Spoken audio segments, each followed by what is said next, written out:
When the leader of the Ultimate One sect smiled, every scale on his body seemed to shine.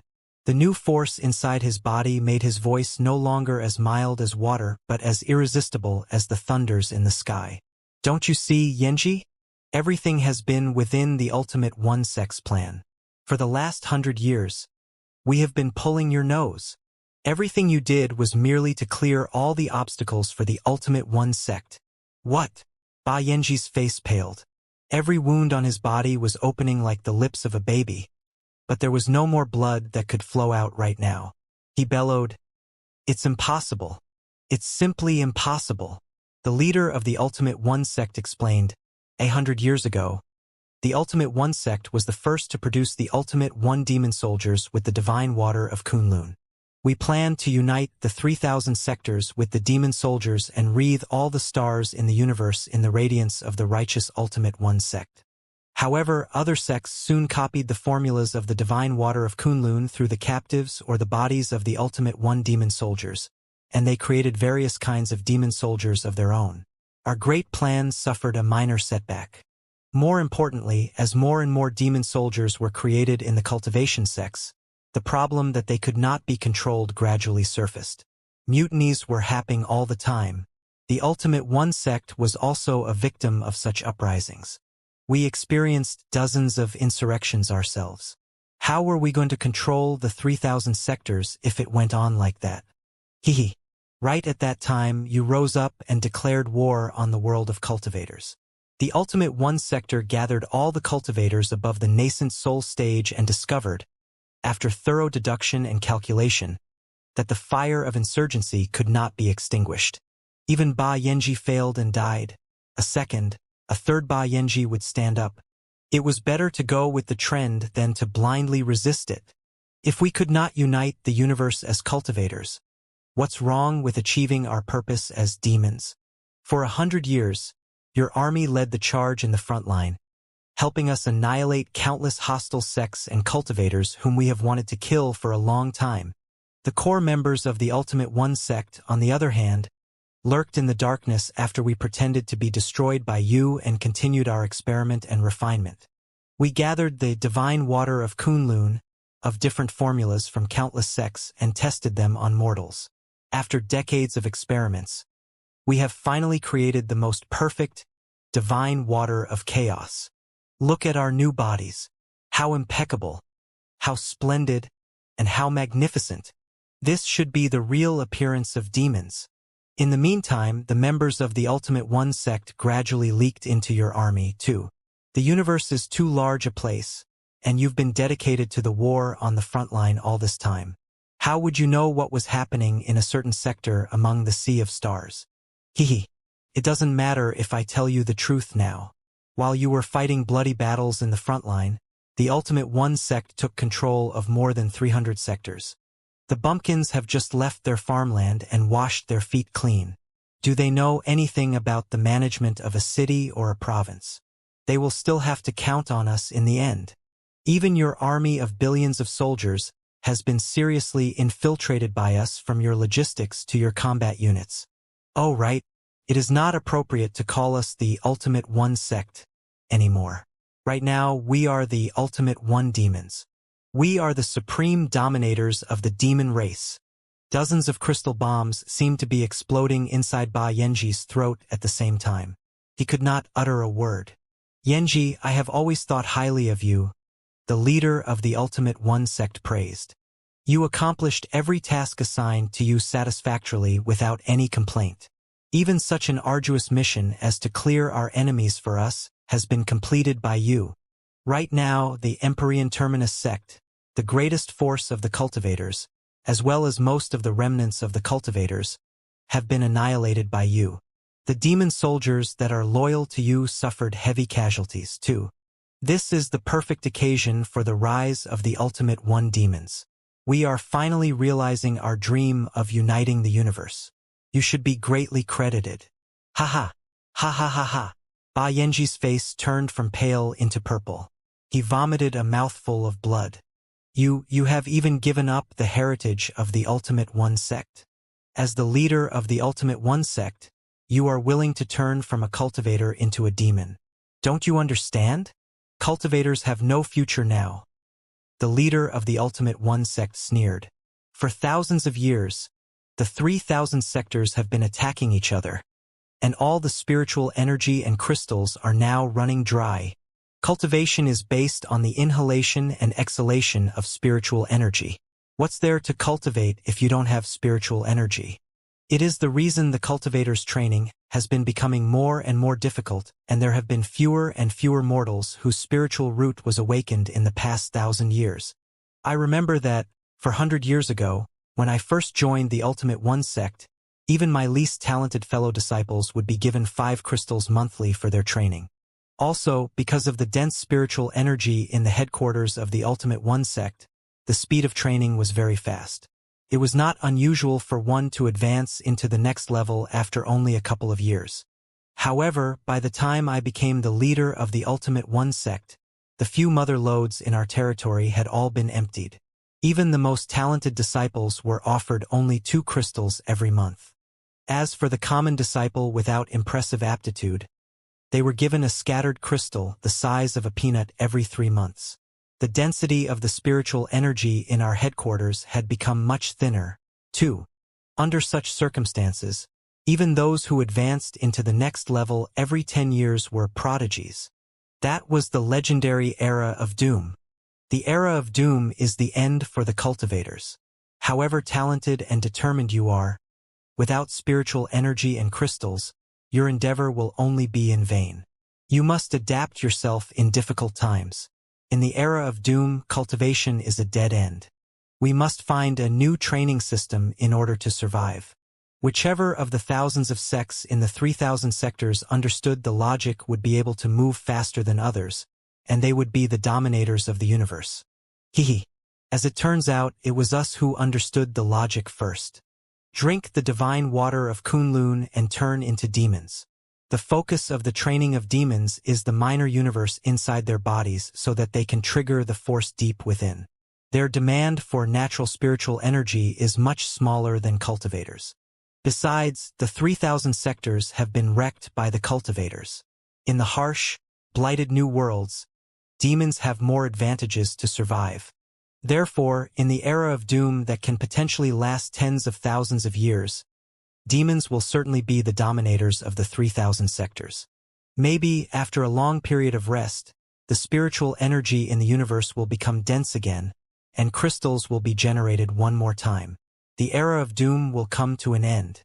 By then, our descendants will naturally turn from demons into human beings again, and we will inherit and pass on the legacy of the righteous Ultimate One sect. Ba Yanji did not know that the leader of the Ultimate One sect had been thinking so far ahead. Nor did he expect that he had been involved in the Ultimate One sect scheme since 100 years ago. He could barely stand on his feet now. Right then, the shouts and yells on the ground were louder and louder. Another troop of demon soldiers with finely made armors charged into the battlefield, with 2 words carved on their breastplates. Ultimate One. Ba Yanji shook hard and almost fell from the sky. He moaned in disbelief. Xianxia, you've defected, too? He hasn't defected. Your deputy commander Xianxia has been with the Ultimate One demons all the time. The leader of the Ultimate One sect said casually. Yanji, do you know your biggest weakness? You are too innocent and naive. You don't know how to understand people. You always prefer to classify others according to their species. In the past, you thought that cultivators were good and the demonic cultivators were bad. Later, you thought that cultivators were bad and demons were born good, kind, and righteous. So, you trusted and supported all the demons unconditionally and without a prejudice. As your leader in the past, and considering your contributions to our cause, I will give you one last lesson. You cannot divide people in such a way. There are no distinctions between humans and demons, deities and devils, cultivators and demonic cultivators. They are absolutely the same. There are only 2 kinds of people in the world, winners and losers. Of 10,000 people, there can only be one winner. The remaining 9,999 people are all losers. When we were cultivators, I was the winner, and you and those ants were the losers. Right now, we are demons. I am still the winner. and you and the ants will be stomped on and end up being our servants, slaves, and cannon fodder again. One day, when the era of doom passes and demons turn back into human beings, we will still be winners, and you will still be grass, ants, and dust beneath our shoes. Do you believe it? Do you understand why you are wrong? The resources of the world are limited. If there are 10,000 people, it is already not bad if one of them can be fed. The remaining 9,999 people are destined to starve. But right now, you are trying to feed 9,999 people out of the 10,000? Isn't it the most hilarious dream? You've been living in that dream for 100 years. Finally, you've woken up now. Any last words before your death? Ba Yanji staggered and waved his hands hard, as if he were trying to find a solid wall in the air to lean on. He breathed hard, with desperation leaking out of his every pore. He struggled to say, "But I don't understand. The divine water of Kunlun can turn spiritual animals into demon beasts. Why didn't you create an army of demon beasts to fight you instead of bringing disaster to the innocent ordinary people?" The leader of the Ultimate One sect smiled. "Animals are too stupid. It is not easy to control them even after they are modified into demon beasts. However, that is just an insignificant reason. The more important reason is that spiritual animals are too precious. Breeding a spiritual animal will consume a lot of time and effort. In a world where spiritual energy is running dry, herding spiritual animals is already extremely difficult. Isn't it too wasteful to modify them into demon beasts? In the meantime, the lowborn are everywhere like wild grass. Isn't it much more cost-effective and convenient to modify them than to work on the spiritual animals?" Ba Yanji was more than infuriated and shocked. "Cost-effective? What are the lives of ordinary people in your eyes? Are they even no match for the spiritual animals?" "Of course not," the leader of the Ultimate One sect remarked casually. "How can the ants and grass be compared to the divine birds and beasts?" The words slashed Ba Yanji right in the face like an invisible blade. He roared and pointed his broken saber at the leader of the Ultimate One sect. "Wang Qianni, I will show you the strength of the grass and ants. I am not in a hurry to kill you. Why do you have to ask to be killed?"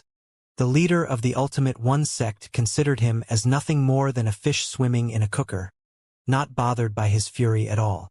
"Right now, there is no hope for you. However, considering your contributions to the Ultimate One demons, I will give you one last opportunity. Abandon everything in your past and join the Ultimate One demons. After all, the name of Ba Yanji has some value among the demons. Under your name, the demons that are scattered in all the 3,000 sectors can be unified and will submit to the flag of Ultimate One faster.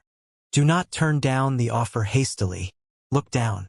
The demon soldiers loyal to you are being massacred, and their family in the REA will soon be controlled by the Ultimate One demons, too. The life and death of those people all depend on your decision." Ba Yanji was dazed. His arm that clutched the broken saber was shaking slightly. Also, with a pair of mysterious eyes, the leader of the Ultimate One sect said casually, "I know that you took away a stone back when you were exploring the mysterious black spring on the infinite planet. Hand the stone over to me, and I guarantee that all of your subordinates will be spared. It is even possible that I will give a few sectors to you." Ba Yanji rolled his eyes and observed in a coarse voice, "So, you've known about the existence of the divine stone of Kunlun all along. I remember it now. 10 years ago, somebody tried to assassinate me. At that time, I thought that they were sent by the Cultivators. But as I thought about it carefully later, I found that their target was not me but the divine stone of Kunlun. The assassins were sent by you, weren't? I will trust you no more, Wang Qianni. You think I don't know the secret of the divine stone of Kunlun? The cave on the infinite planet was probably a relic of the Pangu clan in the primeval era, and the Black Spring was also left by the Pangu clan. The divine stone of Kunlun was a map of the Pangu clan. Whoever unravels the secrets inside the divine stone of Kunlun will be able to set off to Kunlun, where they will find the real legacy of the Pangu clan. You want to swindle me out of the divine stone of Kunlun? In your dreams." Ba Yanji burst into laughter. His shaking arm became as tough as iron again. He clenched the handle of the saber so hard that the skin on his palm broke. His blood vaporized into red steam and circled around the incomplete body of the saber, extending its aura to almost 100 meters long before he slashed at the leader of the Ultimate One sect. The leader of the Ultimate One sect kept his hands behind his back and did not dodge at all. The mystic rays that were flowing among his scales congregated into a raging dragon above his head that opened its bloody mouth and swallowed the bloody aura of blade that Ba Yanji triggered, leaving absolutely nothing. Capture him alive. We must elicit the whereabouts of the divine stone of Kunlun from him, the leader of the Ultimate One sect said casually. However, a deafening explosion echoed below everyone's feet. A gargantuan floating mountain, which had hidden in the ground deeply earlier, was now rising into the sky again and soon surpassed everyone's head. Liao observed carefully, only to discover that there was a bull-headed, muscular man more than 10 meters tall below the floating mountain. The bull-headed muscular man pushed up a floating mountain that must have weighed thousands of tons by force with his magnificent arms and even soared into the sky. The crazy action drained the energy of every mitochondria inside his every cells. Every inch of his skin was exploding, as if fireworks of blood were blossoming on his body. The floating mountain turned into an unstoppable warship, and he turned into the spurting exhaust flames of the warship. Zhang Niuer. Ba Yanji was shocked, his tears flowing out. Hiu! The bull-headed muscular man broke apart all of a sudden, turning into a cluster of bloody fire. The immense impetus pushed the floating mountain into a shooting star that darted toward the Ultimate One demons brutally. Before his body crumbled, Zhang Niuer finally recovered his speech, which had been confined for 100 years. He roared in a voice that could split the sky and the earth. Big brother, go now! The floating mountain rocketed at a high speed, triggering flames that looked like red lotuses. The flames dyed the black and white world red and eventually burnt the cold, cruel illusionary world into ashes. In nothingness, Liao sensed that many telepathic thoughts were flashing fast. Ba Yanji had come to the end of his life. It was his last memory piece. The new illusionary world was the underground temple in the Mausoleum of Chaos. However, it seemed to be a time when the Mausoleum of Chaos had just been built. At least, the statue of the member of the Pangu clan at the center of the temple was not there, and the scale of the temple was not as impressive as the present day. The place was indeed an enormous war base. Countless demon soldiers were busy at work inside the temple. Out of his expectations, Liao saw a lot of cultivators on the spot, too. Perhaps, under the pressure of the Ultimate One demons, the mortal enemies in the past had been left with no choice except to collaborate with each other now. Ba Yanji was no longer as sharp and magnificent as he had been in the previous illusionary worlds. He was already very old. His beard and hair, which used to protrude out, were now dangling down from his forehead and chin like weeds that had dried up. His body was no longer brawny and turned into a mere skeleton, with wrinkled skin attached to it in multiple layers, which made him both ugly and look sleazy. His left arm and left leg had completely vanished. However, the wounds had not recovered but were enveloped in purple venomous fog, indicating that he had been suffering from the pain of corrosion. But his back was still as straight as a spear, just like 100 years ago. Ba Yanji was sitting cross-legged on a complicated, enormous array, surrounded by colorful, octagonal spiritual stripes. He was holding a vintage wooden bowl that was filled with a deep, green liquid. There was nothing to heat the bowl, but the bowl seemed to be boiling, with bubbles popping up nonstop. Great General, you can't take it. One of the weasel-like demon soldiers was trying to talk him out of it. Green General, you have been experimented on with different formulas of the divine water of Kunlun countless times in the past 100 years.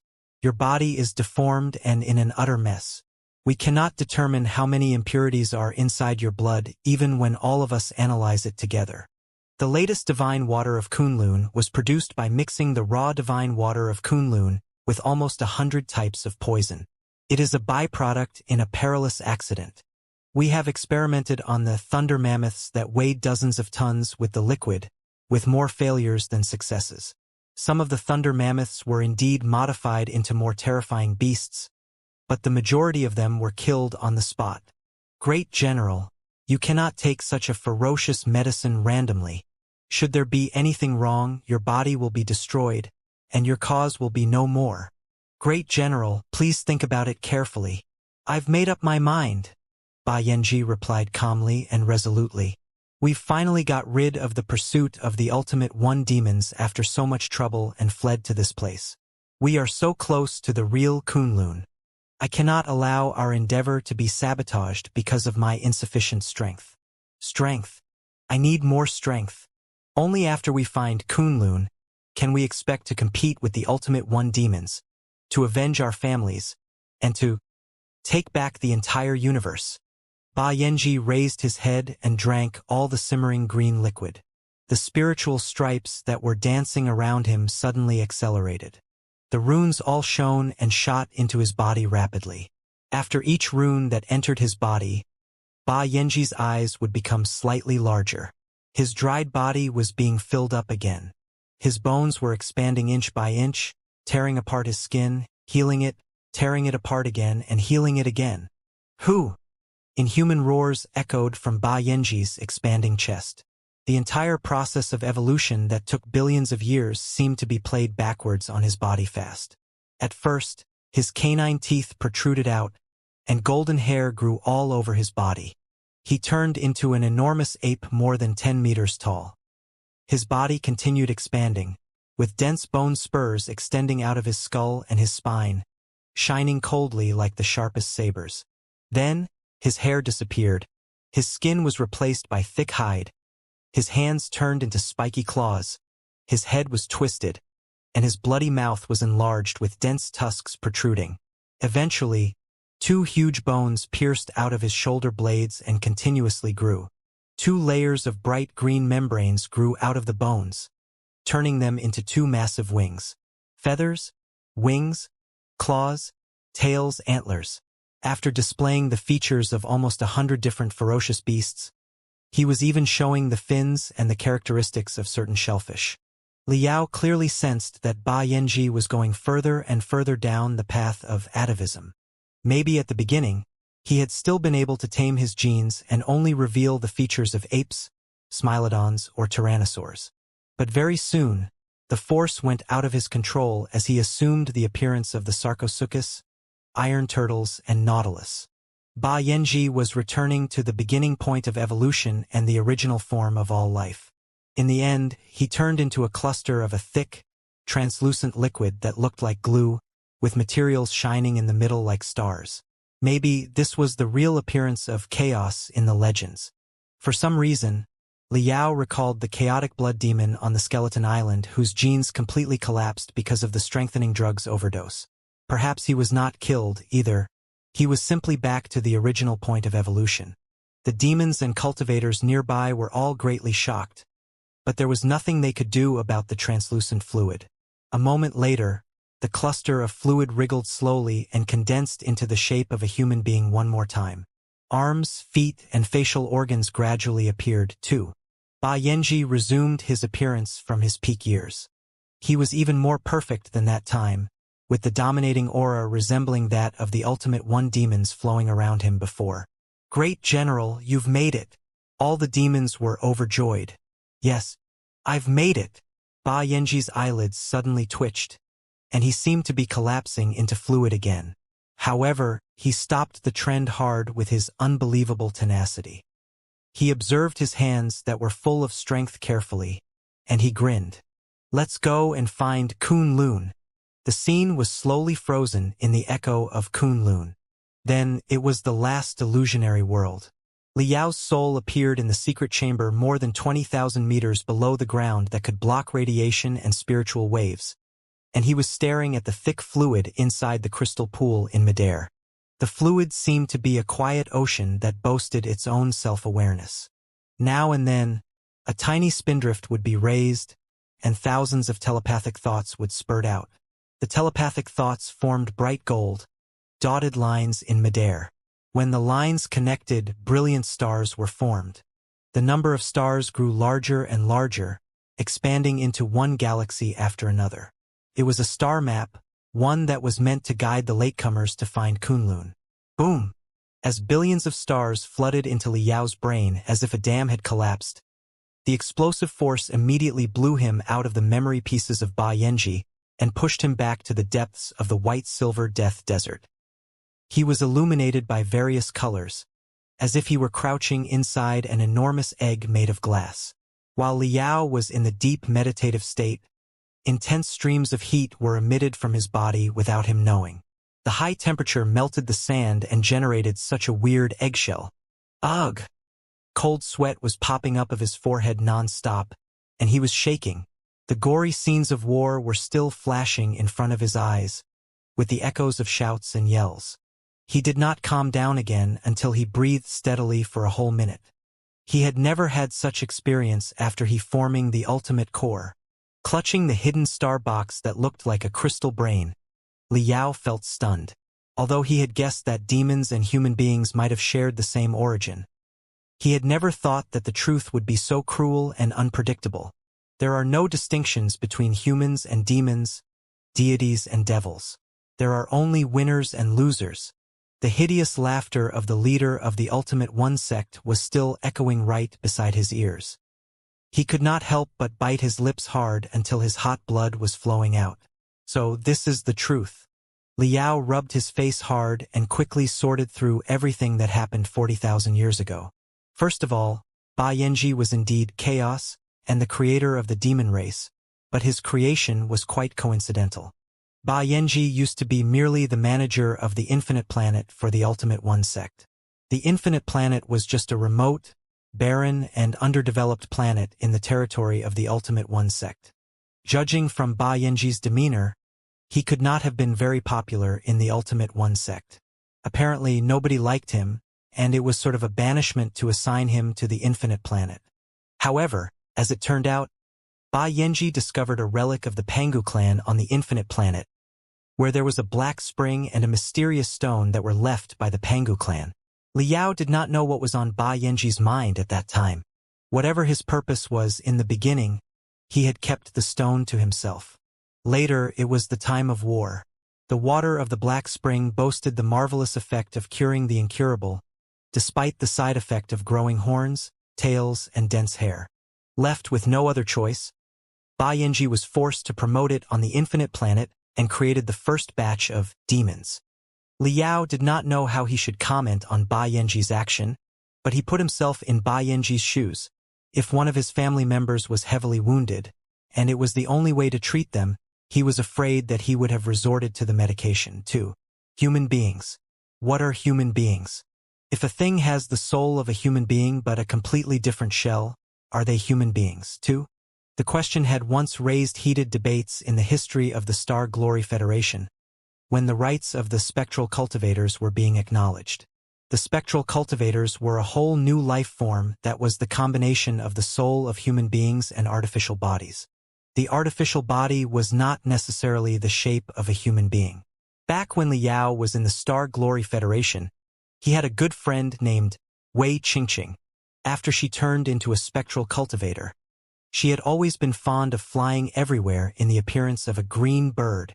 In the ancient times, when the spectral cultivators were mentioned, one's first impression would often be the haunting, hateful poltergeists. But things were different in the Star Glory Federation.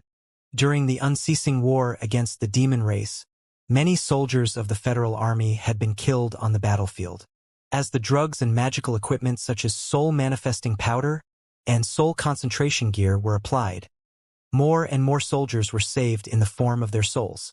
For the soldiers who had sacrificed for their country, it was naturally inappropriate to regard their souls as hateful poltergeists. In the history of Federation, after decades of debates, the advocates of souls had won the argument in the end.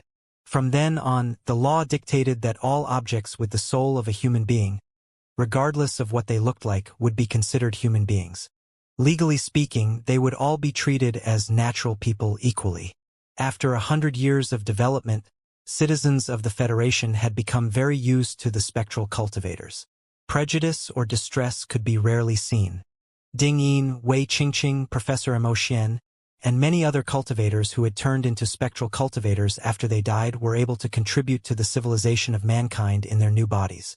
But what if their bodies were not artificial bodies made of crystals and metals but bizarre-looking biochemical shells whose cells had been modified on a large scale? Could the souls who resided in such bodies be called human beings? The problem was too tricky for Liao to answer at that moment. However, whether they were human beings or not, in the eyes of the ancient cultivators who were short of soldiers because of the prolonged war, the mutants who had drank the divine water of Kunlun were clearly the best slaves and soldiers. For the keenest cultivators, such as those of the Ultimate One sect, they even realized the difficulty of training in the era of doom and simply turned themselves into demons too. Maybe the Ultimate One demons were the ancestors of the Saint Blood demons and the Silver Blood demons later, and the majority of the ordinary people, or rather, the ants in their words, ended up being the Bronze Blood demons and the Black Blood demons. The scheme of the Ultimate One sect succeeded. In the era of doom, when the spiritual energy was running dry, demons were indeed a new species that were more adaptive to the harshness of the universe than the cultivators were. Swept by the flag of the bloody demon, the world of cultivators fell apart and was entirely wiped out in the end. In the heaven-splitting final battle, Ba Yanji's demon army and the Empyrean Terminus sect, the last survivors of the world of cultivators, both suffered heavy casualties, and the Ultimate One demons stole the fruit of victory without the least effort. However, the Ultimate One demons did not see one thing coming. Not only did Ba Yanji get away, he had also discovered the secrets of the divine stone of Kunlun. Kunlun. What is Kunlun exactly? Liao mumbled to himself. In the legends, Kunlun and Penglai were two divine mountains in the primeval era where the ancient sages lived. However, in the deepest part of his cells, from the memory of his ancestors of the primeval era, Liao had seen a few enormous starships whose names were Kunlun and Penglai. If Kunlun is the name of a starship left by the Pangu clan, everything will make sense. In the primeval era, the Pangu clan had a base on the infinite planet. They left a few gifts in the place, including the divine water of Kunlun and the divine stone of Kunlun, which contained the coordinates of a Kunlun warship. Maybe they left the divine water of Kunlun in the hope that, when the creatures on the infinite planet grew certain wisdom, they would drink the water of the Black Spring and accelerate their evolution so that they could find the Kunlun warship and the legacies of the Pangu clan. Whatever the purpose of the Black Spring was, Ba Yanji, who had lost everything, could only take his chances. Leading a batch of remnants, he followed the star map inside the divine stone of Kunlun and finally reached a place that was very close to the Kunlun warship, which was here, the Blood Demon sector. However, after he made his way here, Ba Yanji's body was already extremely weak. It was impossible for him to lead a new adventure. At the last moment of his life, he drank a type of brand new, highly modified, divine water of Kunlun.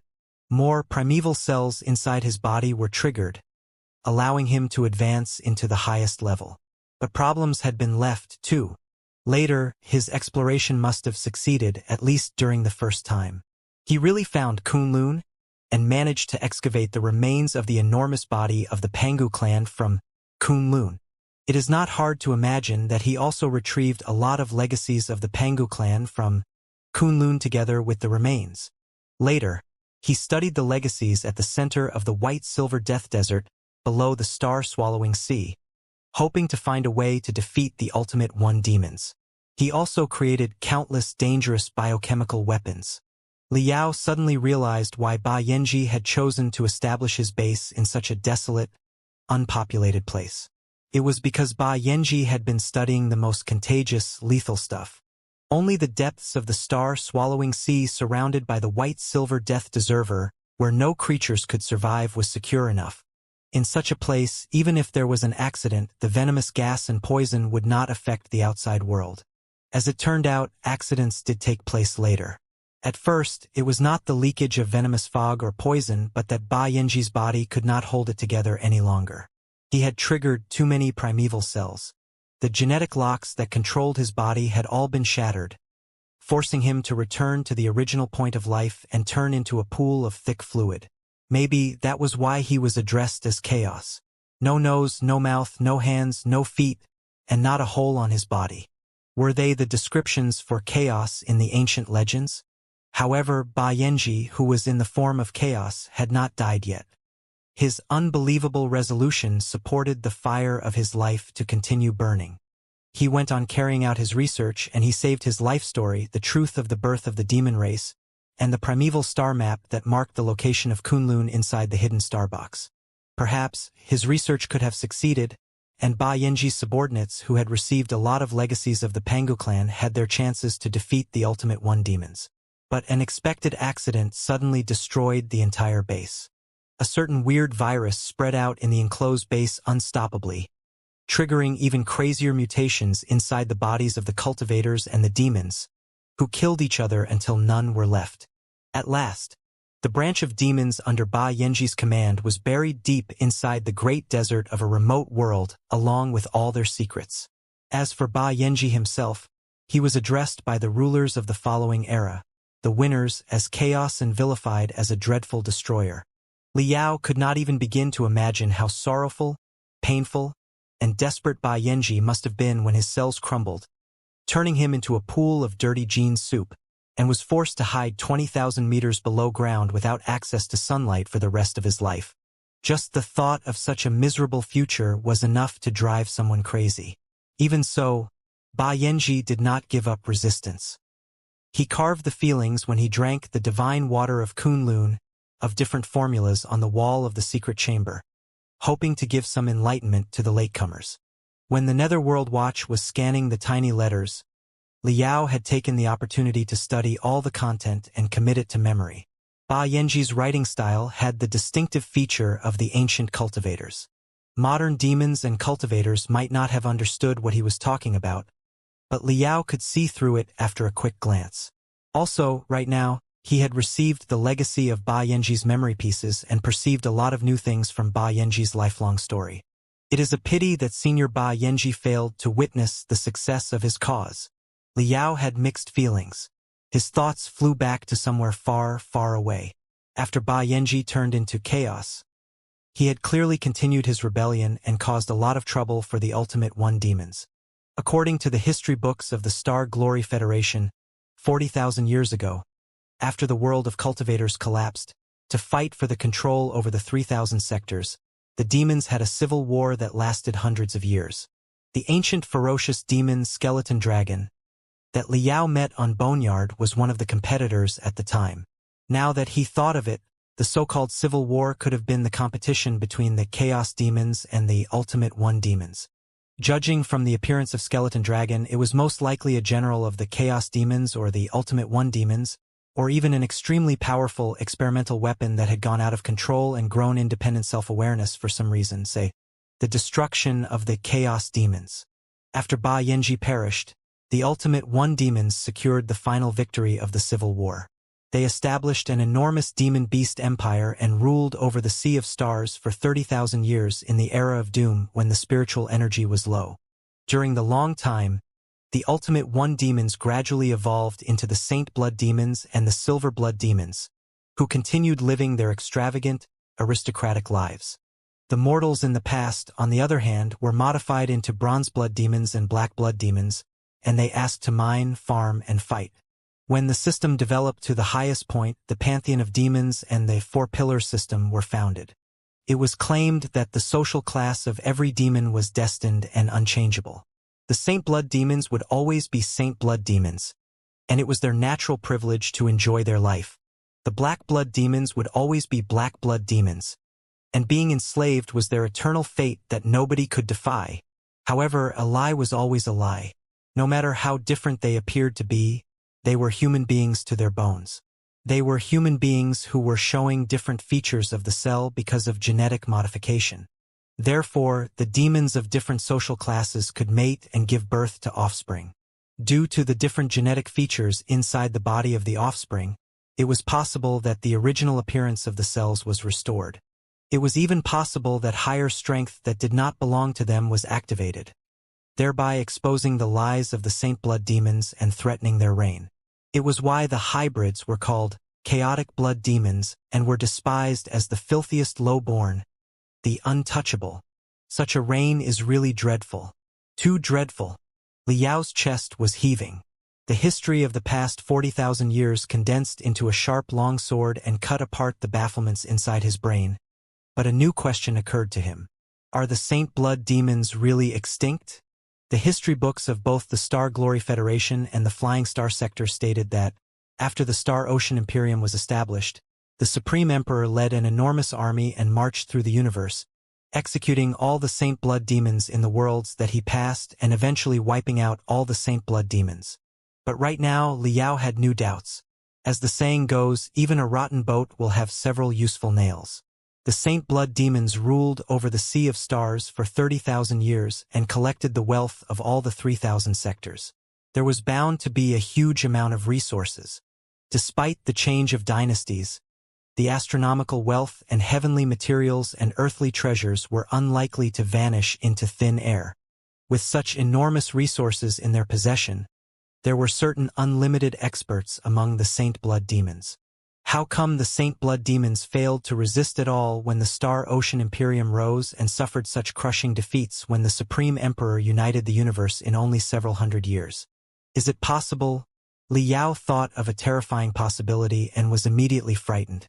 Is it possible that the cultivators of the Ultimate One sect in the beginning, the Ultimate One demons later, and the Saint Blood demons in the end were not wiped out at all? Just as the leader of the Ultimate One set said, 40,000 years ago, it was the era of doom when the spiritual energy was dry.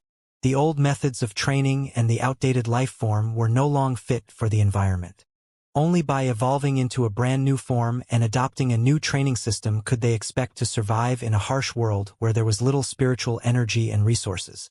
After a rest of more than 30,000 years, the spiritual energy in the universe was getting dense again. Also, the wastelands caused by the wars of the ancient cultivators were revived by the black blood demons at the cost of countless lives. Naturally, the rulers needed another evolution to change into a life form that was more suitable for the new world. Therefore, the Saint Blood demons did not go extinct at all. They merely thought that the potential of the demons had been fully exploited and that they were no longer used to the environment. Therefore, like caterpillars breaking out of their cocoons, they turned into human beings again, or perhaps, an even stronger life form. It is quite plausible on second thought. The rise of the Star Ocean Imperium was too fast and brief. Its heyday lasted for only 100 years before the nation crumbled after a failed expedition. Also, there were too many uncanny facts about the great expedition that could not be explained. Who can say that the Saint Blood demons were not fanning the flames? Maybe, the chaotic world after the Star Ocean Imperium collapsed was the best culture dish for the evolution of the Saint Blood demons. In the universe today, although the Saint Blood demons are no more, the winners, according to the leader of the Ultimate One sect, are still there. Are the doings of the immortal cultivators of the Imperium of true human beings any different from the Saint Blood demons? For a moment, the leader of the Ultimate One demons, who was wearing the armor of dragon scales, and the image of Xianxia gradually melded into one. They were both laughing gloatingly toward Li Yao. There are no distinctions between humans and demons, deities and devils. There are only winners and losers. You are all ants. Li Yao felt that the blood over all his body was spurting up toward his head, from which a spring seemed to be bursting out. Feeling choked, he bellowed and jerked up, jumping out of the sand that was almost 10 meters deep in only one leap. Who? Lying on the desert, Li Yao stretched out his limbs and looked up at the night sky. The universe was as boundless as ever, and the bloody moon was shining hideously. Maybe, in the depths of the boundless universe, the Ultimate One demons in the past had already established enormous forces that might have different appearances but in fact believed in the same ideology to their bones. Maybe, such forces were swallowing the stars and contaminating the universe like cancer. Li Yao watched and thought in silence, with equally scorching flames burning in his eyes that were two different colors. He suddenly stood up and placed the crystal brain that stored Ba Yanji's billions of telepathic thoughts on the desert squarely. He suddenly kneeled down and bowed toward the hidden star box respectfully. Li Yao did not know why he did it. Perhaps it was for Ba Yanji's hilarious dream, the fantasy that 9,999 people out of 10,000 could have enough food instead of one. Senior Ba, thank you. I finally know what I should do right now under your enlightenment. Liao mumbled to himself. The bouncing flames inside his eyes were gradually condensed into sharp brilliance. Since many innocent ordinary people were fooled into turning into demons 40,000 years ago, and now that the universe is much more stable, with denser spiritual energy and a less harsh environment, I will help the ordinary people restore their original appearances now that the era of doom is over. Since Jin Xinyue could turn from a demon into a human being, so can the other demons. Aside from the silver blood demons who are proud of their noble bloodlines, I cannot tolerate a human being modified into mouthless, mindless giant insects creeping on the ground. Taking a long breath, Liao was making plans solemnly, but his eyes suddenly froze. Wait, a bloody moon? I have stayed in this place for 12 hours. Liao almost jumped up to his feet. He had only planned to get a general idea of what was stored inside the hidden star box. He did not expect that the power of the hidden star box would be so high that he was kept in the deep meditative state for the entire day. He was wondering what was happening right now to Elder Nether Spring and the Fire Ant King. Liao immediately thought of something related to Elder Nether Spring. He finally understood what Elder Nether Spring was going through all that trouble for. Elder Nether Spring was not a historian. The truth of the origin of the demon race was not worth the power and investment he had dedicated to the cause at all. What he was looking for was the star map leading to Kunlun. Elder Nether Spring's purpose is the Kunlun warship. He wants to have the Kunlun warship and believes that the Kunlun warship can help him realize the rise of the third life form. Liao's body felt hot, and his mouth was dry.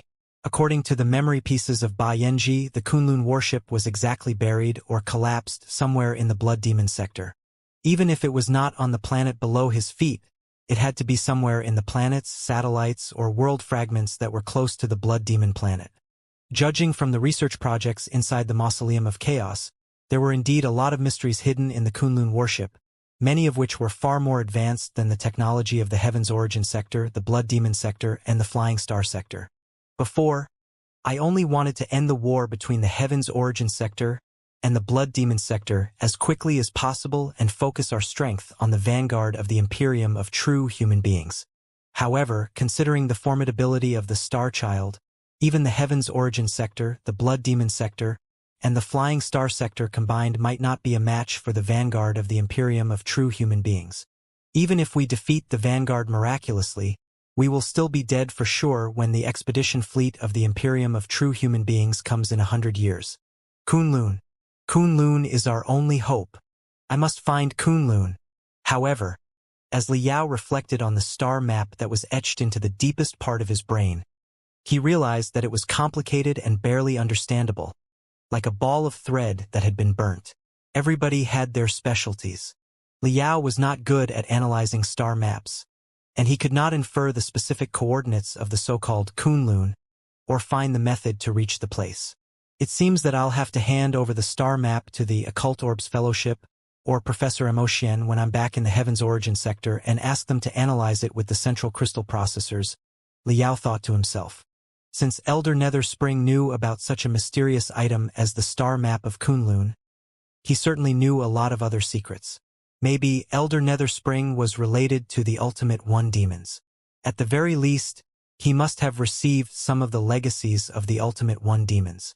I have to find a way to elicit more information from Elder Nether Spring. Liao snapped his finger and summoned Black Wing. He rushed toward the Mausoleum of Chaos at the highest speed.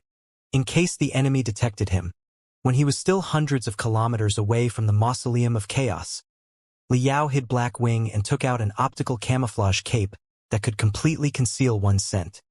He covered himself up without leaving the smallest gap and blended into the desert while crawling forward against the ground.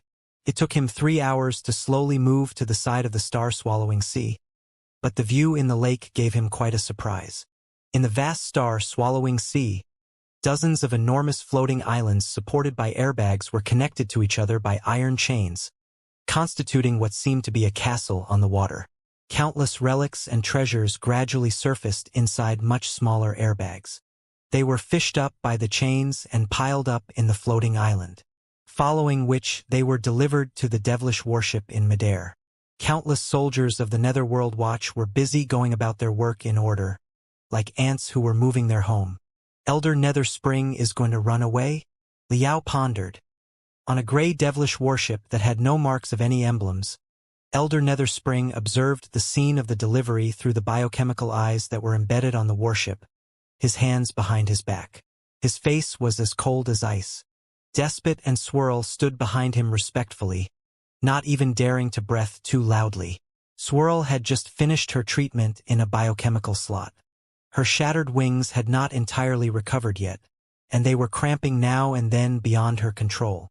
How much longer will it take before we pack up and ship away all the important facilities and corpses inside the Mausoleum of Chaos? Elder Nether Spring asked coldly. 1 day and 1 night, at least. Swirl lowered her head and said, there are too many items inside the Mausoleum of Chaos. We have to examine them carefully to determine the real relics that are of value. 1 day and 1 night is already our best. I'll give you 20 hours.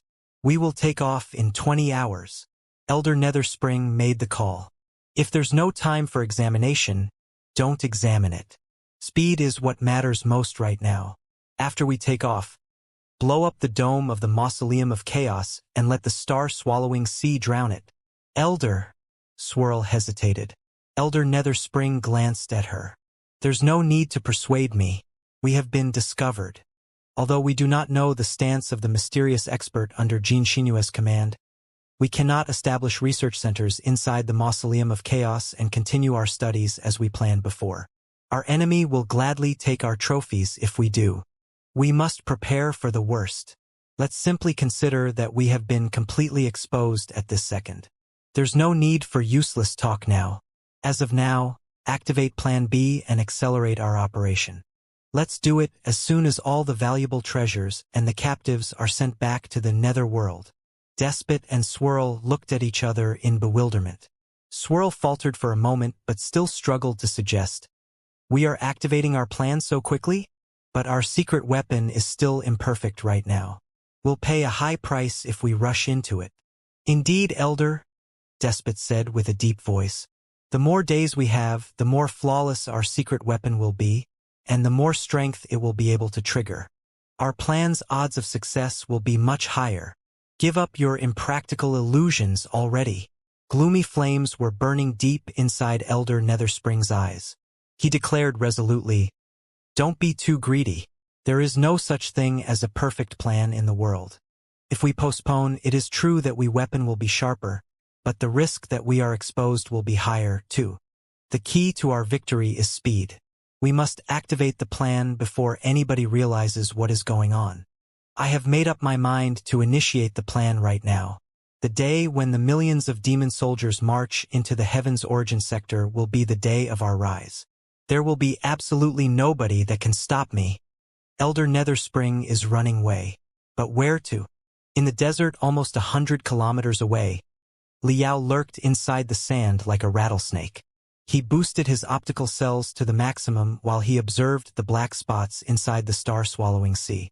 Elder Nether Spring's attack on the Mausoleum of Chaos with the Netherworld Watch was definitely top secret.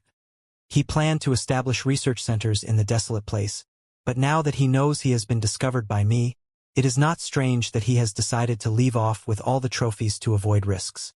His devilish warships are packed with the soldiers of the Netherworld Watch that have never been seen in the Blood Demon sector. They are also carrying a lot of the corpses and pieces of magical equipment excavated from the Mausoleum of Chaos, even including the fossilized member of the Pangu clan. It is obvious that he cannot ship the stuff back to the Nether Spring Kingdom openly.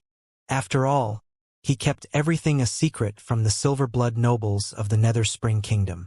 If we get to the bottom of it, the grudge between him and his brother, the Fire Ant King, and the secret of the hidden blood demons are both clandestine. Therefore, Liao clapped his hands. Elder Nether Spring will certainly be shipping the Netherworld Watch and the treasures of chaos back to his secret base. Didn't he tell the Fire Ant King that he had also excavated a lot of residences of chaos? They must be the other war bases that Ba Yanji left on the planet. It is only natural that Elder Nether Spring transformed one of the bases into his nest. A crazy idea suddenly occurred to Liao. sneak into Elder Netherspring's nest to investigate all his secrets and his true purpose. The idea seemed to be implausible, but on second thought it was actually quite feasible. Elder Netherspring was a big shot of the pantheon of demons. Right now, it was the critical moment in the war between the Blood Demon sector and the Heaven's Origin sector. If the Red Tide plan of Jin Tui, who was the current commander-in-chief of the coalition army of the demon race, was really endorsed by Elder Netherspring, it would be implemented very soon. By then, Elder Netherspring would be too occupied to bother anything else. He had already spent a lot of time in the Mausoleum of Chaos, and it was unreasonable for him to still be absent from the pantheon of demons. Therefore, he could only return to his nest to check that the important facilities and captives were properly handled at best. Then, he would have to leave for the headquarters of the pantheon of demons immediately. When the tiger is away from a mountain, the monkeys will be kings. As long as Liao could sneak into one of Elder Netherspring's vehicles and go to his nest with him, Liao would certainly be able to do whatever he wanted after Elder Netherspring left. Besides, Liao was still short of hands right now. To strike the big shots of the Blood Demon sector, just Jin Xinyu and Liao were far from enough. The Fire Ant King was the key to his cause. He had to be rescued. First of all, the Fire Ant King is the leader of the Blade of Chaos and the most influential one among the low-level demons. The organization has a lot of secret branches in the Blood Demon sector, which could prove useful later. Secondly, the Fire Ant King himself is an expert in developing demonic plants and refining strengthening drugs. The Blade of Chaos has conducted profound research on cells and genes. If I want to produce reduction drugs that can turn demons back into human beings, I will have to ask for the Fire Ant King's help. But there remains one question. How will the leader of the Blade of Chaos view his identity after he learns the truth of the origins of the demon race? Anyways, I guess I'll have to get him out first. Liao was still 100 kilometers away from the devilish warship where the Fire Ant King was locked. The longer the distance was, the stronger the spiritual waves when he manipulated Neltharion would be. Due to the long distance, Liao did not dare contact Neltharion easily. I have to sneak into one of Elder Netherspring's devilish warships. But how am I going to do it? Looking at the star-swallowing sea where tides were surging, Liao frowned. At least 1,000 highly vigilant soldiers of the Netherworld Watch were defending the Mausoleum of Chaos perimeter. It was certainly not a good idea to swim to them. Besides, although he had a lot of experience in sneaking into starships, they were all crystal warships. The crystal warships were full of spiritual energy transmission tubes, ventilation tubes, maintenance cabins, and engine compartments. As a magical equipment expert, even if Liao did not know the detailed structure of a starship, he could guess a thing or two when he saw the distribution of some of the cabins. If he was not able to tell, he could still explore and examine the starship with his magical equipment. But the devilish warships were something completely different. Their working mechanism, distribution of cabins, methods of information transmission, and mostly importantly, the alert system were vastly different from those of crystal warships. Many devilish warships were produced out of enormous demon beasts. If he snuck into a random hole inside the warships, he might actually be entering the navel of the demon beast and got caught instantly. This is rather tricky. Liao buried himself in the sand and thought hard for a while. He drafted 100 infiltration plans in his head. But the enemy discovered him and blew up him with their demon cores in the end. He scratched his hair hard helplessly.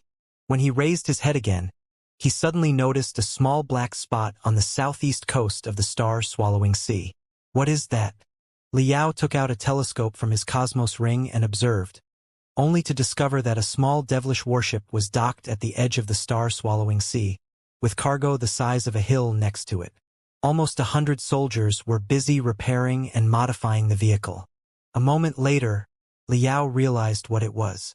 It's a light sky-hunting warship of the Blade of Chaos. When Liao reached the place, he realized that it was the sky-hunting warship that he had arrived on.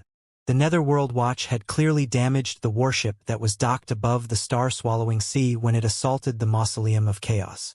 Maybe the sky-hunting warship had not been part of Elder Netherspring's original plan, but now that he was abandoning the Mausoleum of Chaos, naturally, he wished to take away as many items as possible. Therefore, he made use of the sky-hunting warship again. If I choose the sky-hunting warship as my target, I won't have to swim to the center of the star-swallowing sea. It is much safer. Liao observed the terrain and took a huge turn, approaching the sky-hunting warship from the east.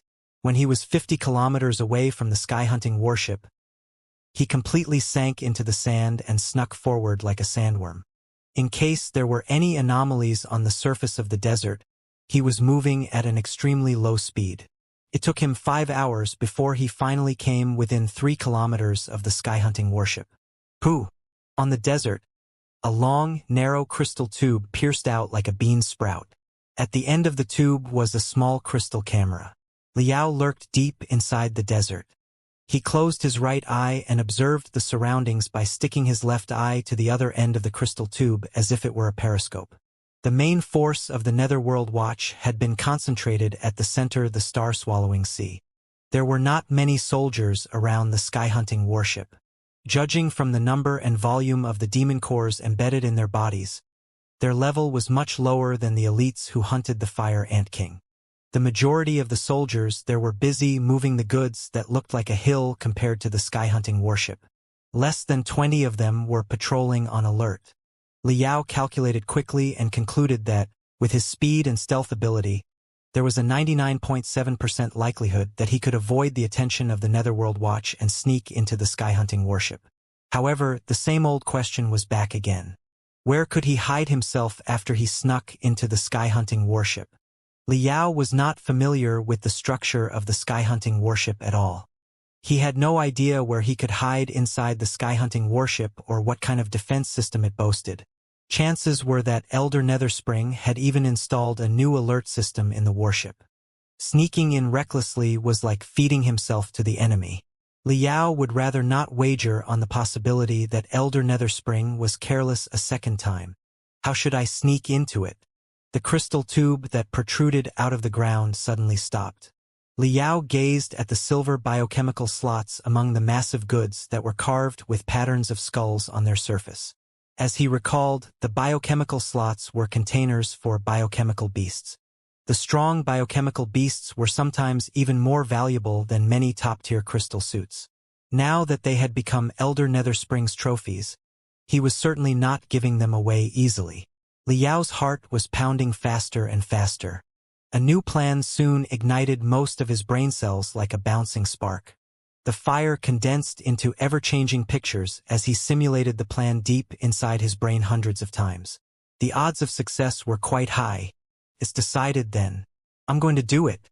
Liao licked his dry lips and continued sneaking forward. When he reached beneath the sky-hunting warship, he retrieved a series of handy tools from his Cosmos ring and started conducting minor modifications for the rapidly actions later. Half an hour later, all the preparations were done. Then, Liao started waiting. 5 meters above his head, teams of the soldiers of the Netherworld Watch were dragging the heavy cargo boxes to and from the warship, not having the slightest clue that the most dangerous hunter was lurking below their feet. Liao was like a steel buried deep into the sand. He reduced his breathing and heartbeat to the minimum, and every muscle on his face seemed to have fallen asleep. He waited without moving at all for 6 hours, 32 minutes, and 55 seconds. Finally, the thing that he had been waiting for appeared. It was a blowing wind. In the white-silver death desert, which had no obstacles, even a breeze could turn into a sandstorm after it moved forward 1,000 kilometers. Blowing winds were happening every day. The only difference was that some of them were more serious than others. The blowing wind that Liao finally met after a long wait was perhaps merely an afternoon autumn breeze by the standards of the white-silver death desert. Still, it was enough to block the sight of the soldiers of the Netherworld Watch and disrupt their job. More importantly, it could cover up his scent. Now is the time. Liao suddenly widened his eyes, which had been half closed. His telepathic thoughts rushed out of the ground and spread out along with the sand and the pebbles, allowing him to precisely sense all the changes in the 1 square kilometer around him. 37 soldiers of the Netherworld Watch are on the other side of the sky-hunting warship. Their vision is blocked by the sky-hunting warship. Besides, they are busy focusing the warship and avoiding the storm. It is impossible for them to appear on this side of the warship in 42 seconds. 13 soldiers of the Netherworld Watch are now strengthening the goods that are about to fall with ropes and chains. It will probably take them 33 seconds. They are gesturing for 5 soldiers who are patrolling nearby to give them a hand? If so, they will finish the work in 26 seconds. But there are only 9 soldiers left for patrolling right now. Their vision is seriously jammed by the sandstorm, and their monitoring range has been significantly reduced. Near the containers of the biochemical beasts, only 3 soldiers are patrolling.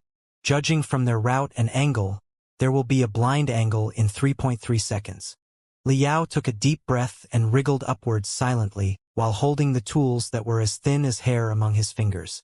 3.3 seconds later, of the 3 soldiers of the Netherworld Watch who were patrolling above his head, 2 happened to shift their heads in the other direction, and the last one's eyes were blocked by an enormous container of a biochemical beast. Liao was like a crocodile that was surfacing in a swamp while pretending to be a piece of rotten wood.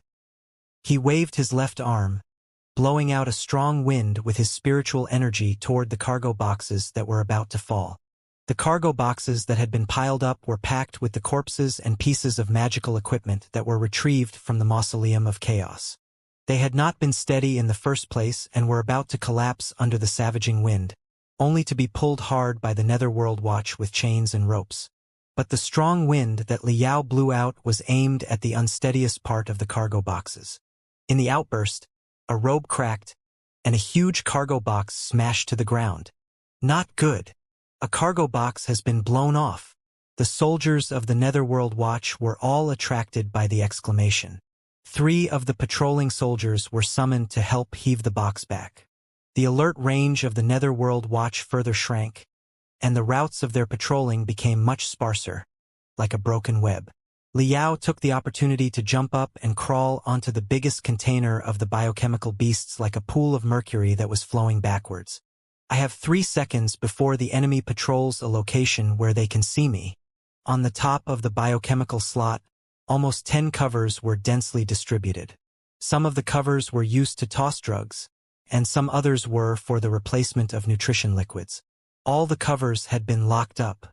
Liao's hands turned into 2 clusters of brightness. His movement was both fast and soft, as if he were plucking a white hair on the top of a tiger's head. One of the covers was unlocked immediately. The cover was opened, revealing thick liquids the color of amber, and an enormous creature that was lying in it, which turned out to be a hibernating biochemical beast. At this moment, there was still 1 second to go before the Netherworld Watch patrolled to a location where they could see him. Without any hesitation, Liao held his breath and snuck into the biochemical beast container. He then softly closed the cover and locked it up again on the other side of the cover with the magnetic magical equipment in his hand. He was now enshrouded by darkness. He stuck his ear to the wall of the container and listened carefully. There were no abnormal sounds other than the roaring wind. Half of his plan had worked out, but the other half of his plan could still fail.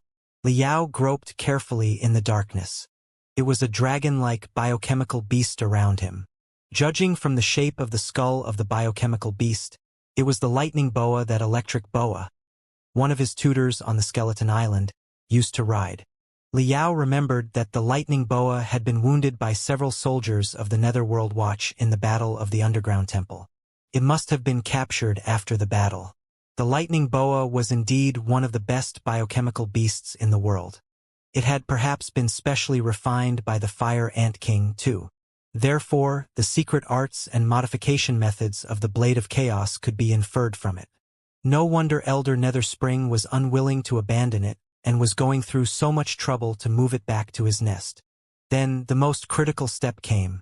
Liao groped for the bloody mouth of the lightning boa and slightly opened the mouth of the beast that was full of long tusks. He crept into its body while trying his best to hold back the stink. The lightning boa was almost 100 meters long and 5 meters in diameter. It was more than easy to hide someone inside its body. However, biochemical beasts were not dead. In the hibernation state, they did not have self-awareness, but their body parts were still functioning normally. They could be compared to someone in a vegetative state. Liao crossed his arms and legs, trying to reduce his body size. Then, with the movement of his muscles, his carefully avoided the tusks and slid into the lightning boa's throat. He could not stay there for long because the throat was one of the most sensitive body parts for any creature. If he stayed there for long, it would certainly trigger anomalies in the lightning boa's vital signs or even make the beast gag. Somebody would certainly notice him if so. Liao moved forward and slid into the lightning boa's stomach through its throat. The stomach of the beast-type demon beasts was highly elastic, which allowed them to devour prey that were even larger than themselves before they digested the food slowly later.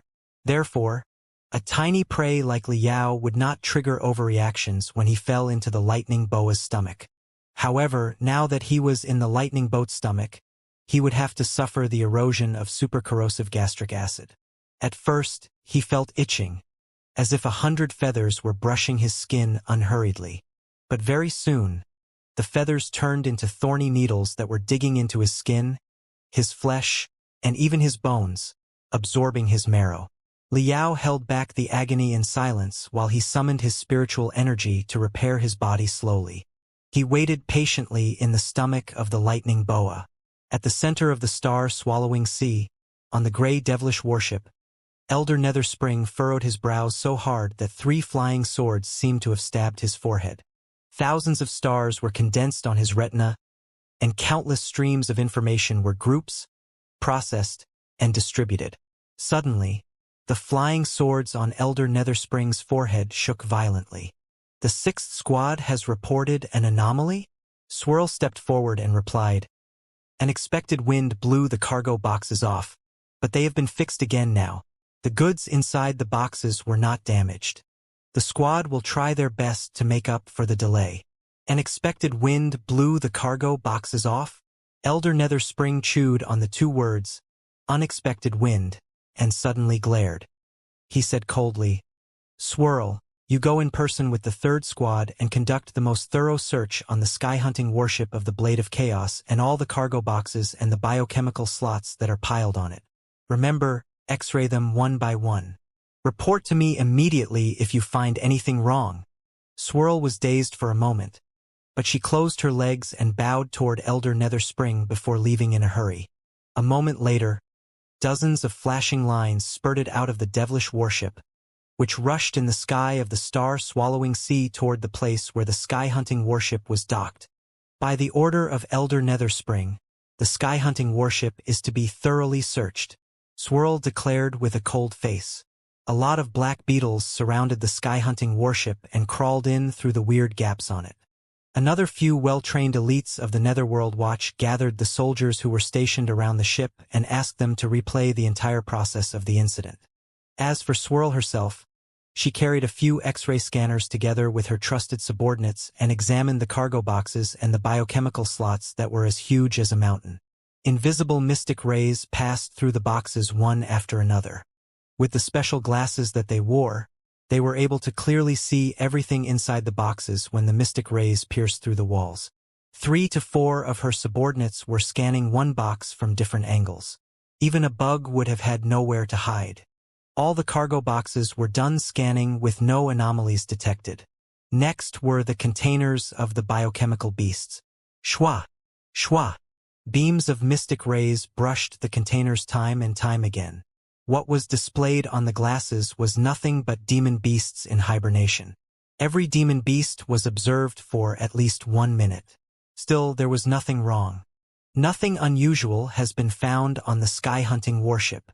The reconstruction of the scene of the incident has been finished. Based on the speed of wind and the shape of the cargoes, it is possible that there was suddenly a loss of balance. The broken rope has been carefully examined, too. It was indeed torn apart by gravity, not by a sharp blade. Swirl nodded, her face as indifferent as before. She said coldly, "Very good. Stay on the highest alert. Even if so much as a fly passes you, I want you to tell me how many hairs are on its leg." "Understood. Understood. Understood." All the soldiers of the Netherworld Watch held their heads high, full of killing intent. Swirl reported to Elder Netherspring through the communication bug. "Elder, everything is normal. Nothing unusual has been detected. Elder Netherspring was silent for a while before he replied. How long till we take off? Swirl calculated quickly. 11 hours. We don't have so much time. I have a bad feeling. Elder Netherspring commanded. Make it 8. Blow up the place in 8 hours. 8 hours, 23 minutes, and 33 seconds later, Liao suddenly felt inside the super-corrosive stomach of the boa that the demonic energy around him was getting denser. Then, there was a moment of weightlessness before the devilish warship leaned upwards and soared into the sky. In the next second, a series of thunderous noises, as if the planet was being destroyed, echoed, which were clearly audible despite the thick skin of the boa. A massive super-explosion. As an expert of bombs, Liao immediately made the judgment. He was overjoyed because it was a sign that Elder Netherspring had retreated. Liao finally breathed in relief at this moment. He concentrated his telepathic thoughts into thin threads and enhanced his connection to Neltharion again, opening the second picture deep inside his brain. The Fire Ant King was still locked inside the tusk cage and no different from a day ago. It seemed that Elder Netherspring had been too busy moving the trophies inside the Mausoleum of Chaos to greet his blood brother. Liao reached out to the Fire Ant King in exactly the same way he did last time. The Fire Ant King suddenly shivered, apparently breathing at a higher frequency. He wrote with his demonic energy, "You haven't left? I'm sorry," Liao said. The plan of distraction did not work out. Elder Netherspring noticed it earlier than I expected. But I'm still working on other plans, and I'm going to get you out one way or another. Elder Netherspring is watching over me very closely. A stream of venomous fog is released into the tusk cage every hour. My strength is about to be exhausted just in order to resist the venomous fog. It will be very difficult for me to escape. A lot of things are happening outside. I believe that Elder Netherspring will not have too much time to work on you. He has more import missions to do right now. Let's wait and find an opportunity when we are in his nest. Pausing and pondering for a moment, Liao continued. Also, I have learned the secrets of chaos and the reason why he created the demon race. What? The Fire Ant King almost exclaimed aloud. What is the background of God Chaos exactly? And how was the demon race created? It's a long story. I might tell it to you later after I get you out, Liao said. To ensure the stability of communication and avoid interference of the supersonic speed during the high-velocity movement, I have to trigger very intense spiritual waves, which are likely to be detected by the experts. So, I'm going to cut off the communication. But before I hang up, I have a question for you. Do you really believe in God Chaos and his ideology? Of course, the Fire Ant King replied resolutely. I firmly believe that God Chaos created all demons equally. There was never the distinction between saint blood and chaotic blood, or between nobles and lowborn. I am going to put the ideology of God Chaos into practice until the day I die. Very good. It appears that there is a foundation for our cooperation now. Liao smiled. Let's talk more after we reach Elder Netherspring's nest. Liao cut off most of the connection with Neltharion and only kept the feeblest telepathic thought, allowing Neltharion to hide in its stealth and alert state. The devilish warship was moving straight upwards. It appeared to have penetrated through the atmosphere of the planet and was rushing rapidly in the orbit out of the atmosphere. When the devilish warship cut into the atmosphere again, 20 hours had passed. Liao sensed a gloomy wind blowing outside, freezing everything that anybody could see. Where are we exactly? The environment temperature is very low. The magnetic field is chaotic, too. There are also various kinds of other interference. Liao searched the data of the blood demon sector quickly and looked for a terrain that had similar features to his surroundings. Very soon, his eyes shined as he found the answer. The North Pole. It was the North Pole of the blood demon sector. More specifically, a place named Gloomy Wind Islands. Of the two poles of the blood demon sector, the South Pole was an icy continent and relatively stable, but the North Pole was broken islands, as if it had been bombarded by enormous meteorites in the prehistoric era. It was scattered, bizarrely shaped, and had a chaotic magnetic field and climate.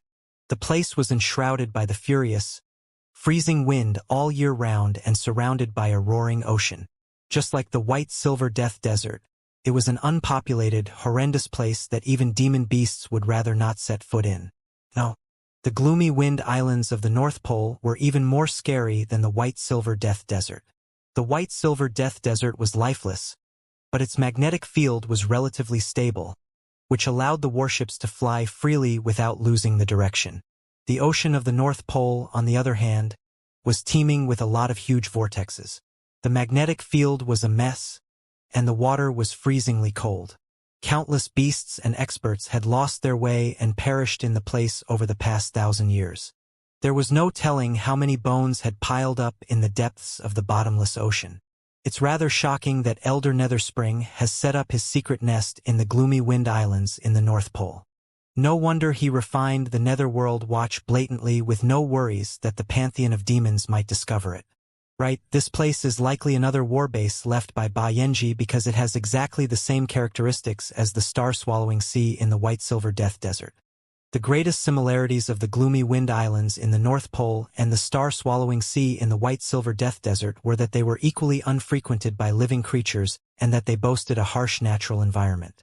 Even if the poison and venomous gas leaked out, it would never survive the scorching desert or the frigid ocean, much less spread out. Ba Yanji had clearly chosen the two locations after much deliberation so that other creatures would not be affected. Now that Elder Netherspring had occupied the warbase in the North Pole, there had to be some leads regarding the Mausoleum of Chaos inside it. It was the origin of everything. The devilish warship landed slowly. Hiding in the darkness, Liao could not see what was going on clearly. He felt like a cat was scratching his heart. But there was nothing he could do except hold back his curiosity and wait. The offloading work lasted an entire day. Eventually, all the containers of biochemical beasts were transported somewhere deep under the ground. Finally, Liao was able to enhance his spiritual waves and reach out to Neltharion again. He had been worrying that Elder Netherspring would bring the Fire Ant King back to the headquarters to the Pantheon of Demons instead of keeping him locked up in this place. However, it was not very likely. The Fire Ant King was a demon emperor after all. Although he was caged and injected with poison right now, he was still a time bomb and could cause major trouble if anything went wrong. As he expected, soon after Liao and the Fire Ant King re-established their communication, Despot and Swirl came in with 4 soldiers of the Netherworld Watch in heavy armor. They injected almost 20 paralyzing and suppressing drugs into the Fire Ant King's body at first before they stuffed him into a special cage that looked like a coffin. Shwa! Swirl touched a rune array outside of the coffin. Almost 100 sharp thorns immediately jerked out from the internal wall and pierced into the Fire Ant King deeply, making him unable to move at all. But Neltharion had crawled into the Fire Ant King's mouth in advance before Despot and Swirl arrived. There was nothing but darkness after the coffin was closed. Some thick, stinky liquid was poured in from the top of the coffin. After it filled the entire coffin, it immediately turned extremely tensile, like the buffer foam that was employed in crystal warships, which could suppress the outburst of one's strength to the largest extent. With such thorough measures, if Liao were not here, there was no way that the Fire Ant King could get out. Liao could only calculate the time in silence. It took 42 minutes and 33 seconds from when they set off from the port where the devilish warship was docked to when the coffin was opened again. Therefore, it was safe to assume that the warbase in the North Pole was no smaller than the Mausoleum of Chaos. When he was pulled out of the coffin, the Fire Ant King pretended that he was feeble and moaned, taking the chance to let out Neltharion. In front of Liao was a very special chamber. It seemed to be a combination of a lab, an interrogation room, and an operation room. At the center of the chamber was an operating bed that was embedded with crystals and surrounded by dozens of mechanical arms and tentacles. In the storeroom nearby, almost 100 enormous culture dishes were placed, in which countless shocking organs were being soaked in a bright yellow liquid. The Fire Ant King was lifted onto the operating table. The tentacles on the 2 sides immediately crawled into his veins like vipers that had smelt blood.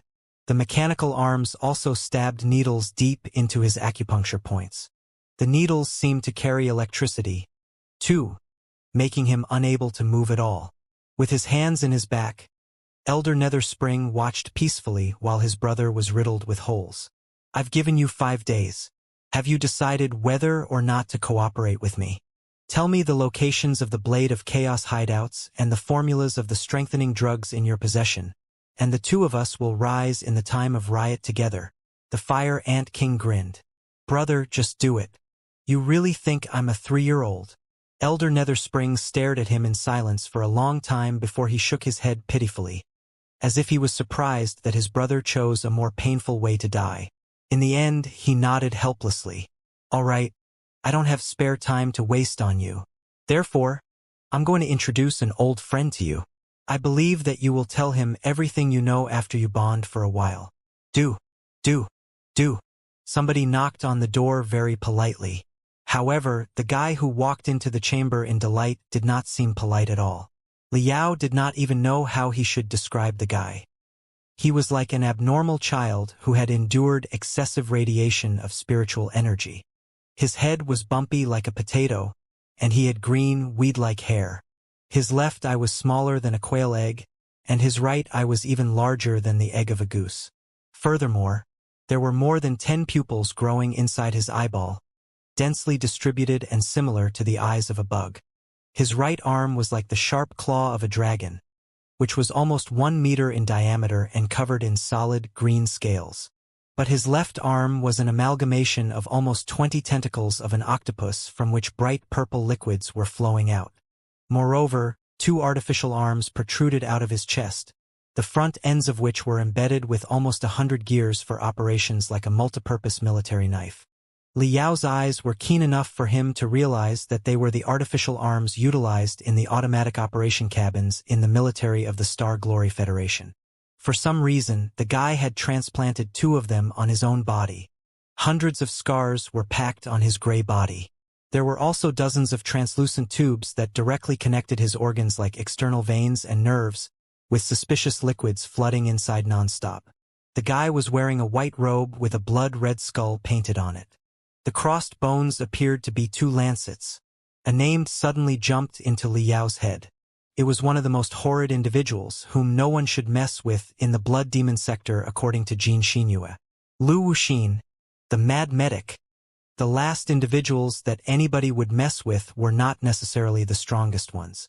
For the big shots such as Elder Netherspring or Jin Tui, they were the leaders of a kingdom or a clan. They often thought far ahead and had big plans, and they acted in their own pattern.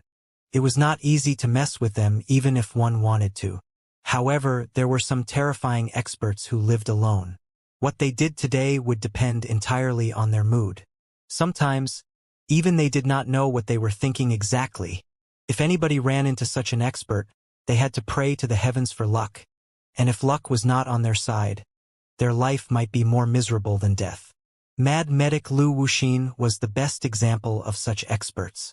He had been an underground surgeon of the blood demon sector in the beginning. In the blood demon sector, the competition was rather cruel. Even the silver blood demons often mauled each other in the struggles for power. Those who failed, unwilling to be killed in the Heaven's Origin sector as cannon fodder, often chose to run away. When there were runners, there were always pursuers. In the brutal hunting and fleeing, being heavily wounded was nothing unusual. Lu Wuxin offered his service to the losers in the fight for power who were being hunted because he knew that they would carry a lot of treasures with them since they were fleeing. Given their situation, they would not care too much about the medical fee since they did not have a second option. More importantly, since the losers had absolutely no support, nobody would avenge them no matter what kind of insane experiments he did on them. Although Lu Wuxin was crazy and infamous, many exiles still went to ask for his treatment. It was partly because the stray dogs did not have better choices. Not all the doctors were courageous enough to treat them at the risk of offending the pantheon of demons. It was also partly because Lu Wuxin's methods were especially brilliant, sometimes even more effective than the operations of the doctors in the pantheon of demons, if not counting the tiny, insignificant side effects. Lu Wuxin could revive a heavily wounded patient who was so seriously corroded by acid that he only had his bones left. But the patient would have to come to him for a skin graft every half year. Otherwise, the patient's biochemical skin would fester inch by inch, and he would die a miserable death. Naturally, the fee for every skin graft was astronomical. Lu Wuxin could also cure a soldier whose stomach had been pierced by a cannonball along with all the internal organs by transplanting new organs of suspicious backgrounds into the patient's body. Not only would the patient fully recover, their capability would also rise. However, for the rest of their life, the patient would have to take the anti-rejection drugs that Lu Wuxin carefully refined every month in order to suppress the rejection reaction. Of course, such anti-rejection drugs were also dozens of times more expensive than normal ones. One of the patients did not believe it and resorted to other anti-rejection drugs.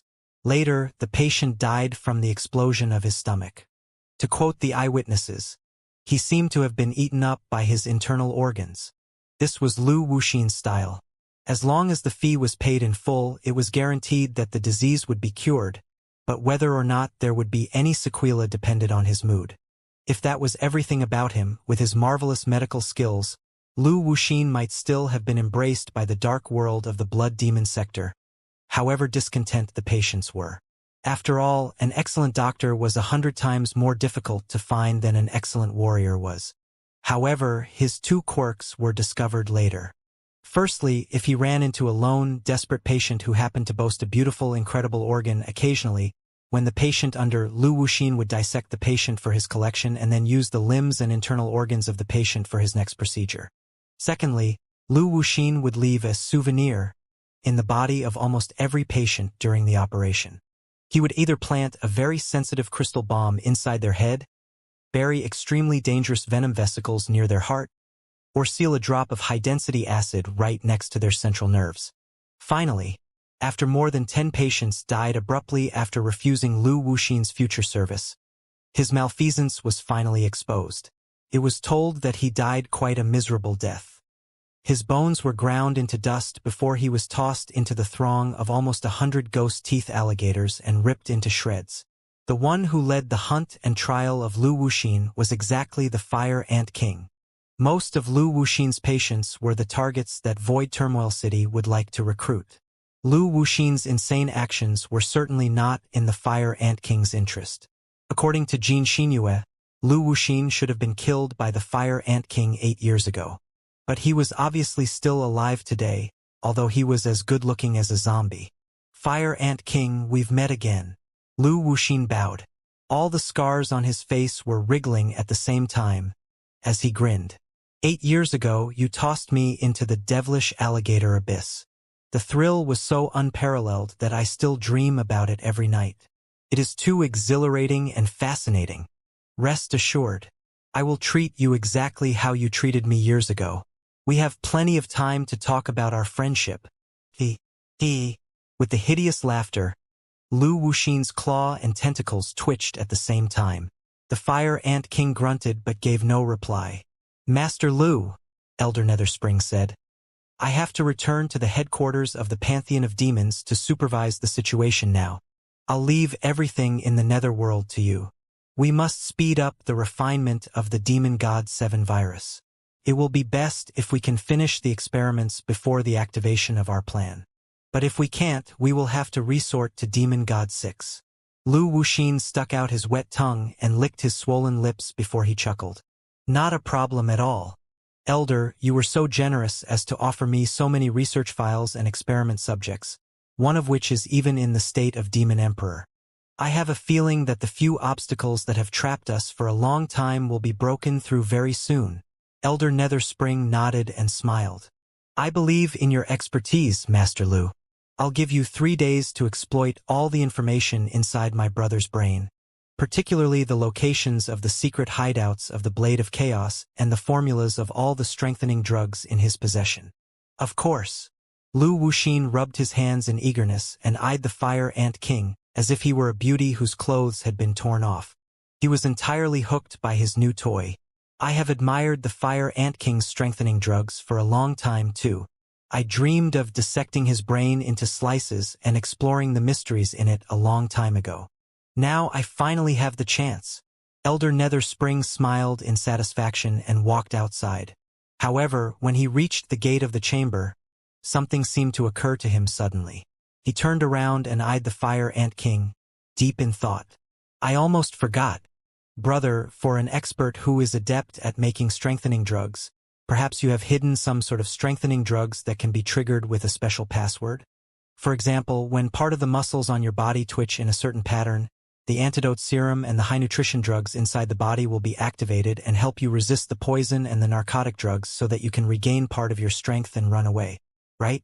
To avoid such a possibility, I'm going to offer you another precious present.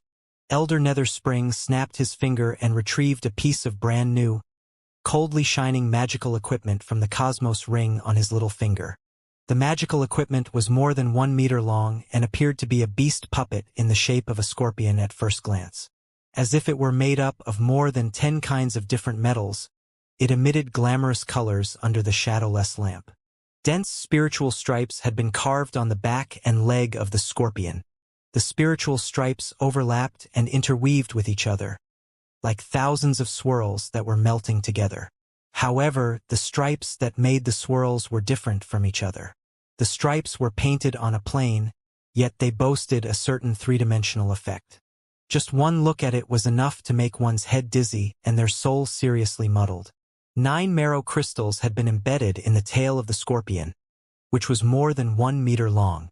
Manipulated by the rune arrays, vague mystic rays were rippling out and condensed into a stinger at the front end of the tail. The magical equipment was so finely made and exquisite that it did not look like a fatal weapon but appeared to be a piece of shocking artwork. Elder Nether Spring put the scorpion-like magical equipment on the ground. There was a similar armband on his right arm. Mystic rays beamed out of the armband and condensed into dozens of control runes in front of his right hand. Elder Nether Spring typed agilely on the runes, his fingers jumping fast. The scorpion-like magical equipment climbed up the operating table and lunged toward the Fire Ant King's chest. Its 8 limbs pierced into the Fire Ant King's ribs like sharp sabers, and the tail pierced into the Fire Ant King's abdomen and drilled deeper and deeper. The Fire Ant King's face was twisted because of the excruciating pain. He hissed nonstop. The long tail seemed to be causing mayhem in his internal organs. Suddenly, the stinger on the tail drilled out of the Fire Ant King's neck and nailed into the back of his head. Ah! The Fire Ant King shook violently. "Don't blame me for my mercilessness," Elder Nether Spring said casually. "You are a super expert in the stage of a demon emperor and one of the best specialists in the field of strengthening drugs. I cannot guarantee that the barriers of the blood demon sector are enough to trap you. Therefore, at a great cost and with a lot of trouble, I managed to get this piece of ultimate magical equipment from the Heaven's Origin sector, the venomous scorpion bone-biting shackle." Upon hearing the name, the Fire Ant King's eyes suddenly became bloodshot as they bulged out of their sockets. Elder Nether Spring grinned hideously. "What, you've heard the name before? Then you must know how awesome it is. Hehe. The venomous scorpion bone-biting shackle is a piece of state-of-the-art magical equipment that Solar Eclipse Xianxia, one of the greatest masters of refining in the Heaven's Origin sector, carefully worked on for 3 years before it was finally produced. The 8 legs of the scorpion contain 8 types of conflicting poison that are of absolutely different attributes. Inside the body of the scorpion are 2 types of aggressive liquid metal that were developed from mustard seed technology. Moreover, there are 9 powerful bombs made of marrow crystals on the tail. Any one of the triple methods of attack is enough to execute an unparalleled expert, especially the fatal tail. Right now, the tail has tied up your spine, and its stinger has pierced into the back of your head. Should the tail explode, you are certainly going to die. The triple methods of attack are triggers for each other, and they are defended by 100 alert rune arrays. All the methods will be activated if any of the rune arrays are cracked. Unless the 100 alert rune arrays that were devised and personally carved by Solar Eclipse Xianxia are cracked within 1 second, there is no way that you can get rid of it. So stop wasting your time. The very purpose when Solar Eclipse Xianxia crafted the magical equipment was to confine the experts of the blood demon sector in the demon emperor level. After the venomous scorpion bone-biting shackle was completed, he challenged Deep Sea University, the holy land of refiners in the Star Glory Federation, with the magical equipment. Not only did the Novum Steli of the refining department of Deep Sea University fail, even Supernova Jiangsheng, his blood uncle and the well-acknowledged best refiner of the Star Glory Federation, was not able to crack it either. If you have several days, you might be able to unlock the barriers that I imposed on your body. But can you unlock the barrier of solar eclipse Xianxia? Elder Netherspring took off the control armband that looked like a mini scorpion and handed it over to Mad Medic Lu Wuxin. He then walked back and patted the Fire Ant King's hand before he smiled and said, "This is for your own good. I was worried that you would be thinking about how to escape in the last few days of your life. So, you can have a good rest now, my dear brother." Elder Netherspring left the chamber without looking back. The Fire Ant King's head fell backwards as if he had lost the support of his spine. There was desperation all over his face. More than 10 operational implements protruded out of the 2 artificial arms in front of Mad Medic Lu Wuxin's chest. They brushed the tip of the Fire Ant King's nose and eventually injected a syringe that was filled with bright green drugs into his neck, pushing all the liquids into his body. This is a dosage of supersensitive 12. I believe that the Fire Ant King knows it better than I do.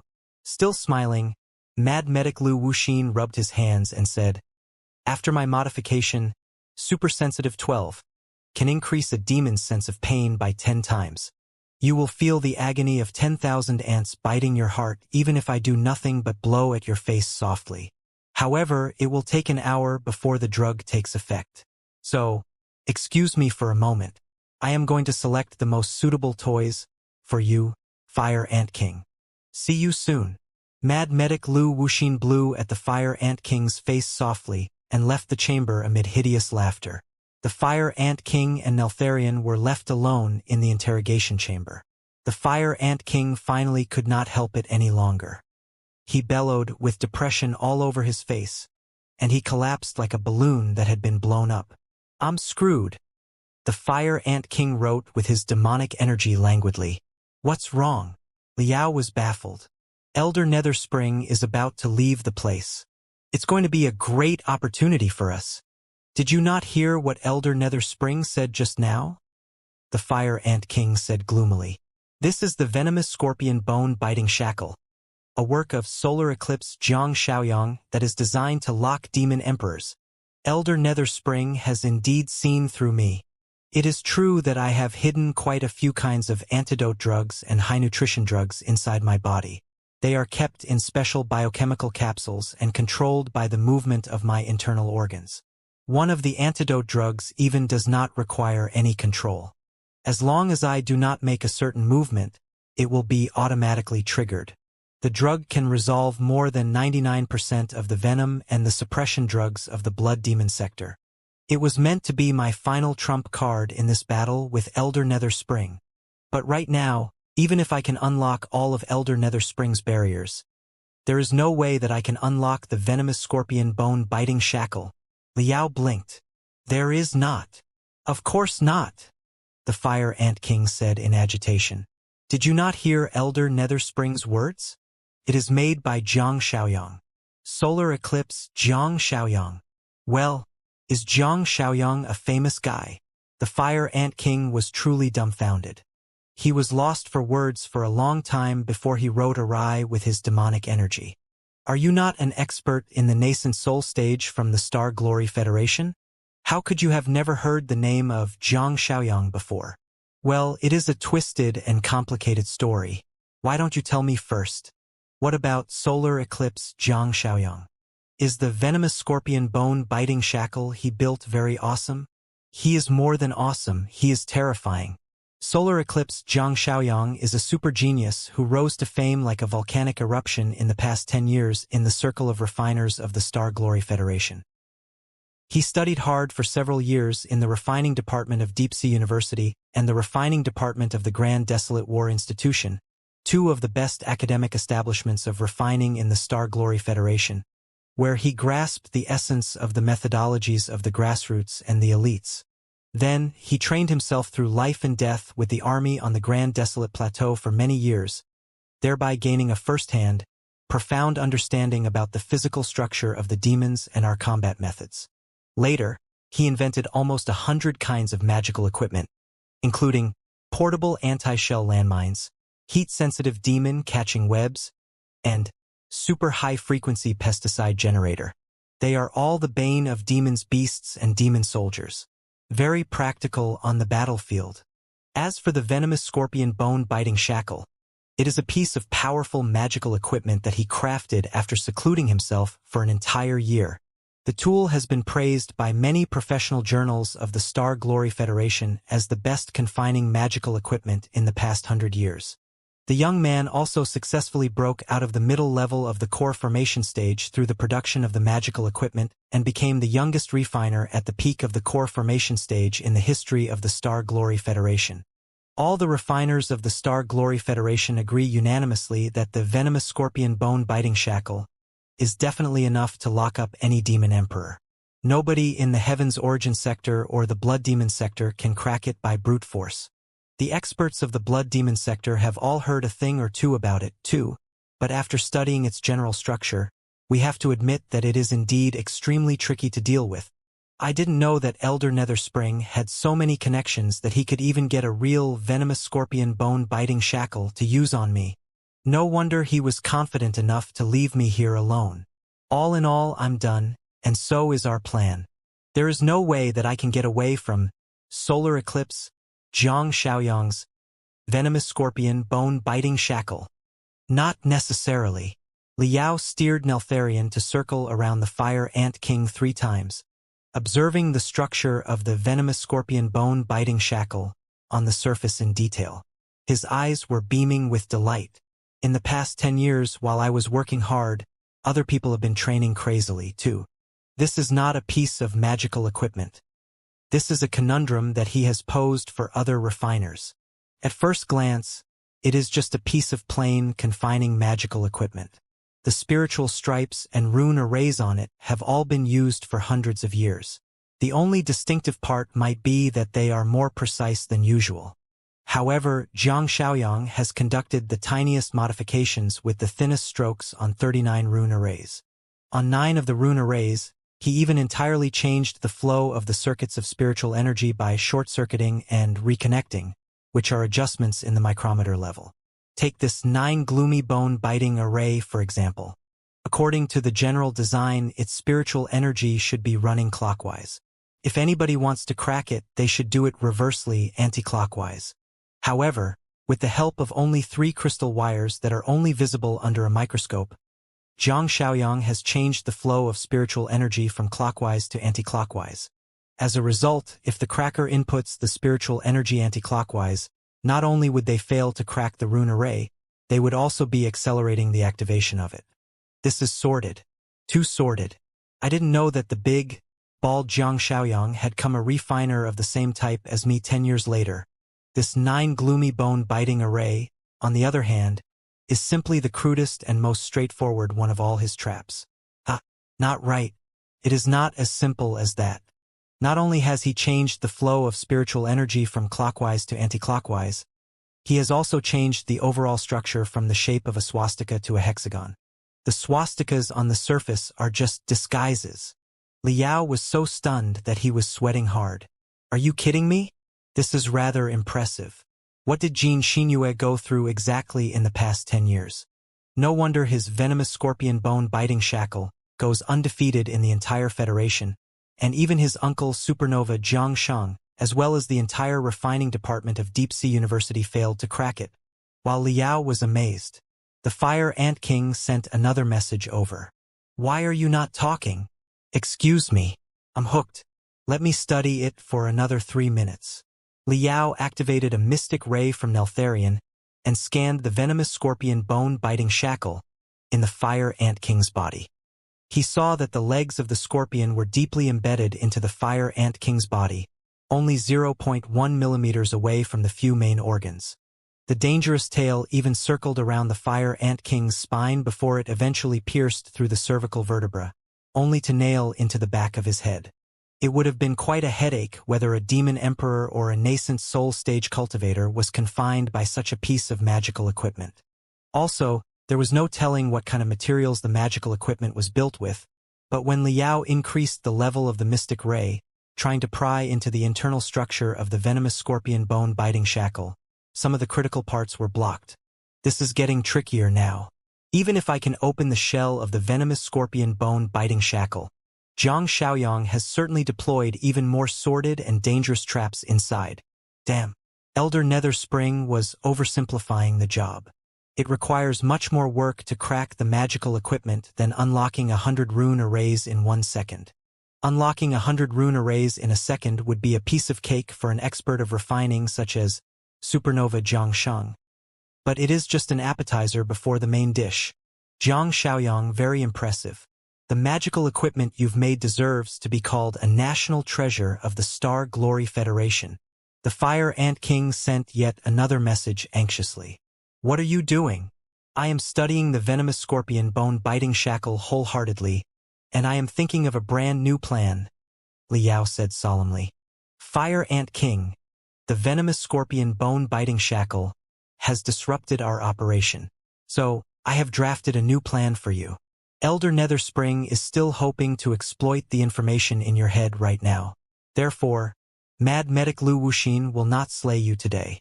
He will torture you for another week or so. It means that we have a week for our new plan. In the week, you will tell me all the valuable information in your head, such as the locations of the secret bureaus of the Blade of Chaos, the contacts of all the spies, the top secret formulas of the strengthening drugs, and the methods to develop the demonic plants quickly. Also, don't forget your secret treasuries, vaults, or safes where you keep your unparalleled techniques. Then you will appoint me as the next leader of the Blade of Chaos. I will figure out a way to rescue our brothers of the Blade of Chaos and let the Blade of Chaos work together with the Star Glory Federation to overthrow the Pantheon of Demons' reign, so that the last wills of God Chaos and you will be fulfilled, and you will be avenged. How does it sound? It does not sound cool.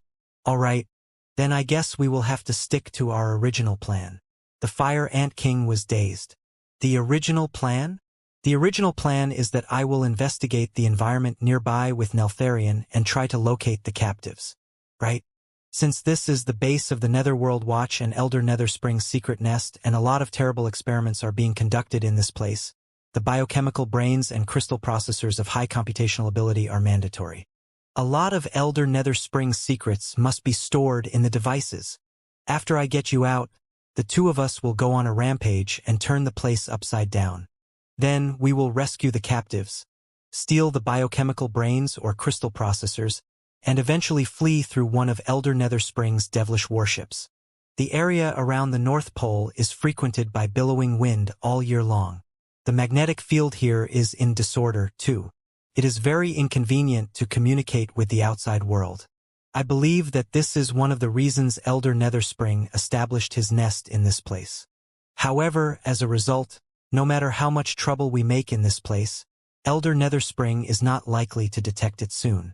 Even if he detects it, it will still take him some time to return. Wait! The Elder Nether Spring frowned. The biggest problem right now is, how are you going to get me out of the venomous scorpion bone-biting shackle? The controller of the magical equipment is in the hands of Mad Medic Lu Wuxin. Don't underestimate him because his nickname is Mad Medic. He has transplanted the organs of many experts into his body and seems to have injected countless kinds of strengthening drugs. 8 years ago, his combat ability was already in the high level of the Demon King state. Now that he has taken Elder Nether Spring's side and is the supervisor of Elder Nether Spring's secret nest, he must be stronger than before. Chances are that he is an out-and-out demon emperor right now. It will not be easy for you to rob him of the controller. Besides, this is a piece of magical equipment made by Solar Eclipse Jiang Xiaoyang, who wouldn't have been so simple-minded as to ignore the possibility that the controller could be stolen.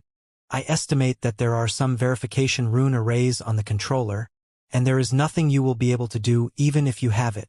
I know, Liao said. That was why I asked whether or not you would like to pass on the leadership of the Blade of Chaos to me, Fire Ant King. Rest assured, I will certainly kill Elder Nether Spring one day and avenge you. I would prefer another method. Then you leave me no choice. I will have to try cracking the venomous scorpion bone-biting shackle with brute force. The Fire Ant King was dazed. He asked in disbelief, "Are you confident?" Liao smiled positively. Rest assured, Fire Ant King. In fact, I am quite an experienced refiner myself, and I have a profound understanding about all kinds of explosive magical equipment. As for the refining style of solar eclipse Xianxia, I have studied a thing or two about it before. So, the Fire Ant King was overjoyed. So, even if the brute force cracking fails, Liao said, I am totally confident that the damage of the crystal bombs will be concentrated on your body, and I will certainly be unaffected, which means that I will still have chance to rescue your subordinates, the elites of the Blade of Chaos. However, in case of an accident, I still strongly suggest that you leave a testament to pass on the leadership of the Blade of Chaos to me, so that the Blade of Chaos will not collapse because of the lack of a commander. The Fire Ant King had no words. Liao licked his lips. All right, Fire Ant King, you can think how to unlock the barriers that Elder Nether Spring imposed on your body right now. I will have Neltharion explore the surroundings, while I figure out how to deal with the venomous scorpion bone-biting shackle. Liao had never forgotten the declaration that he made in public when he was young and proud. Defeat the refining department of Deep Sea University, the holy land of refiners. What if I can crack a piece of magical equipment that even Supernova Jiangshang and the entire refining department of Deep Sea University can't? Neltharion flew up agilely and drifted around the chamber. The gate of the chamber was not made of bars. It was fully enclosed. It was impossible to get out of the chamber through the gate unless Mad Medic Lu Wuxin was opening the gate and getting in. However, Mad Medic Lu Wuxin could be an expert in the Demon Emperor level, too. It was too risky to fly above his head. The Netherworld, Elder Nether Spring's nest, was established based on Ba Yanji's war base 40,000 years ago. Many buildings here were actually the relics from that time and a very vintage style. Also, because of the frigidness of the North Pole, where a drop of water might be frozen before it hit the ground, the ceiling of every chamber was installed with ventilation and heating tubes. Liao soon found the entrance of a ventilation tube at the southeast corner of the chamber. The ventilate tube was only 1 inch in diameter. It was impossible for a demon or a human being to pass through unless they had practiced certain secret arts such as bone-shrinking arts or bone-softening techniques. Of course, that was not a problem for Neltharion. However, Liao did not fly Neltharion through the tiny entrance of the ventilation tube recklessly. Instead, he triggered a beam of probe mystic rays and scanned the bar while he adjusted the frequency of the mystic ray. As he expected, when he adjusted the mystic ray to an extremely low frequency, dozens of mysterious lines appeared on the bars, which interconnected with each other and were moving without any pattern. Should Neltharion touch the crimson lights, an alert system would certainly be triggered. This is truly a heavily guarded place. Neltharion was halted below the entrance of the ventilation tube for 5 seconds while Liao calculated the speed and the angle of the mysterious lines quickly. 5 seconds later, Neltharion passed through the bars unhurriedly like a lazy goldfish. The crimson lines seemed to be cooperating with the device and always missed it by the width of hair. Neltharion passed through the mysterious lines and infiltrated the ventilation tube. The scene inside the ventilation tube, on the other hand, gave Liao quite a big surprise. It was not an impenetrable scanning defense system as he had imagined earlier. In fact, dense bugs were on the tubes, and very tiny webs could be seen at the turn of the tube, where colorful, scary spiders were lurking in the darkness. Bugs, spiders, and dwarf vampire bats, which were deep gray and almost blended in with the tube, constituted a comprehensive, ecological alert system inside the ventilation tube. Liao could not help but click his tongue. Even if somebody crawled into such a tube by compressing their muscles and bones to the minimal size, there would be nothing they could do about the innumerous insects. It was impossible for even the tiniest biochemical beasts to infiltrate the tube without alarming the insects. Elder Nether Spring is indeed a great player of insects. I'm afraid the defense of his place is even heavier than the Supreme Congress of the Star Glory Federation. Thankfully, Liao possessed Neltharion, a piece of magical equipment crafted in the zenith of the Star Ocean Imperium. Neltharion remained in its stealth mode while it floated in the middle of the tube and observed the entire ecological system. The little bugs on the wall of the tube, which looked like mosquitoes, were dancing without any pattern every second, capturing the floating particles in the air as their food. Some of the bugs would get caught in the spider web. When the number of prey was good enough, the colorful spiders would take action and devour all the food on their web. At that time, the bugs would calm down for several seconds, revealing a zigzagging gap. That was Li Yao's only opportunity. He waited patiently for the spiders to go hunting 3 times and calculated the average length of the gap among the bugs. Finally, when the spiders took action the 4th time, he steered Neltharion to pass through them. His speed could not be too high. Otherwise, he would affect the flow of the air and be caught. The black mist made by the bugs was like a bloody mouth that was closing slowly behind Neltharion. The teeth of the mouth almost bit Neltharion's rear. At the front, the entire tube was blocked by spider webs whose shining threads were smeared with fatal thick liquids. Thankfully, the holes on the spider webs were not even. Sometimes, when the bigger prey was struggling fiercely, they would tear the spider web apart. The colorful spiders, after swallowing enough food, began to mend the webs. Li Yao held his breath and looked for the biggest hole. It was a big test for his expertise of flying a starship, too. The hole that he found was almost the same size as Neltharion. One tremble during the pass-through might sabotage all his endeavors. Meanwhile, the colorful spiders were already crawling toward the hole, apparently planning to repair the biggest hole first. Easy. Relax. There's still a lot of time. Neltharion took a leap forward and successfully traveled through the web before the spider spurted out the first thread. Li Yao heaved a huge sigh in relief. He had been almost melted in the stomach of the lightning boa. In the exact same way, he breached the blockage of another 7 spider webs and finally reached the entrance of another ventilation tube. Li Yao watched through the bars. He could tell that it was an enormous lab or factory. The vast space had been divided into several different areas. Right below Neltharion was an area for weapons testing. One of the soldiers of the Netherworld Watch, lean and with a head resembling that of a wolf, was holding a narrow, long, bizarre-looking firearm in his hand and aiming in a kneeling position. This is the sniper version of the Wild Wave 7 Storm Bolter. After a quick glance, Li Yao already determined that the soldier was using a very popular assault rifle of the Star Glory Federation. The gun could be turned into a general-purpose sniper rifle with reasonably good specifications after it was installed with high-precision plugins. However, other than the high-precision plugins, the very Wild Wave 7 was also tied up by thick veins and tentacles on the surface. 2 redundant objects that looked like lumps were attached to the magazine. There were also 2 crimson eyeballs protruding out of the scope. The gun seemed to have been contaminated, assimilated, and devoured by a certain abnormal monster. It was now a weird weapon that was half a piece of magical equipment and half a living creature, like the blood-sucking flying swords Li Yao had seen in the Mausoleum of Chaos. What was more terrifying was that almost 10 veins, or maybe synthesized nerves, grew out of the sniper rifle and pierced into the arms, chest, and temples of the soldier, as if he was already joined with the weapon. Li Yao pondered, manipulating the magical equipment with one's own neurons? If that is the case, it will not require powerful telepathic thoughts to use the gun. The weapon's specifications will be significantly improved. 2. Hoo! Hoo! Hoo! Furious wind was blowing in the test field. There were even artificial snowflakes that were seriously inhibiting the vision and senses of the sniper. According to the tutorial of the Federal Army, such a weather was most unsuitable for a sniper. But the soldier of the Netherworld Watch stayed absolutely still. He remained in a kneeling position like a cold statue. Beep! Hundreds of meters away, a bluish spring suddenly spurted out and blossomed into dozens of stars in midair. Hiu! Hiu! Hiu! Hiu! The soldier shot calmly.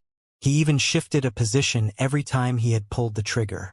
In half a minute, he moved into 6 different positions. The interference of the wind and snowstorm was nothing to him. He barely missed any targets. The dozens of blue stars perished abruptly.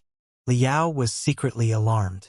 The sniper version of the Wild Wave 7 assault rifle that has been secretly modified by Elder Netherspring is significantly improved in terms of trigger speed, load capacity, stability, and anti-interference abilities.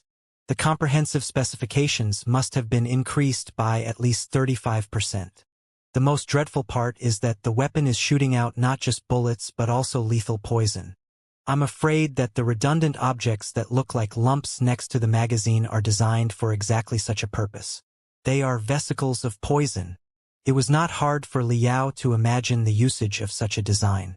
At first, the highly penetrative and damaging bullets would damage the shield, shell, and plate armor of the target, exposing their most vulnerable body parts. Then, the poison or acid that came with the bullets would be able to destroy the internal organs directly. For both human beings and demons, it was certainly an extremely vicious weapon. Now that the sniper rifle has gone through such modification, the assault rifle that is simpler in structure must have been modified in similar ways too. The soldiers of the Netherworld Watch who are embedded with demon cores all over their bodies are already tricky enough. It is going to be a nightmare if they are all equipped with such marvelous weapons. Liao secretly learned the specifications of the biochemical sniper rifle and committed them to memory before he flew Neltharion away cautiously. In the second test field, there was a tall, muscular soldier of the Netherworld Watch who was tied up by more than 10 ammunition belts to which crimson grenades were attached. Liao noticed that he was wearing a special necklace on his neck that was as thick as a trunk. Inside the necklace was some sort of dark red drug. Qi. The needles on the internal side of the necklace pierced into the soldier's neck and injected all the drug into his body. Hoo! The soldier let out an ear-splitting roar. The skin all over his body turned red before it broke apart in the end, revealing intense flames that were burning in his veins. Very soon, the soldier turned into a fire demon almost 5 meters tall. The color of the fire turned from red to white as its temperature grew higher and higher. He looked like a pile of melted steel. What was weird was that, despite such a scorching temperature, the soldier of the Netherworld Watch was not dead yet. Instead, he was charging at a heavy crystal tank that had been placed as a target. The heavy crystal tank, under the remote control of the staff nearby, fulminated and ran toward him at full speed. 2. Boom! The soldier was like a crazy rhino. Every step he took would leave a deep footprint behind him. He rushed at his top speed and blocked the moving heavy crystal tank head-on like a shooting star.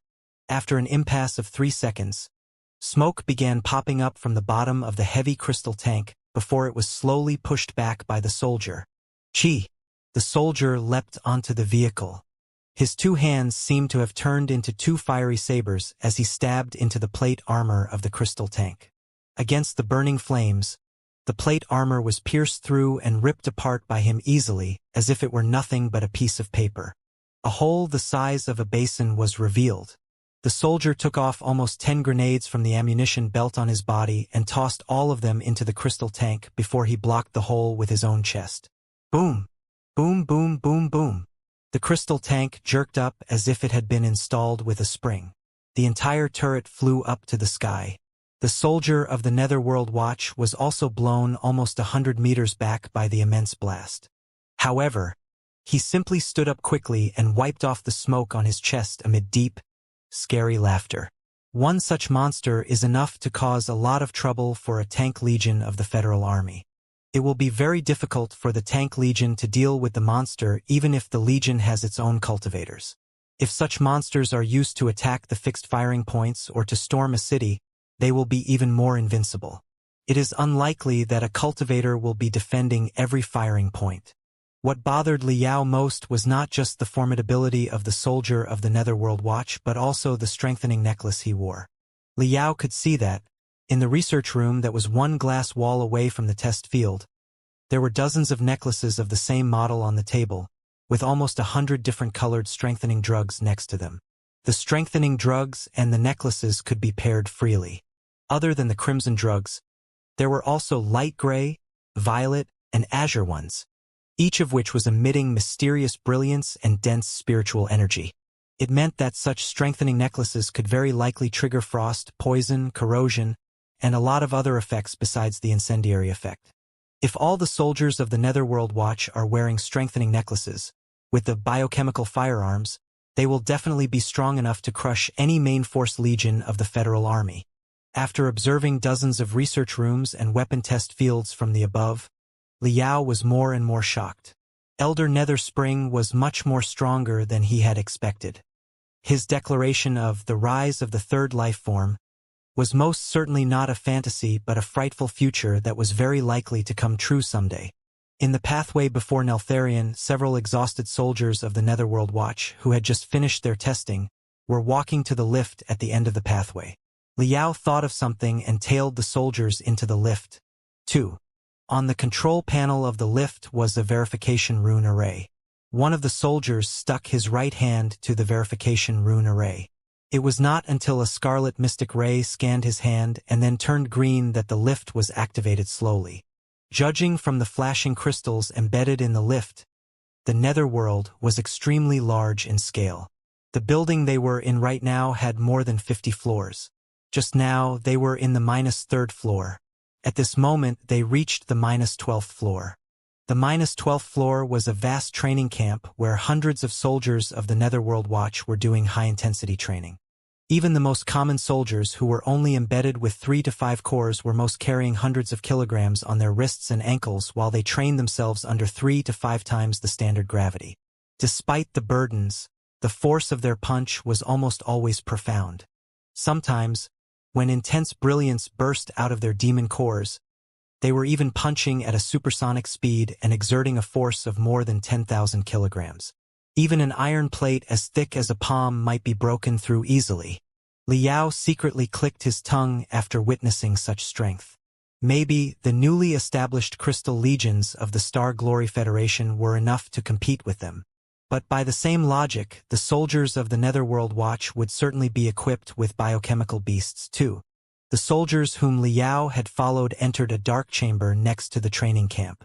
The temperature of the dark chamber was extremely low. The room was enshrouded in dead silence as if it were a spacious graveyard. In the middle of the vague icy mist stood almost 1,000 deep sleep capsules of different sizes. They are the deep sleep capsules for the military of the Star Glory Federation. But they have undergone the same biochemical modifications. A lot of veins, biochemical brains, and accessories whose usages are unknown have been added to them. The 4 soldiers found their own deep sleep capsules and lay in them. On the light beam on the surface of the deep sleep capsules, figures and runes were changing quickly. Observing through the hole, Liao noticed that the deep sleep capsules were soon filled with a blue gas, and frost began appearing on the eyelids and nose tips of the 4 soldiers. They had entered the hibernation state in the low temperature, too. I understand it now. After modification, those deep sleep capsules all boast a certain hibernation effect. But why? Liao tapped his head softly, deep in thought. Right. Demon cores are extremely unstable amalgamations of spiritual energy after all. They might leak or explode if anything goes wrong. Therefore, the soldiers must go into the hibernation state every once in a while to stabilize the spiritual energy inside the demon cores. There are 505 deep sleep capsules in this place. But it can't be the only camp of the Netherworld Watch. There seem to be 2 to 3 similar camps nearby. Other floors must have similar facilities too. Judging from my preliminary estimation, the head count of the Netherworld Watch should be around 5,000, which is very suitable for a secret troop. If there are more soldiers, the assets and resources supplied to the North Pole will be too huge. The risk of the place being exposed will be much higher. Liao frowned at the thought. The individual combat ability of the Netherworld Watch was much higher than the Grand Illusionary soldiers, not to mention the terrifying biochemical devices. Besides, the soldiers of the Netherworld Watch were all intelligent creatures who had their own self-awareness. It was impossible that they would just give up their weapons and surrender the moment their command center was taken down.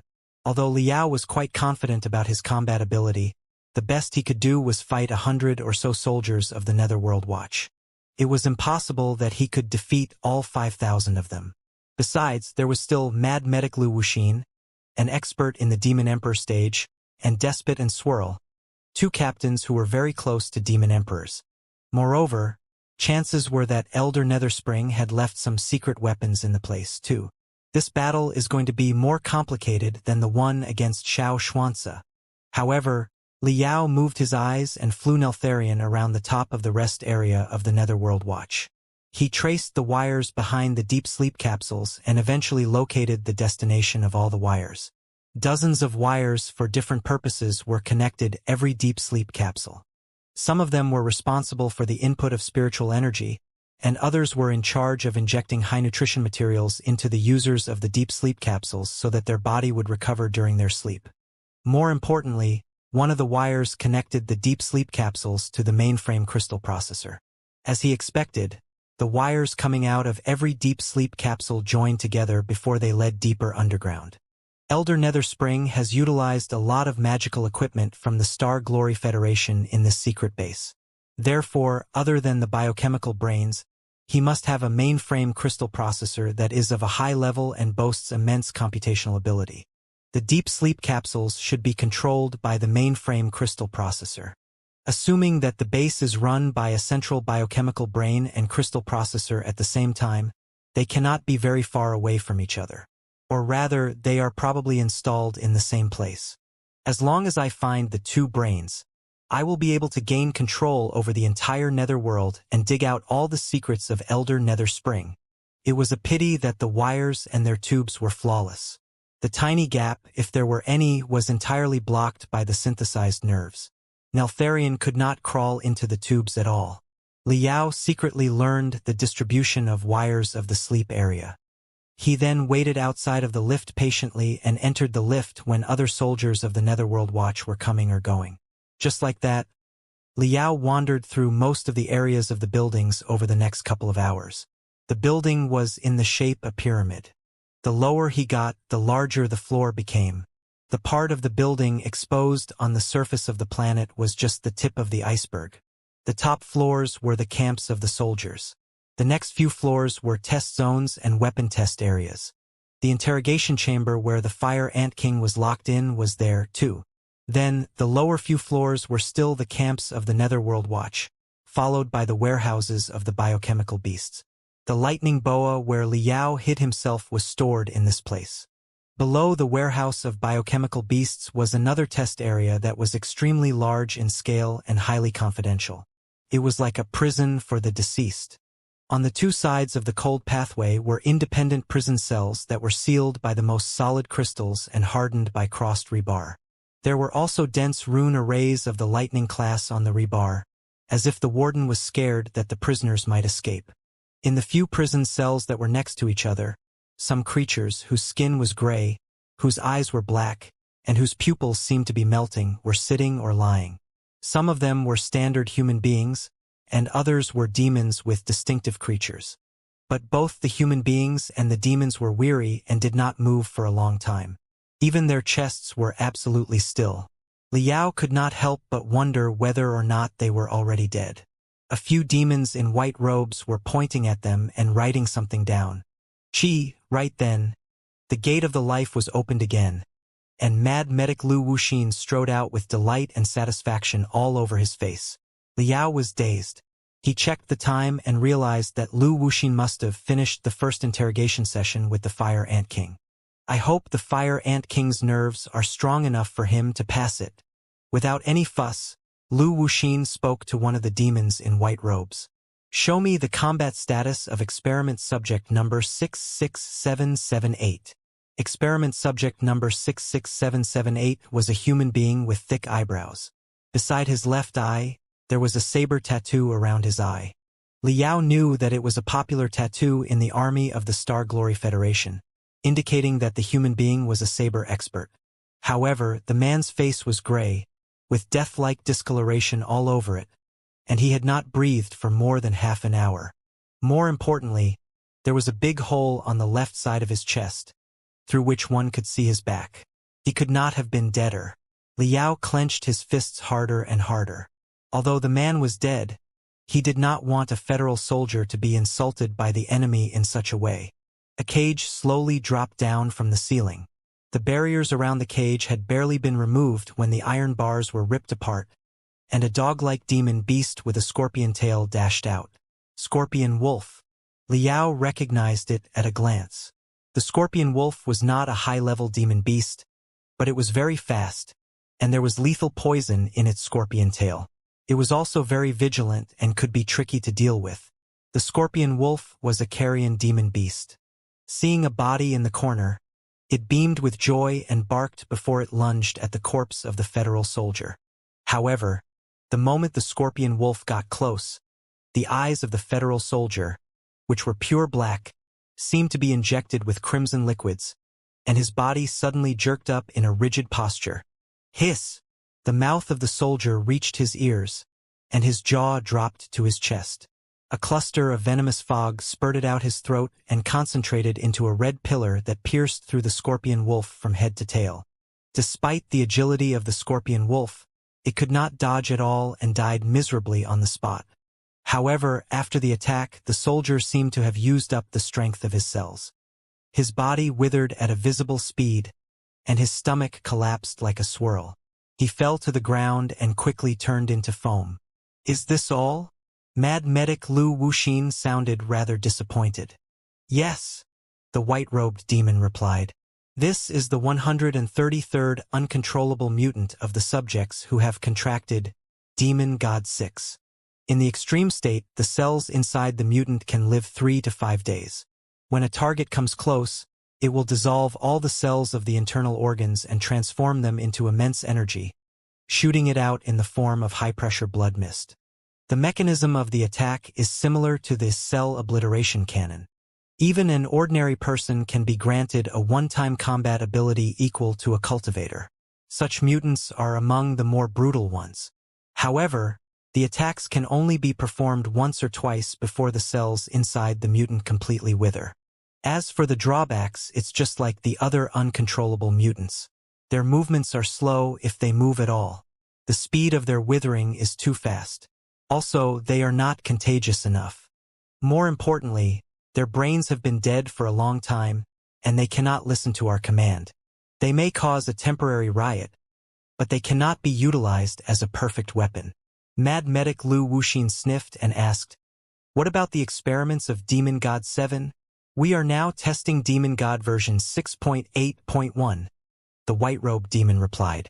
In the second beta test of the version, the instant clean death rate was 65%. 32.5% of the subjects turned into uncontrollable mutants after death, and 2.5% of them received perfect evolution. A success rate of 2.5% is still too low," Mad Medic Lu Wuxin said coldly. "It is not a batch of wild monsters that Elder Nether Spring wants, but a well-trained, absolutely loyal and formidable army. The success rate must be improved to above 5%. "Understood," the white-robed demon said. "Although we haven't made much progress in the improvement of the success rate, the manipulability of the perfect mutants is much higher than previously." "Is that so?" Mad Medic Lu Wuxin paused for a minute in thought. "Let's go and check." At the end of the pathway, in an ultra-solid prison cell with double crystal walls, a handsome, furious demon was pacing back and forth anxiously. The moment he saw Mad Medic Lu Wuxin, the demon lunged at him like a crazy tiger, triggering thousands of electric arcs on the defense rune array. He was blown back brutally. More than 10 burnt scars were added to his body, but he felt none of it and simply pointed at Lu Wuxin, cursing with the utmost hatred. Liao was shocked. The demon had dense, golden hair, his nose that of a lion, and his mouth was broad.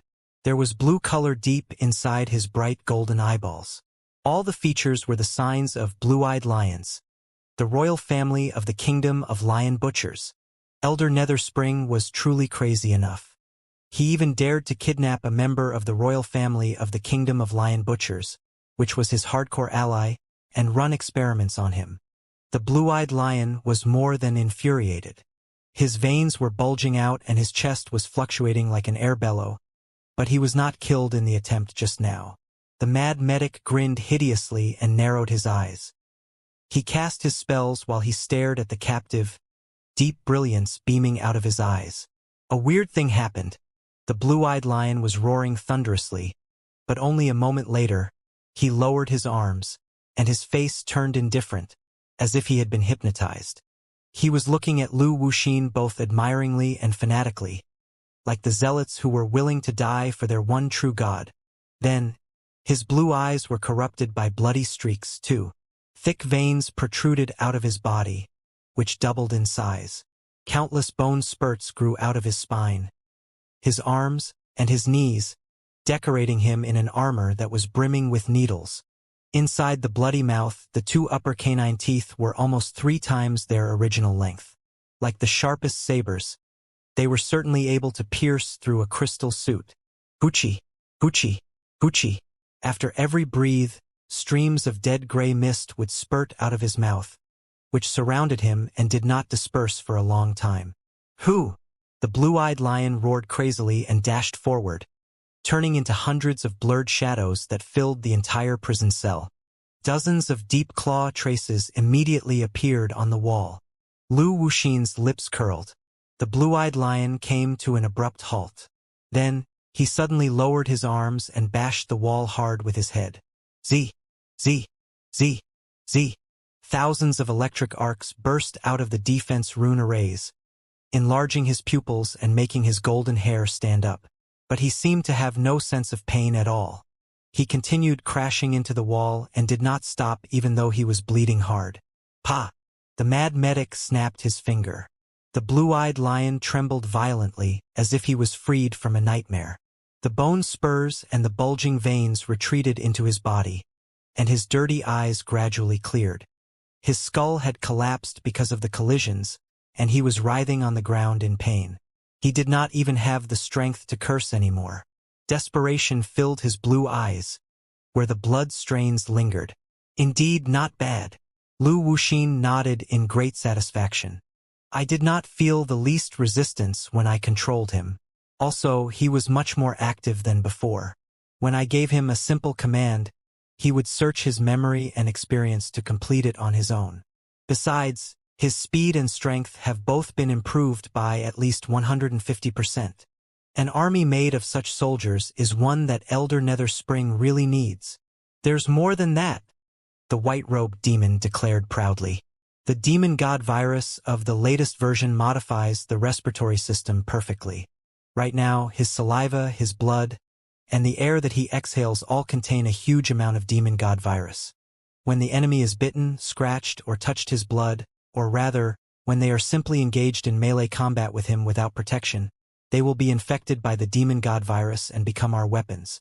However, the current version of the virus is still vulnerable under high temperature or low temperature, and it will be easily suppressed by the incendiary bullets and the frost rune arrays. We are hoping to improve that part of the virus in our next version. Most excellent, Lu Wuxin remarked. But we must hurry. It won't be long before the demon god virus is sent to a real battlefield. They were talking in lower and lower voices and seemed to be discussing a specific technological problem.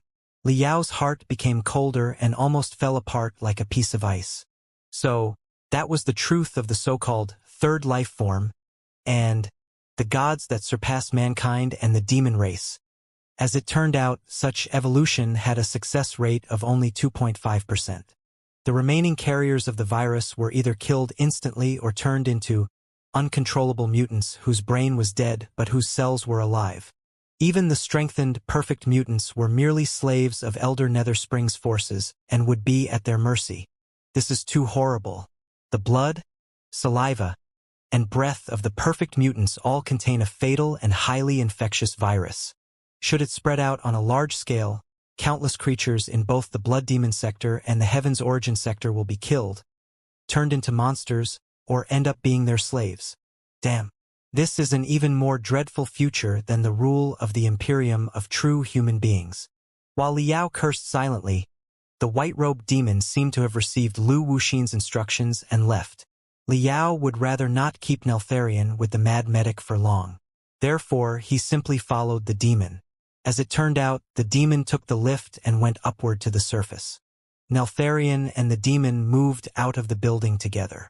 It was not until this moment that Liao finally got a general picture of Elder Nether Spring's nest. It was a freezing snow world with blowing wind outside. They were in a lone island, surrounded by an icy ocean that was full of swirls, surging tides, and colliding glaciers. Looking into the distance, Liao found that the horizon seemed to have become a forbidden abyss that was hidden in the dark mist. The lone island was the shape of a dumbbell. It was narrow in the middle and broader on two ends. They were presently at the south of the island. The part of the building above the ground was less than 30 meters tall and covered in thick snow and ice. It was impossible to detect it from the sky at all. Next to the building was a helipad for devilish warships. 3 inconspicuous enormous devilish warships were docked under the cover of the floating islands that pretended to be icebergs. Neltharion followed the white-robed demon to the north of the island. The north of the island turned out to be a vast camp of captives. The visible captives who were wandering in the yard in the freezing wind numbered around 1,000. There was no telling how many more were locked in the underground building. Liao adjusted the resolution of Neltharion and observed the captives carefully. They were not the newly captured soldiers of the Blade of Chaos. Despite the temperature of dozens of degrees below zero, they were still only wearing thin prison garb and training themselves hard with whatever facilities they had. Most of the captives were healthy and strong, and they were apparently split in 2 groups. The captives on the left side were mostly human beings, many of whom had popular tattoos of the Federal Army on their faces and arms. It was easy to tell that they had gone through harsh training in the military through their eyes and the way they walked. But their capability was much higher than any special force of the Federal Army that Liao had seen. Many of them were punching at a supersonic speed casually while they were yawning, tearing the air apart time and time again for almost 1 minute straight. Is this happening? Since when have the soldiers of the Federal Army become so tough? Liao secretly clicked his tongue. The captives on the right side, on the other hand, were mostly the Claw clan and the Horn clan of the Kingdom of Lion Butchers, but a lot of them were clearly the members of the Insect clan and the Feather clan, too. Together, they were almost a small coalition army of the demon race. The captives of different species had all been captured by Elder Netherspring for his experiments. Most of them had already suffered a lot of wounds and were barely recognizable. Even so, there was clearly mistrust between the 2 sides. An invisible boundary seemed to be in the middle of the camp. Many captives were looking at the other side of the boundary with hatred. So they are truly the soldiers of the Federal Army. They are my compatriots and comrades. I must find a way to rescue them all. After unearthing the terrifying experiments that Elder Netherspring had been working on and discovering that so many of his compatriots and comrades had ended up being captives and experiment subjects, Liao was more infuriated and determined than ever. Neltharion did not enter the camp of the captives recklessly. Instead, it took a circle around the north of the lone island. The perimeter of the northern half of the island spanned approximately 10 kilometers, and the camp of the captives on the ground already had a coverage of almost 3 square kilometers. It was quite huge. 3 layers of obstacles had been established out of the captive camp. The first layer of obstacles was made of frost thorns that could resist extremely low temperature. They interweaved with each other like countless icy pitons and constituted a high wall more than 20 meters tall. Whenever a captive was close to the wall, the thorns would extend out and shake like vipers. Behind the frost thorns was a high-voltage electric web with bluish electric arcs flowing through thick wires. Occasionally, 2 electric arcs would collide, resulting in brilliant sparks. Behind the high-voltage electric web were clusters of weird demonic plants, which, at first glance, appeared to be organs of a certain enormous demon beast. They were almost 4 floors high and bright blue with translucent lumps growing on them that were pulsating like hearts. The giant petals on their top were like bloody mouths that had been widely opened. The sharp thorns around the petals were as sharp as tusks. Deep inside the flower, icy mist was spurting out and congregated into a vague cloud in the air. The weird demonic plants had been cultivated all around the captive camp with a span of hundreds of meters. The icy mist they generated enshrouded the captive camp and lingered. In Liao's experience, they probably possessed air-attacking abilities. The frost thorns, high-voltage electric web, and air-attacking demonic plants that could spurt icy mist. Even if a captive passed through the 3 layers of obstacles, they would still find themselves surrounded by a gloomy, creepy ice ocean that was thousands of kilometers offshore. They could not run away even if they had grown wings. However, they were still not the most powerful barrier of the captive camp. In the middle of the frost thorns and the high-voltage electric web, a bronze pillar had been established every few dozen meters. Together, They seemed to be hundreds of giants in heavy armor that were eyeing all the captives coldly. All the bronze pillars were carved with complicated vintage runes. Liao thought quickly. Judging from the style and the method of engravement, they were all ancient runes from 40,000 years ago. The 108 pillars integrated into an ancient array, right? It must be an ancient array that was set up by Bai Yanji's chaos demons in order to confine certain brutal demon beasts, or even the ultimate one demons. Liao was greatly refreshed. Naturally, an ancient rune array was always made of ancient magical equipment and the most classical ancient spiritual stripes. Analyzing ancient spiritual stripes, dismantling the ancient magical equipment, and cracking the ancient rune arrays were all his specialties. It appeared that the ancient rune array was the pivot of the captive camp. If that was the case, he might be able to rescue all the captives after he destroyed the rune array. Steering Neltharion, Liao scanned every pattern on the 108 bronze pillars before moving into the captive camp prudently. All the captives, be they human beings or demons, were confined with silver shackles and manacles on their necks, wrists, and ankles. There was also the weight that they carried for their training. Every lock was embedded with shining crystals that were surrounded by sophisticated spiritual stripes. Although the locks were modern magical equipment that were newly made, the spiritual stripes on them were in the distinctive characteristics of the ancient cultivators and apparently belonged to the same system as those on the bronze pillars. It seems that the locks must work with the 108 bronze pillars.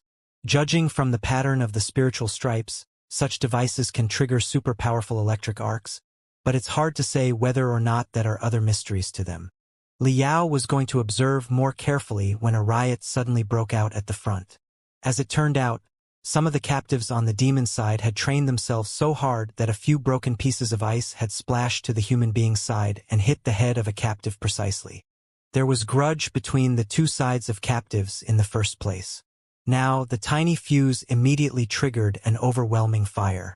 All the captives jumped to their feet and glared at each other across the invisible boundary, cursing and calling each other's name. Very soon, a brawny individual dashed from each of the two sides. What was odd was that the leader who walked out of the federal soldiers had a green face and long tusks. His body was dark, and his arms were exceptionally long, dangling down by his ankles and growing black scales. He also had a bone tail that looked like a long hammer in his back. He looked even more hideous than a Xianxia one. However, he was wearing a federal soldier's hat on his head neatly.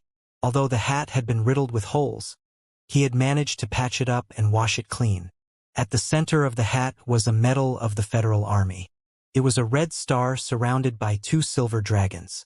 The guy who strode out of the demon's side proudly, on the other side, turned out to be a handsome, middle-aged man with a square face and broad eyes. Other than his chin that was slightly protruding and his canine teeth that bared out of his mouth, Liao could not see any features of demons on him at all. Are those two guys on the wrong side of the boundary? Liao scratched his head. Suo Chaolong, the Xianxia, who walked out of the human captives and had a military hat on his head, roared furiously. What the fuck is the meaning of this? You didn't take enough of a beating last week, and you want me to blow out your newly grown molars again, right? Han Tuhu, don't make a fuss here. My guys only splashed a tiny bit of ice by accident when they were training. Your people were yelling and cursing first. The leader of the demon captives, who was the square-faced, middle-aged man, chuckled aloud. You are crying for help when you were hit by nothing but a few scraps of ice. What a bunch of losers. No wonder you collapsed all the way from the dark desolate domain to the giant blade pass without even having the courage to fight back at all. Ha ha ha ha.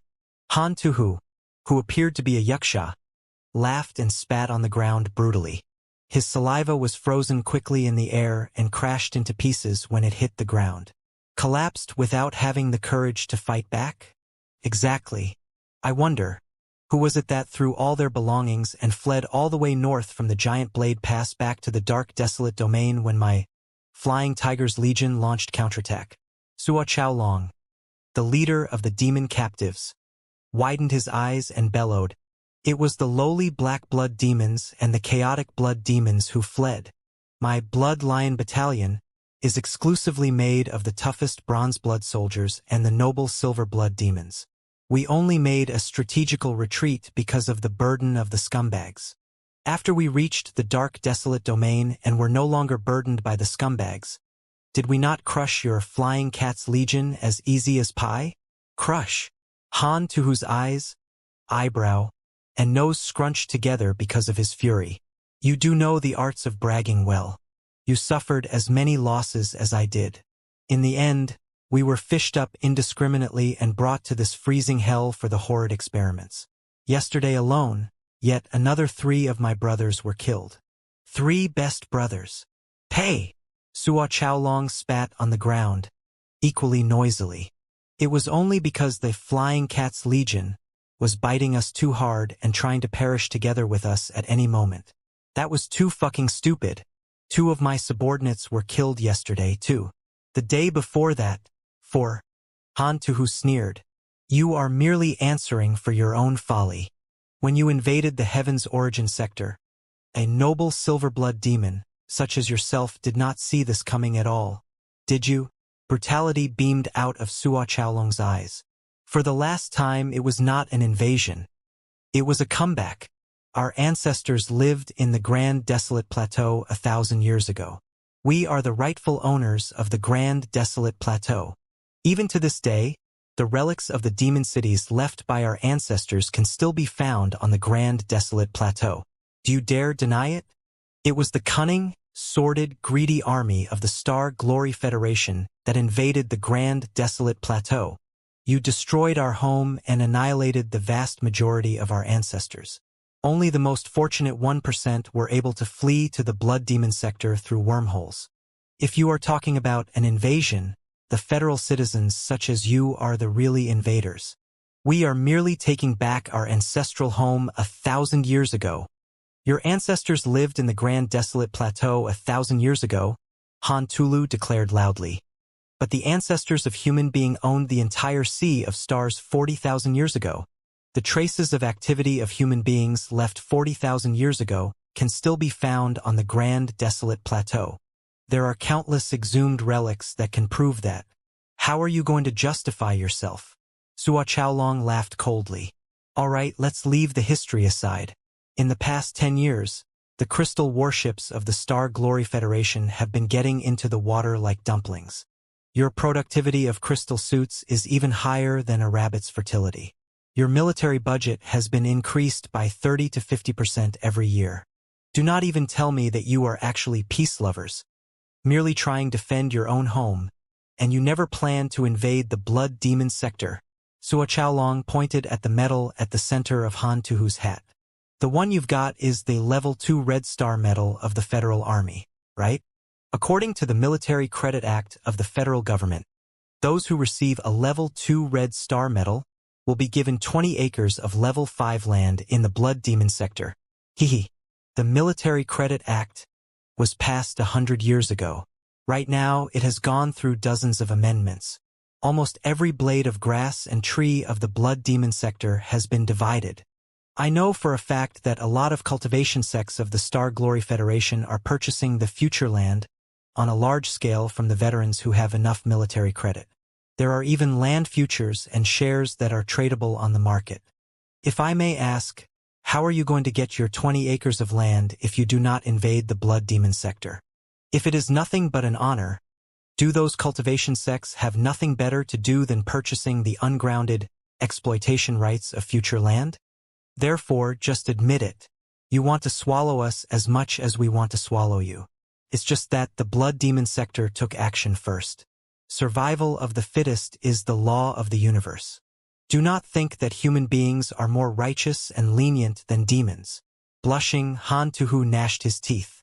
Do not compare the great civilization of mankind to the atrocious civilization of demons. Sua Chaolong was amused. He pointed his canine teeth and said, After I was tortured dozens of times by the scumbags, I still managed to keep some of the features of the demons. As for you, are you even similar to a human being? Just look at your pathetic portrait in your P. You are shameless enough to say, great civilization of mankind? Hey Han Tuhu, I've been meaning to ask you a question for a long time. Do you really think you are even a human being? His words were obviously the last thing that Han Tuhu wanted to hear. Every red hair of the muscular man who looked like a Xianxia was jumping crazily like flames, and the veins on his temples bulged out like a tightened longbow.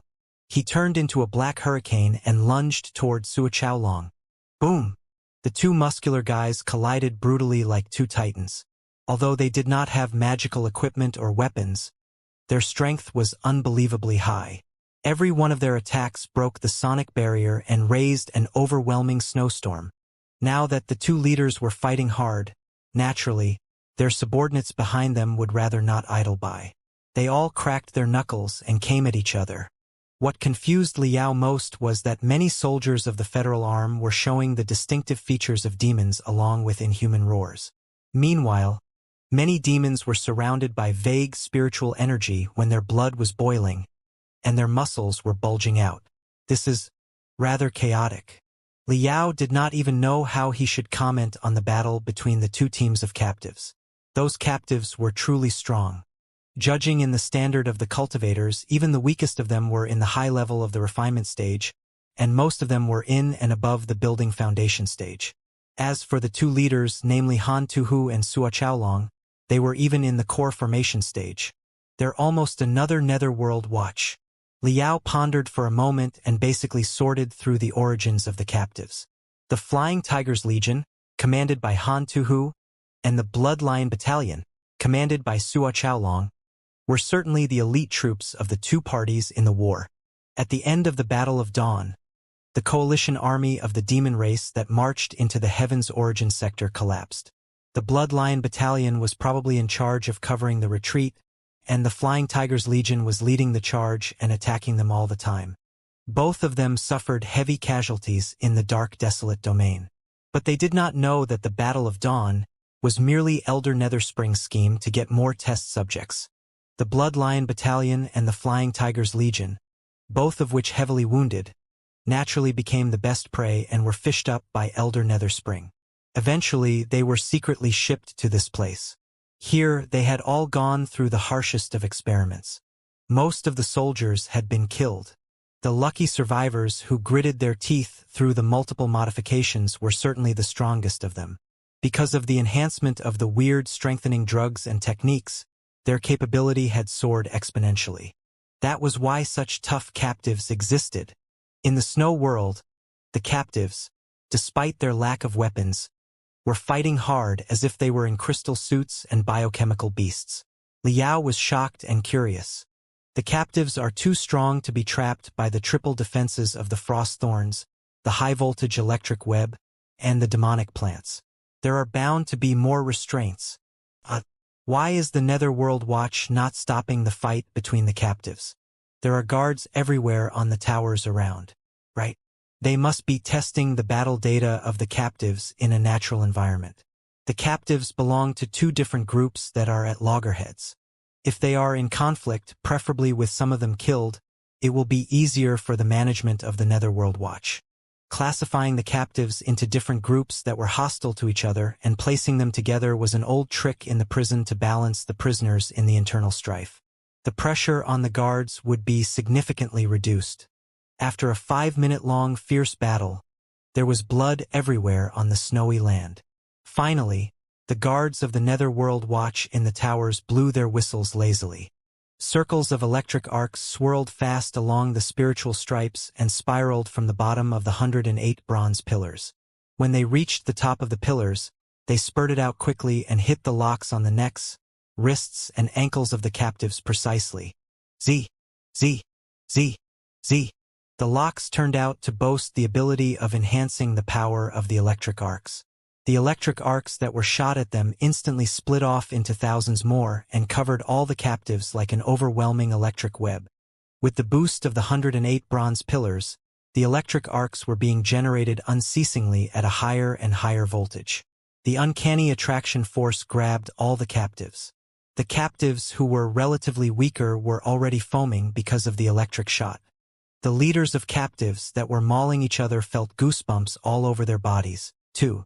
Stimulated by the super high-voltage electric arcs, they were not able to launch any effective attacks at all, and simply punched each other like mobs on the street. In the end, they both collapsed and cramped while they were punching each other. The ground of the northeast corner of the captive camp sank down slightly and split apart, revealing a pathway leading underground. A lot of soldiers of the Netherworld Watch in heavy armor walked onto the field to clean up the mess. The captives had all been electrified into cramping shrimps on the ground and put up no resistance at all. Liao took the opportunity to fly Neltharion underground. He had basically grasped the functioning mechanism of the ancient rune array. To trigger such intense electric arcs, a great number of crystals of the lightning class must have been stored somewhere below the ground as the core of the array. He would need to find the core and sabotage it. Half a day later, Neltharion returned exactly the same way as it left. After a series of soul-stirring infiltration operations, it was finally back to the interrogation chamber where the Fire Ant King was being held. The Fire Ant King's body was expanding like a sea cucumber that had been soaked for too long. The venomous scorpion bone-biting shackle had been deeply embedded into his skin, which was now almost transparent. He was in quite low spirits, like a towel that had been completely dried. Mad Medic Lu Wuxin was not here, which was quite a relief for Liao. "Are you all right?" Liao re-established the communication with the Fire Ant King. "For now," the Fire Ant King wrote rather lethargically. "But I may be not in 3 days. Lu Wuxin is 10 times more skilled than 8 years ago. He can directly stimulate my brain cells and search my soul. Within 3 days, I'm going to confess everything that I know, including the existence of you. So, cut the useless stuff and get straight to the point. What have you found?" "I have found out why Elder Netherspring did not reach out to you for a frank cooperation in the beginning. It is because he never meant to create a third life form," Liao replied quickly. "What he has been trying to create is just a bunch of loyal slaves. Also, the death rate of the scary modification is shockingly high. It is above 95% for both human beings and demons." Liao told the Fire Ant King everything that he had seen in the Demon God Virus Research Center honestly. The Fire Ant King listened attentively and gave no reply. However, Liao sensed that his somewhat devastated eyes were focused again. "What's your plan?" The strokes of the Fire Ant King were tough again. "At the north part of the island is a large camp of captives. Thousands of captives, including the soldiers of the Blade of Chaos, are locked inside. Altogether, there are 9 layers of barriers above and below the ground. However, I may be able to find a way to crack the most important one." Liao pondered while he said, "To achieve our purpose, the captives will be the key. It will be more convenient for me to rescue you if the captives are freed first and distract the Netherworld Watch's attention. Then we will be able to find the mainframe crystal processor and the biochemical brain of the place and figure out Elder Netherspring's entire plan. However, there are also almost 1,000 federal soldiers among the captives. They are all my compatriots and I have to get them out. It is unnegotiable." "Continue," the Fire Ant King said. "The crucial part of our escape plan is the vehicle," Liao said. "To get out of the place, we will have to drive a devilish warship. But neither me nor the federal soldiers know the first thing about how to pilot a devilish warship." "It is not going to be a problem," the Fire Ant King said. "Many of my subordinates know how to pilot a devilish warship. If there is no other choice, I can try my best to steer one too." "That's good." Liao nodded and said, "There's also one other problem. The 1,000 federal soldiers are too eye-catching in the Blood Demon sector. They will need a place where they can hide before they find a way back to the Heaven's Origin sector. Void Turmoil City at present is certainly in turmoil," the Fire Ant King said. "There is no way that we can return to that place. However, the Blade of Chaos has another few secret hideouts. We can stay in one of them and lay low for a while." Liao narrowed his eyes. "Should I trust you?" "If you have been speaking the truth, you should," the Fire Ant King said. "Like you, I do not want my compatriots to become walking dead or slaves that are at somebody else's mercy. Besides, you do not have a second choice other than to believe in me, just like I do not have a second choice other than to believe in the human expert that jumped out of nowhere, you." If you are with Elder Nether Spring and your appearance was but an excellent play that he drafted for the purpose to breaking into the secret hideouts of the Blade of Chaos. I have no choice but to step into the trap now. Liao laughed. The Fire Ant King did have a point. All right, I have basically grasped the structure of the captive camp and the underground facilities. I will need one day to prepare the magical equipment and the weapons we need. Liao told him his whole plan. In one day, I will fly the fully armed Neltharion into the depths of the captive camp to sabotage the pivot of the barriers and free all the captives. The riot of the captives will certain distract the attention of most of the soldiers of the Netherworld Watch. Later, I will crawl out of where I am hiding right now and rescue you. Following which, we look for the core secrets saved in the mainframe crystal processor or the biochemical brain. I will deal with the crystal processor, and you, the biochemical brain. Any questions? No, eventually, we will steal a devilish warship and blow up the remaining ones before we take off with all the captives. The critical problem is, how much of your capability can be restored? The Fire Ant King sniffed and said, if I activate all the strengthening drugs inside my body, my combat ability can be restored to near the Demon Emperor stage. However, there will be nothing I can do if the venomous scorpion bone-biting shackle on my body is not cracked. A combat ability near the Demon Emperor stage is good enough. As for the venomous scorpion bone-biting shackle, we will have to try our luck. Please check your watch and activate all your strengthening drugs inside your body on time. Fire Ant King. Liao cracked his knuckles. Starting from now, in 23 hours, 59 minutes, and 58 seconds, we are going to make it big.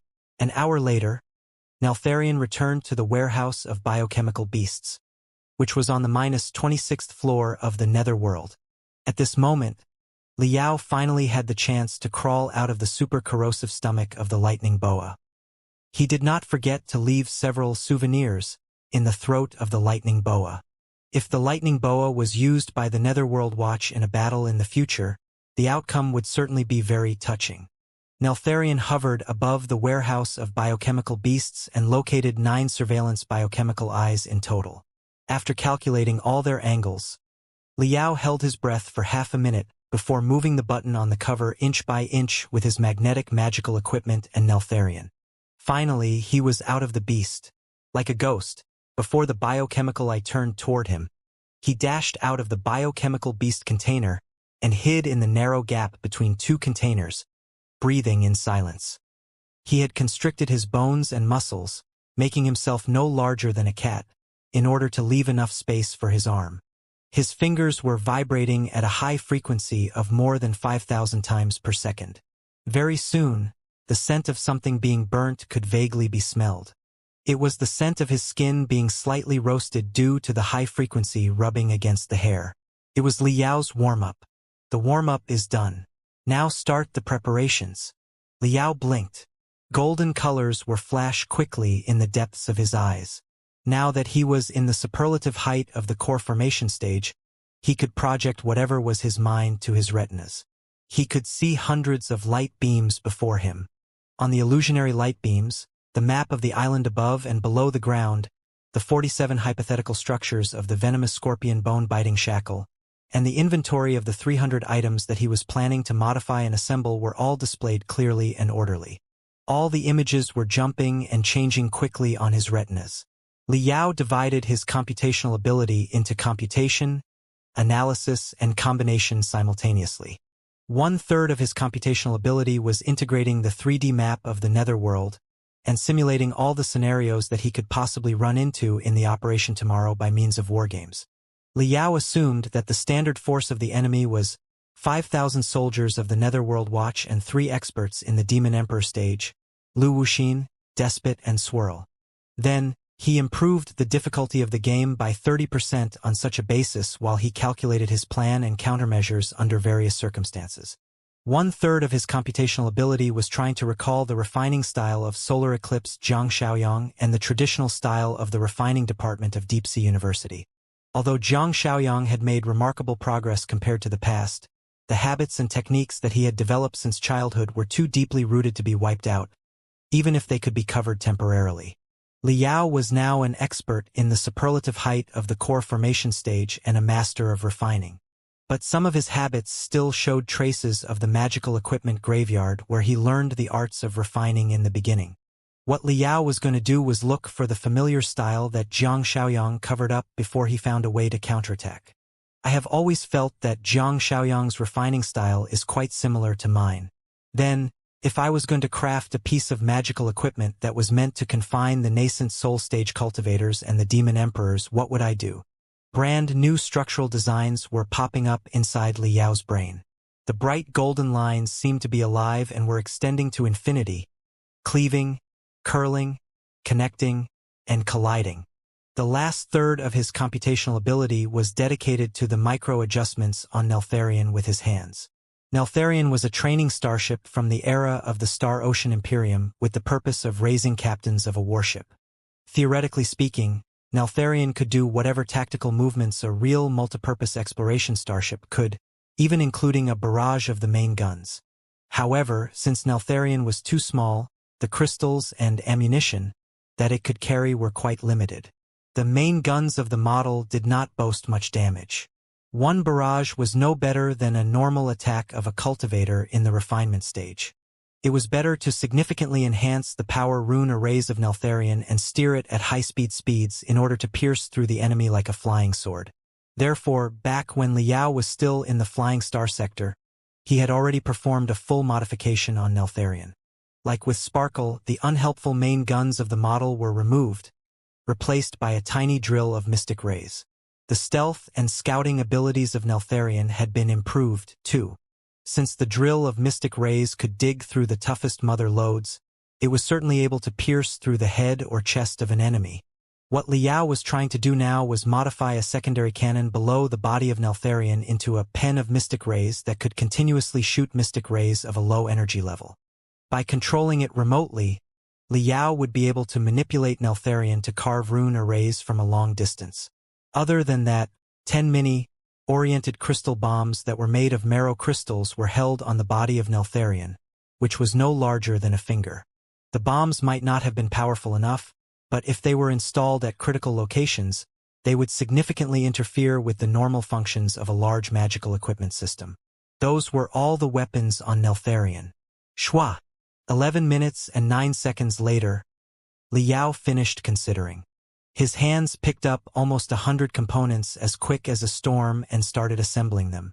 His hands did not stop until more than 20 hours later. When he made up his mind to have an adventure in the Blood Demon sector by himself in the beginning, he had stuffed all kinds of magical equipment and crystals into his 10 cosmos rings. He did not expect that they would come in handy in such a place. He spent 3 hours modifying Neltharion and 5 hours making the tools to crack the venomous scorpion bone-biting shackle.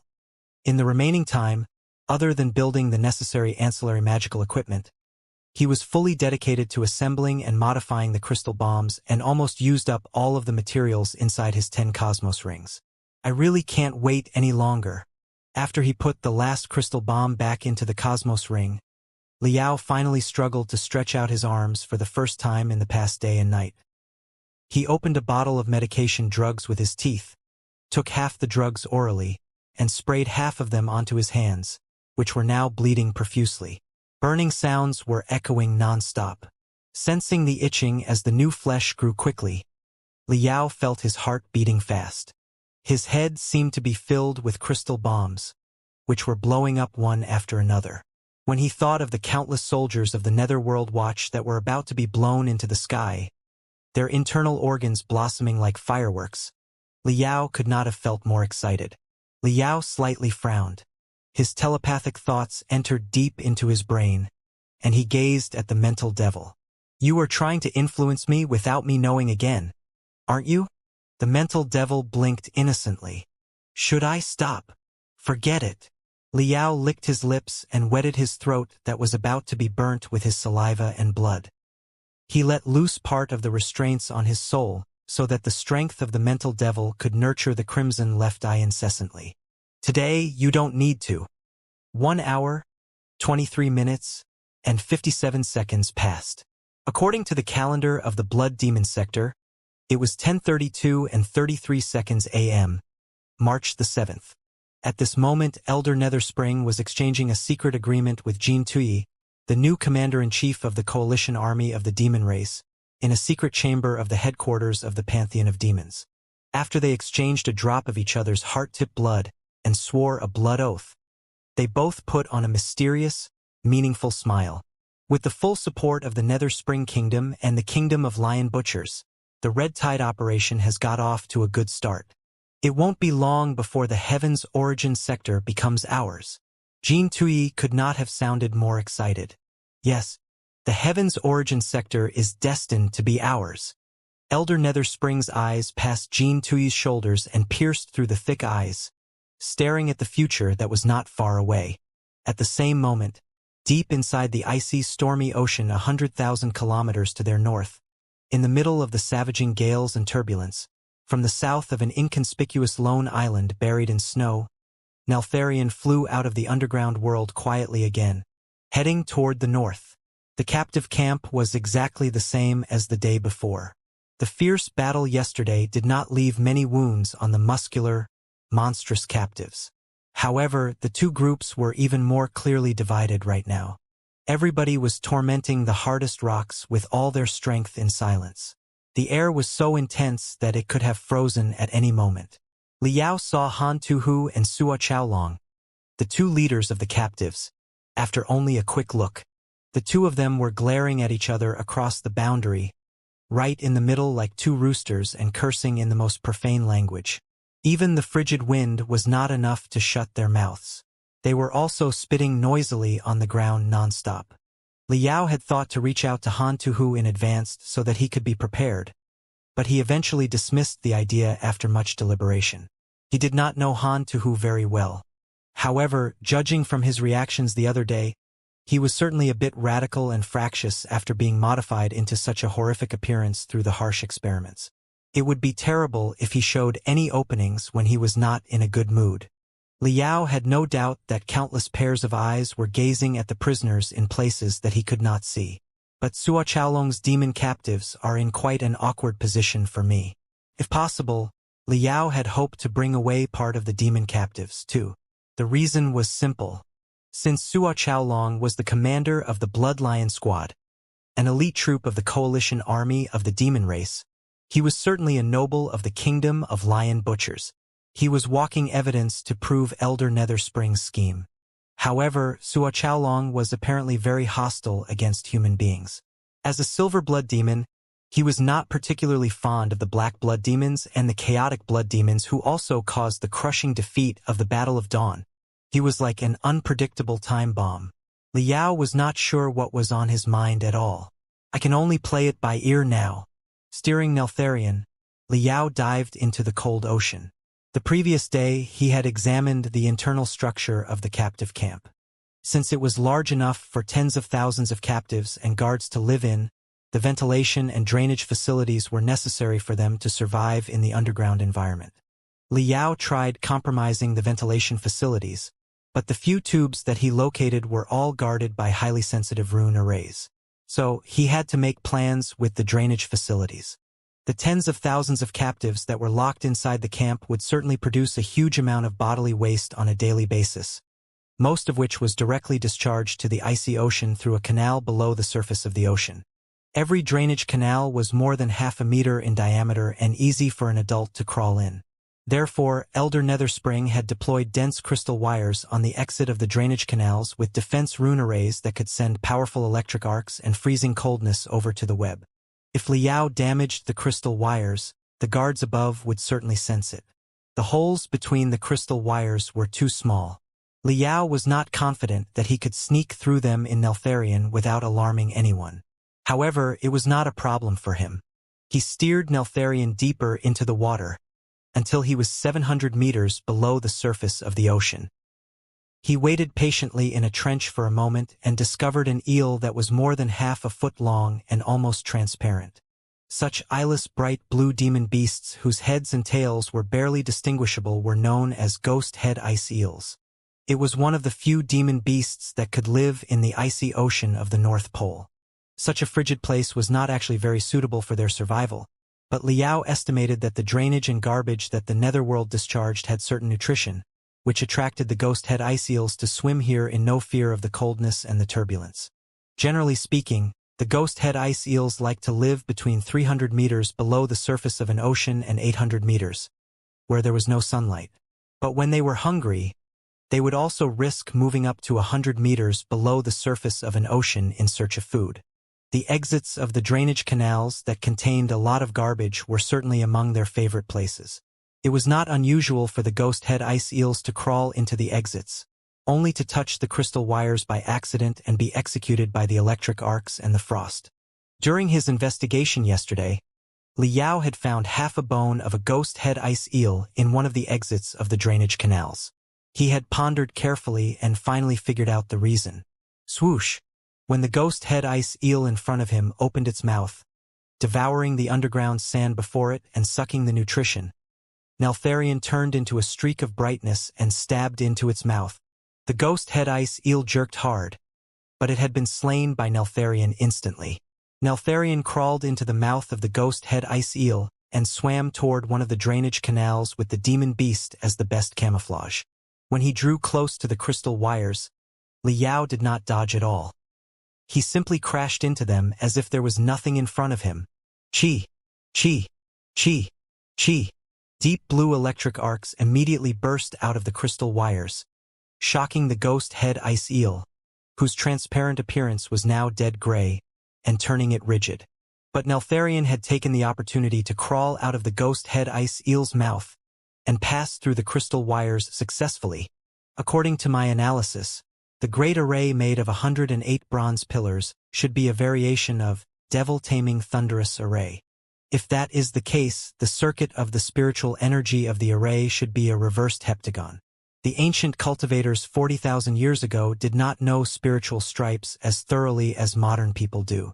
When they established such a great array, they must have left a few very thick tubes so that the immense spiritual energy could flow inside without being hindered. So, the place that I'm going to need is here. A shining 3D structure of a rune array popped up inside Liao's head. Piloting Neltharion, he zigzagged inside the drainage canal, taking various turns, before he finally stopped in a seemingly unattractive corner. If his calculations were correct, this was the closest point to the pivot of the barriers in straight line. Shwa! Shwa! Shwa! Shwa! The mini drill of mystic rays was immediately activated as it dug into the cold rocks deeply. Liao absolutely trusted his calculations and drilled forward in the darkness very patiently. 27 minutes later, the pressure on the drill of mystic rays suddenly reduced, and a long, narrow tube appeared in front of him, in which highly compressed spiritual energy of the lightning class was running. I've made it! This is indeed the circulation tube of spiritual energy for the Great Array. Liao could not have been more excited. He activated the anti-thunderstorm spiritual shield on Neltharion and went against the current inside the circulation tube. After he dodged quite a few electric arcs, a few neatly distributed holes showed up in front of him. Neltharion leapt out agilely through one of them. He found himself in a vast underground space. A magnificent array was carved on the ground, which seemed to have confined thousands of bundles of lightnings in the place. Above the great array, 108 bronze plates were floating in midair. Dense rune arrays could be found on them, too. The bronze plates were connected to each other via electric arcs. There were so many complicated electric arcs that dozens of spider webs seemed to be overlapping. One could not help but feel dizzy when one observed them. But Liao could not have enjoyed himself more. It is indeed a certain variation of the devil-taming thunderous array. It has gone through micro-adjustments and enhancement based on the freezing air and the disordered magnetic field of the North Pole, which makes it even more powerful than the original version. The person who first established the Great Array was too extravagant. He has used 108 pieces of burning star purple bronze as the cores of the array. Well. I went through quite a lot of trouble to find just one small piece of burning star purple bronze in order to improve the electroconductivity of my saber. However, the Great Array seems to have been further modified, right? It must have been done by Elder Nether Spring. The hundreds of rune arrays employed in the devil-taming thunderous array have been lost since a long time ago. Normal people would not be able to understand them, much less make use of them. Therefore, with the technology of the Blood Demon sector and the Heaven's Origin sector, Elder Netherspring performed modernization on the devil-taming thunderous array. This is quite a mess and a great waste of the treasure. Liao sniffed and did not think highly of Elder Netherspring's modifications. I'll show you what the job should be done. Liao knew that a lot of furious spiritual energy of the lightning class would leak out in the pivot of the devil-taming thunderous array and congregate into flashing electric arcs. Not only was the environment unsuitable for living creatures, even the surveillance devices, such as crystal cameras or the biochemical eyes, would be jammed or destroyed easily within half a day after they were installed. Therefore, he was bold enough to accelerate Neltharion while he scanned every detail of the Great Array. The Great Array is made of thousands of minor rune arrays, but its core holds the few critical rune arrays that will affect the whole immediately when they are modified. What I am going to do is slightly change the flow of spiritual energy inside the few rune arrays and put them into conflict so that the spiritual energy will overload and destroy the devil-taming thunderous array. Neltharion was like a sleazy rat spreading a fatal plague. With Liao's crazy calculation, the mini-bombs made of marrow crystals were deployed in the critical parts of the Great Array. After he planted 5 bombs, he also came up with a modification plan in his mind. The pen of mystic rays shot out an ivory ray of light that jumped agilely on the core runes of the Great Array. Liao wrote quite fast. Very soon, 100 spiritual stripes the width of a hair were added to the Great Array, constituting circuits of spiritual energy that were full of evilness. Chi! Chi! The lightnings were hitting Neltharion's spiritual shield non-stop. Work complete. Liao blew a whistle softly and returned the same way he had come. With a telepathic thought, the bombs of marrow crystals would be triggered, and the devil-taming thunderous array would likely be paralyzed. However, it would be better if he took action when the Great Array was fully functioning, in which case the odds of success would be much higher.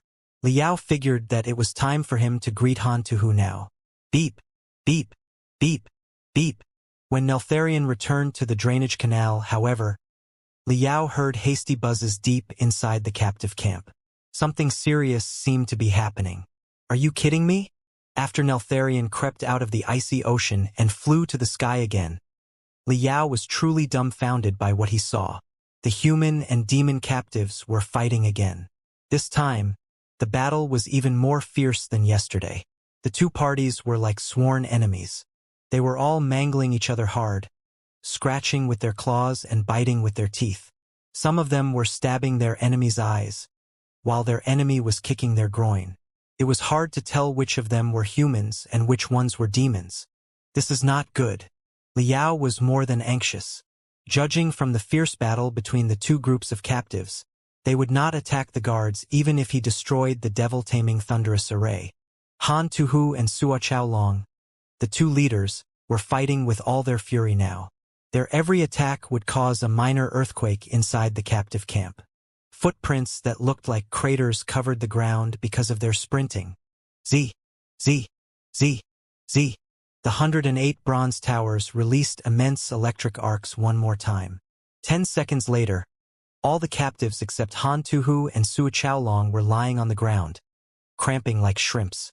When the remaining electric arcs focused on the two leaders for 3 seconds, they also ended up foaming and bulging out their eyes. They, too, fell to the ground as if they were having a seizure. Liao was practically weeping. His plan could not be postponed. The hole that he had dug in the drainage canal would be discovered before long, and the Fire Ant King was definitely not able to endure Mad Mediclu Wuxin's torment on his brain cells, which had nothing to do with his willpower. Everything would be screwed if he waited until tomorrow. What could he do now? Liao regretted that he had not contacted Han Tuhu earlier and asked him to be patient. Dozens of soldiers of the Netherworld Watch appeared again, dragging the paralyzed captives back underground. Such fights seemed to take place every few days, and the guards were already familiar with the job. Right then, a shocking change broke out.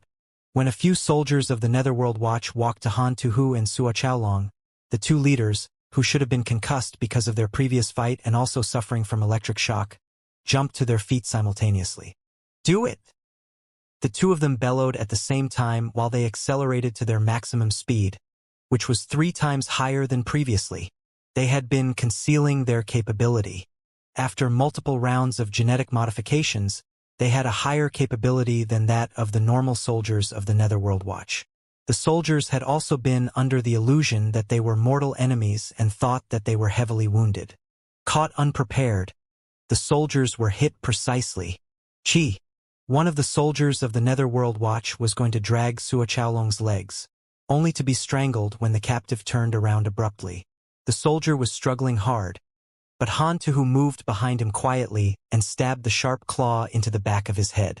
The claw, stained with blood, pierced out of the soldier's mouth. He was killed instantly despite the enhancement of the demon cores on his body. Suo Chaolong and Han Tuhu looked at each other but did not say anything. Their hands moved fast and took off the armor and the weapons on the soldier within a breath. Their capability was higher than that of the Netherworld Watch in the first place.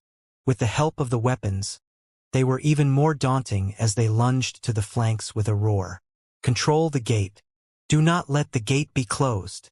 Most of the other captives also jumped to their feet, roaring wildly with brutality beaming out of their eyes. Both the federal soldiers and the demons were tensing their muscles and veins. The most ferocious waves of spiritual energy spurted out of their bodies while they lunged toward the soldiers of the Netherworld Watch, who were utterly dumbfounded. The captives had all gone through extraordinary mutations after dozens of insane experiments. They had also seen their closest comrades being killed in the pain and suffering every day and knew that they would inevitably come to such an ending one day. They had all considered themselves to be dead people and, therefore, were fighting in the most desperate and fearless way. If they could not escape, they might as well get a clean death. The soldiers of the Netherworld Watch were terribly outnumbered.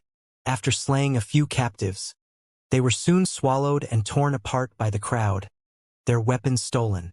In the meantime, shocking changes seemed to be happening deep inside the captive camp below the ground, where roars, as if some ferocious beasts had just been let loose, were echoing. In a moment, a black tide surged out of the underground. More captives.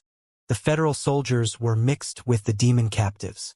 There were also soldiers of the Blade of Chaos who had just been captured. They had different appearances, different bloodlines, and strength of different attributes, but they shared the same purpose. Get out of the place or die valiantly in battle. For a moment, the alarms were all ringing. Ominous lights were flashing in the sky of the captive camp. The frost thorns were growing and waving the twigs crazily. In the corners, a few inconspicuous teleportation arrays gradually revealed themselves, shipping a large batch of fully armed soldiers of the Netherworld Watch to the area. Those soldiers were similar to the one whom Liao had observed in the weapon test field. They were all wearing strengthening necklaces that had stored drugs of multiple colors. The blades and weapons they carried were combinations of magical equipment and demonic artifacts, half of which was metal and half was flesh and blood. Z. The 108 bronze pillars released powerful electric arcs and weaved a deep blue web again, locking every captive that was wearing the conductive shackles. However, the captives who had completely ripped off their disguises did not fall to the ground as they used to. The electric arcs did not work on them at all. Some of the captives were even devouring the electric arcs in great satisfaction, as if they could transform the electric arcs directly into spiritual energy. Boom! The furious torrent crashed into the newly arrived soldiers of the Netherworld Watch heavily.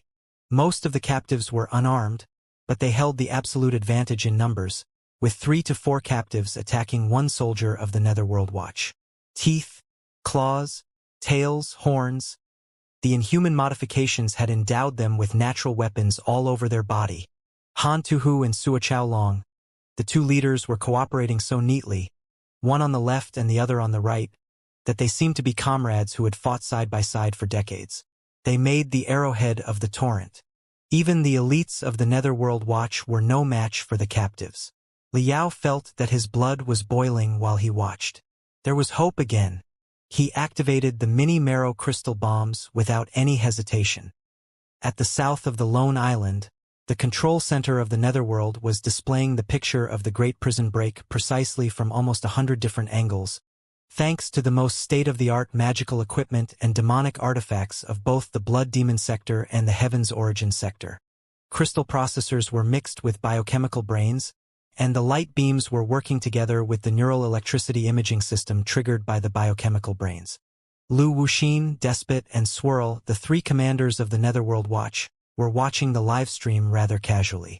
Master Lu, you are indeed a prophet.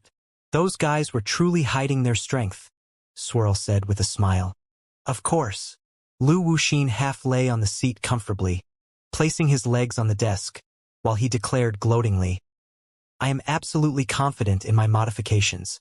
If those guys could survive dozens of modifications of mine, how could they be as weak as they previously demonstrated? However, they were all too dishonest. No matter how we tested them, they would not try their best. Even if they did, the potential deep inside their bodies could never be tested by us. Therefore, we might as well loosen the management on purpose and give them a few fake messages, fooling them into thinking that they had a chance for an unprecedented prison break. Look, how spectacular, how brave, and how brutal. All their potential is being triggered. Ha ha. Ha ha ha ha. Despot stared at the light beam and said coldly, I didn't know that even the high-voltage electric arcs would not be able to put them down. Those who are adapted to the environment survive. Those who don't, die. Lu Wuxin licked his lips and chortled. The death rate in the captive camp is very high. The guys you are seeing right now are the survivors of tens of thousands of captives. The weak ones who could not resist the high-voltage electric arcs were exterminated a long time ago. The survivors are the strongest of them. After my modifications, their cells have become highly adaptive. Maybe in the beginning they really could not resist the high-voltage electric arcs, but after an electric shock every few days, the endurance of their cells has been gradually enhanced. It is safe to say that the electric shock was also a form of training. A very special one. Despot sniffed and said, That explains a lot. No wonder Han Tuhu and Sua Chaolong have been restless enough to raise a riot every other day.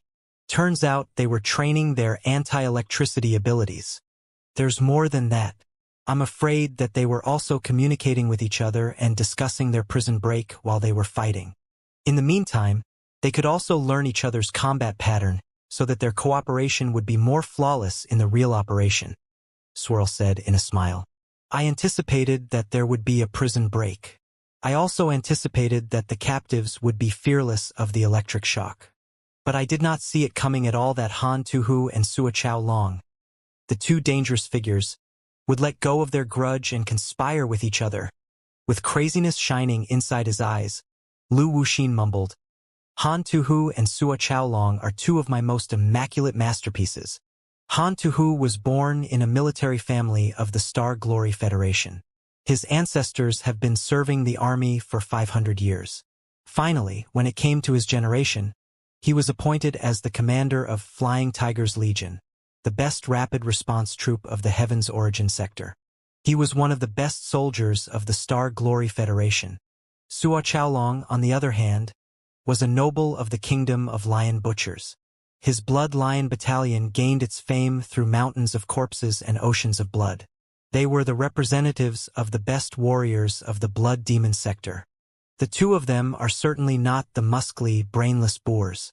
My previous modifications have significantly developed their brains, too. Their wisdom right now is significantly higher than during the Battle of Dawn. Naturally, they made the best choice according to the environment and the conditions. It is safe to say that they are the perfect, ultimate warriors in my mind. Lu Wuxin rubbed his hands earnestly. Excellent. Excellent. If the soldiers that we manufacture in the end all boast combat ability, awareness, and wisdom as good as theirs, who will ever be a match for us? Indeed, even the Netherworld Watch seems to be no match for them, said Despot jealously. Lu Wuxin smiled and said slowly, There's no need to be impatient. As I said earlier, the big riot is the final test of the specifications and the combat parameters of this batch of experiment subjects. The new weapons that we developed recently will also be tested to check if there are any flaws. After we have obtained detailed data and ensured the stability and safety, we will perform the same modifications on the Netherworld Watch so that you will all grow into the strongest warriors. Despot gnashed his teeth. I have always been the strongest. Forget it. Why are you bothered by the rats in the cage? Swirl flapped her wings softly, spraying hazy powder on Despot's body. Lu Wuxin turned around and asked a white-robed demon, "How is our data collection?" The parameters of the experiment subjects in a real-life combat have been fully collected. The comprehensive combat performance of every experiment subject has been improved by 77% on average compared to the regular tests. Moreover, we have discovered 155 new changes that we had not found before and 87 new techniques. The white-robed demon was wearing 2 biochemical chips. Endless data was jumping quickly on his retina. I think we are good. A lot of captives and soldiers of the Netherworld Watch have been killed. They are all the most valuable assets of the Netherworld and should not be wasted easily. Lu Wuxin waved his tentacles and commanded, "Change the devil-taming thunderous array to the intense magnetic field mode and end the test." Understood. The antennas on the forehead of the white-robed demon, which were responsible for the transmission of telepathic thoughts, shivered slightly. He typed quickly on the light beam. Then, it could be seen that, in the surveillance picture, the entangling electric arcs on the 108 bronze pillars suddenly dimmed, as if they were about to vanish. What's going on? Han Tuhu and Suo Chaolong, who were fighting a bloody battle in the captive camp at the north of the lone island, had no idea at all that they had been trapped in a pathetic test since the very beginning.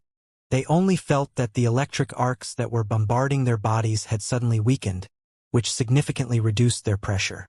Seeing that the electric arcs on the bronze pillars were dimming, they were both overjoyed. The goddamn barrier has run out of spiritual energy. Let's go. Let's go. Let's get out of the place. Countless captives were shouting excitedly while they charged at the frost thorns unstoppably, their blood boiling. However, in the next second, the electric arcs that entangled the 108 bronze pillars turned from deep blue into pale white. They were shot toward the dense icy clouds in the sky of the captive camp, congregating into a ball of lightning that looked like a miniature sun. It was not until the ball of lightning ripped apart the icy clouds that everybody discovered 108 pieces of silver, round magical equipment floating in the sky of the captive camp like brilliant stars. As the ball of lightning transmitted the electric arcs toward the stars continuously, the entire sky was brimming with glamorous runes. An invisible magnetic field slowly fell and enshrouded the entire captive camp. On the surface of the electromagnetic locks on the necks, wrists, and ankles of the captives, the spiritual stripes were shining splendidly again. In the next second, the locks all turned into the most powerful magnets. Bam! Bam! Bam! The locks on the wrists and ankles of the captives collided brutally. Restricted by the powerful magnetic field, they were like steel that had always been welded and could not be split apart at all. The locks of several captives were even attracted to each other because the captives were too close, making them look like conjoined twins. Right now, their hands and feet were tied up. They could not walk or punch, and they could only wriggle forward like caterpillars. How could they draw out their combat ability at all? Even if some of them burnt their soul and bombarded their cells to exploit the craziest strength, managing to divide the electromagnetic locks on their body, they were still as slow and irresponsive as a snail because of the bondage of the powerful electromagnetic force. It was as if several muscular men were clutching their hands and feet. One moment of carelessness, and their hands and feet would be stuck again. Even the simplest tactical movement was now seriously difficult. Han Tuhu and Suo Chaolong, because of the confinement of the electromagnetic force, were panting like 2 oxen, as if they were fighting while carrying thousands of tons of weight on their back. Shwa! Shwa! Shwa! A horde of soldiers of the Netherworld Watch appeared in the teleportation arrays at the corner of the captive camp again. Wearing heavy armor, they pushed to the center like an iron city wall. Under the tremendous pressure, the soldiers of the Blade of Chaos, who were at the rear of the battle formation and commanded by Yuchiba, the master of the Skeleton Island, were the first to collapse. The soldiers of the Blade of Chaos were still new to the place. They were unfamiliar with the environment and unused to the frigid weather. Furthermore, they had received no modification or anti-electricity training. Just now, they had been on the brink of unconsciousness because of the electrification and only managed to keep fighting with their willpower. Right now, their hands and feet were tied up by the electromagnetic force, and they could not split them apart. How could they fight any longer? The soldiers of the Netherworld Watch bashed them hard and knocked them into the crowd of the federal soldiers and the demon captives. Very soon, everybody was faltering. It was a huge mess. In a moment, other than Han Tuhu and Sua Chaolong, all the captives were attached together by the electromagnetic force. Well, Han Tuhu and Sua Chaolong did not expect that the barrier array still had such an effect. Their eyes bulged as they struggled to raise their fists in fury. But with the interference of the electromagnetic locks, their speed and strength were only 1/10 of before. In the blink of an eye, they were blown to the ground with the special forks of the Netherworld Watch elites. Bam! Bam! The electromagnetic locks on Han Tuhu and Sua Chaolong were stuck together, too, turning them into yet another pair of conjoined twins. Their fall marked the end of the magnificent prison break. The only things left on the ground were dead bodies and the screaming captives who were crying for help. Sua Chaolong and Han Tuhu were confined together, face to face. Sua Chaolong raised his head hard, and the air that he exhaled was frozen into crimson ice in midair. With a hideous face, he suddenly bellowed, "I said that the low-born chaotic blood demons were not reliable at all. Why did you have to bring them? If they hadn't been such a nuisance, some of us would have had a good chance to get out instead of being kicked back like losers. Shame. What a shame." Han Tuhu roared too. "Our operation was too huge. They would have discovered it anyway. How could we not bring them?" Not far away, Yuchi-Ba, the master of the Skeleton Island, was grimacing and shouting, too. "Sua Chaolong, you are rather condescending at this moment. Look at yourself. Do you think that you are still a lord in the kingdom of lion butchers? My soldiers have never received anti-electricity training, and we are not adapted to the frigid wind yet. It was a miracle that we persisted for so long. You said that we would have the chance to get out as long as we endured the bombardment of the electric arcs, didn't you? You were merely fantasizing when you hadn't figured out the most critical measure of the enemy yet." "How hilarious!" "Shut up!" Grasped by desperation, Sua Chaolong hissed, his eyes blood red. "Yuchi-Ba, I didn't know that you were one of the commanders of the Blade of Chaos. Are you not a noble silver blood demon? Why did you disgrace yourself by messing with the humble chaotic blood demons?" Yuchi-Ba sneered. "Idiots who have been brainwashed such as you will never understand my dream. It is exactly because of idiots like you that we ended up like this. Everything is doomed." "Bullshit," Sua Chaolong snarled. "If the Blade of Chaos hadn't been inciting the black blood demons and the chaotic blood demons in the front line to mutiny, the Battle of Dawn wouldn't have suffered such a crushing failure. Chances are that we would have taken the giant Blade Pass and marched into the central land of the Star Glory Federation. Everything would not be it is today." Han Tuhu cursed loudly. "In your fucking dreams. The so-called Battle of Dawn was only because we were retreating to bait you into chasing after us. The best legions of the Federation that are fully equipped with crystal suits were never mobilized because they were waiting patiently to appear behind you and fish up all of you.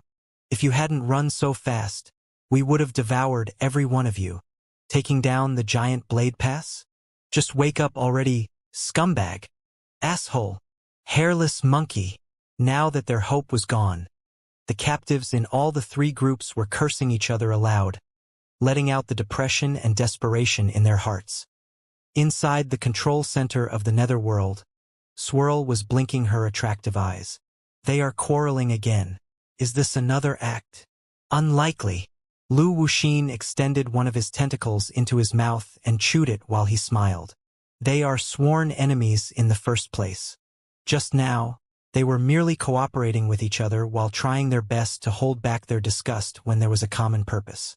Right now, their hope is shattered, and the purpose is no more. Knowing that they will have no more opportunities to get out, they naturally restored their original attitude and are venting the hatred that they have been suppressing for months. It is sort of a rebound. Hehe. They are the best illustration for the word rabble right now. Swirl was deep in thought while she watched Han Tu-hu, Sua Chaolong, and Yuchi Ba on the light beam. No wonder Master Lu reserved the species characteristics of the experiment subjects and even enhanced their sense of belonging to their community. It was for the purpose of maintaining their hatred against each other. Exactly. Hatred is the greatest and most delicate power in the world. Lu Wuxin waved his tentacles and said, even if, when the world is fully under our control one day, we must retain the concepts of human beings and demons and ask them to loathe each other. The more they hate each other and the more fiercely they fight, the more indestructible our reign will be. Ha ha! Ha ha ha ha! Lu Wuxin burst into laughter. Swirl and Despot looked at each other and smiled. 2. The control center was enveloped in a delightful vibe where everything was under control.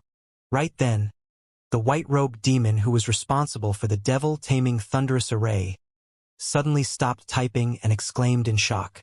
Deep inside the warehouse of biochemical beasts, Liao was so anxious that he almost bit his own tongue off. Crap. I was too careless. I did not expect that the devil-taming thunderous array would have a second mode. Right now, the flow of the spiritual energy has entirely changed. But I already blew up a few nodes of spiritual energy and altered the design of the few most critical rune arrays. If the devil-taming thunderous array were in the first mode, it would automatically stop functioning because of overloading. But what will happen in the new mode when the spiritual energy is overloading? Liao had no idea either. There was nothing he could do but wait helplessly while scratching his hair. In the north of the island, deep below the ground, in the pivot of the devil-taming thunderous array, the explosions of the mini-bombs of marrow crystals had already blocked a few very important circuits. Also, on the core rune arrays, the spiritual stripes that Liao had reversed were guiding a huge amount of spiritual energy of the lightning class in the wrong direction. After a few circuits, part of the spiritual energy returned to the crystals that it was released from in the beginning. It was an extremely dangerous, infinitely looping circuit. The incessant spiritual energy of the lightning class, after being triggered from the crystals and boosted by the devil-taming thunderous array, had mostly been transmitted to the 108 bronze pillars. But some of it took a turn back and bombarded the container of the crystals crazily. The shell of the container, which was carved with defense stripes, was showing cracks one after another. The electric arcs leaked into the cracks like fatal poison. Boom! Boom! Boom! Thunder was roaring deep down the ground. On the ground, the exhausted captives were still insulting each other. Yuchi Ba panted hard while he gnashed his teeth. God Chaos did not distinguish silver blood demons from black blood demons when he created the demon race. Why are you asking the low-level demons to be the cannon fodder for your ambition? Sua Chaolong, are you unwilling to admit your wrongdoing when death is knocking the door? Ha! Ha! Ha! Sua Chaolong hooted. The bullshit chaos is just a fiend that the cultists came up with to fool the illiterate, ignorant countryfolk. I did not know that a silver demon such as you, Yuchi Ba, would believe it too. But wait. I'm afraid that you do not believe it in your heart and are merely using the idolatry to achieve your own purpose. Are you not? You! There was no telling where Yuchi Ba got his strength, but he struggled to crawl closer to Sua Chaolong. You may insult me, but you must not insult God Chaos. God Chaos is the creator of all demons, and one day, he will save all demons again. Sua Chaolong was laughing so hard that his snot was spurting out, only to be frozen on his lips. He shrieked, "Since your God Chaos is too awesome, why does he not show up and rescue the loyal believers such as yourselves? I am a demon, too, and I happen to be in need of some help. Why don't you ask for a miracle so that I can be saved?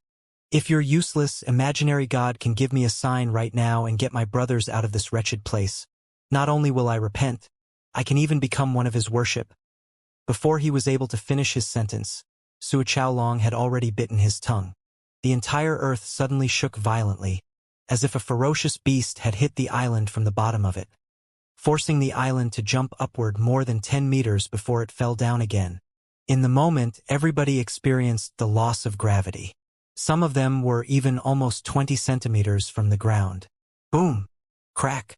An ear-splitting explosion burst out in the depths of the island.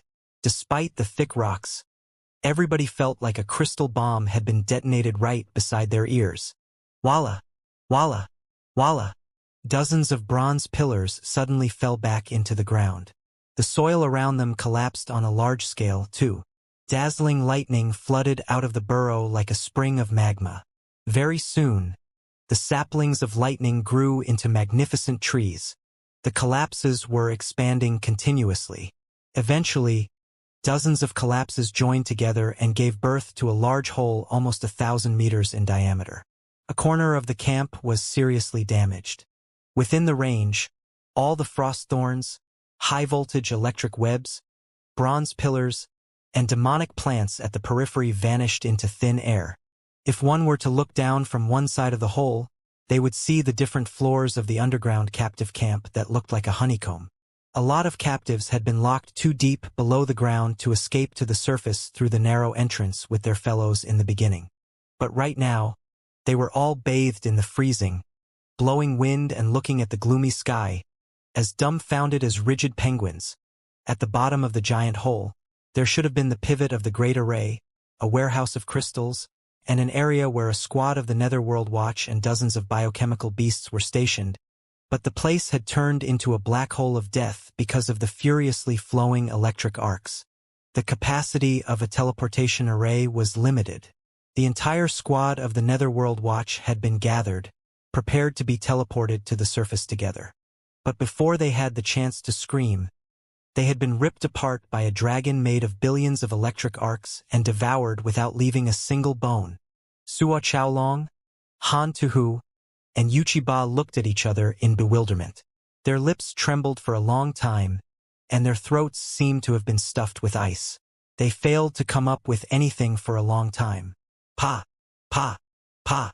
Whatever remained of the bronze pillars on the ground was in a mess and had lost the ability to spurt out electric arcs anymore. The magical equipment to restrict their movement was falling from the sky like hail, one piece after another. The locks of all the captives lost power. Their hands and their feet could be separated easily now. Suo Chaolong and Han Tu turned to look at each other, only for their noses to touch. Both of them shuddered hard and hurried to push away each other. Suo Chaolong stretched his limbs to warm up himself. His eyes turned from shock to confusion, from confusion to ecstasy, and from ecstasy to craziness. God Chaos has indeed given us a sign. It's a miracle. God Chaos is here to save us. Yuchiba was so excited that tears were rolling inside his eyes, leaving shining icy pearls on his rough face. Many avid believers of chaos were even kneeling and worshipping the giant hole. Now is not a good time for a celebration. Suo Chaolong spat hard, his saliva piercing into the ground noisily. He bashed his chest, and the muscles on his arms and chest expanded as if they were balloons. He roared at the top of his voice. All the barriers have lost effect. The road to the outside of the captive camp is open too. But do not hurry to run away now. Let's reinforce our brothers below the ground and look for the enemy's arsenal along the way. The enemy in the battle formation will march from the south of the island very soon. We must find sufficient weapons and form a stable defense line before their arrival. As long as we defeat them, we will be able to get out of the place. Brothers, let's go. Han Tuhu, the captain of the Flying Tigers Legion and a colonel of the Federal Army, roared. Brothers, let's go. Yuchiba, the fifth elder of the Blade of Chaos and the master of the Skeleton Island, roared. Brothers, let's go. Suo Chaolong, captain of the Bloodline Battalion and a Silverblood demon, roared. In the surveillance footage, the crowd that swallowed the entire captive camp like hungry army ants cast the control center of the netherworld into a weird silence. Lu Wuxin, Despot, and Swirl were all wearing such a cold expression that somebody seemed to have stabbed icy pitons right into their skulls. What has happened? Furious magma seemed to be bursting out of every lump on Lu Wuxin's face. It seems that, It seems that the devil-taming thunderous array overloaded and detonated a lot of crystals that were only refilled yesterday. The huge underground explosion destroyed all the barriers. The white-robed demon who was responsible for the devil-taming thunderous array stammered, grasped by desperation as if he had fallen into a swamp. Z. Z. Z. Inside the control center, the lights flashed, and streaks appeared on the light beams. Even the biochemical brains were cramping at a much higher frequency than usual. Some of the smaller biochemical brains even exploded on the spot. Exclamations were echoing non-stop inside the communication channel. Many critical locations on the island were experiencing serious interference and instability of spiritual energy. Lu Wuxin's face was gloomier and gloomier. "Give me a summary of the losses." With a bitter face, the white-robed demon replied, "The devil-taming thunderous array is not just the pivot of the barriers but also the source of power for almost half of the facilities in the netherworld because of the high-voltage electricity that it can trigger. The explosion not only blew up half of the captive camp, vaporizing a squad of the Netherworld Watch, but also seriously affected a lot of our magical equipment and demonic artifacts because of the super high-intensity electromagnetic waves generated in the explosion. Both our communication and the surveillance picture are being jammed. Even if we switch to the backup energy source right now, it is estimated that everything will only be restored in half an hour." Lu Wuxin rubbed his face hard with his tentacles and gnashed his teeth. What a genius design, putting the sources of power of most facilities in the same place. It can't be helped. The gloomy wind islands of the North Pole are too remote.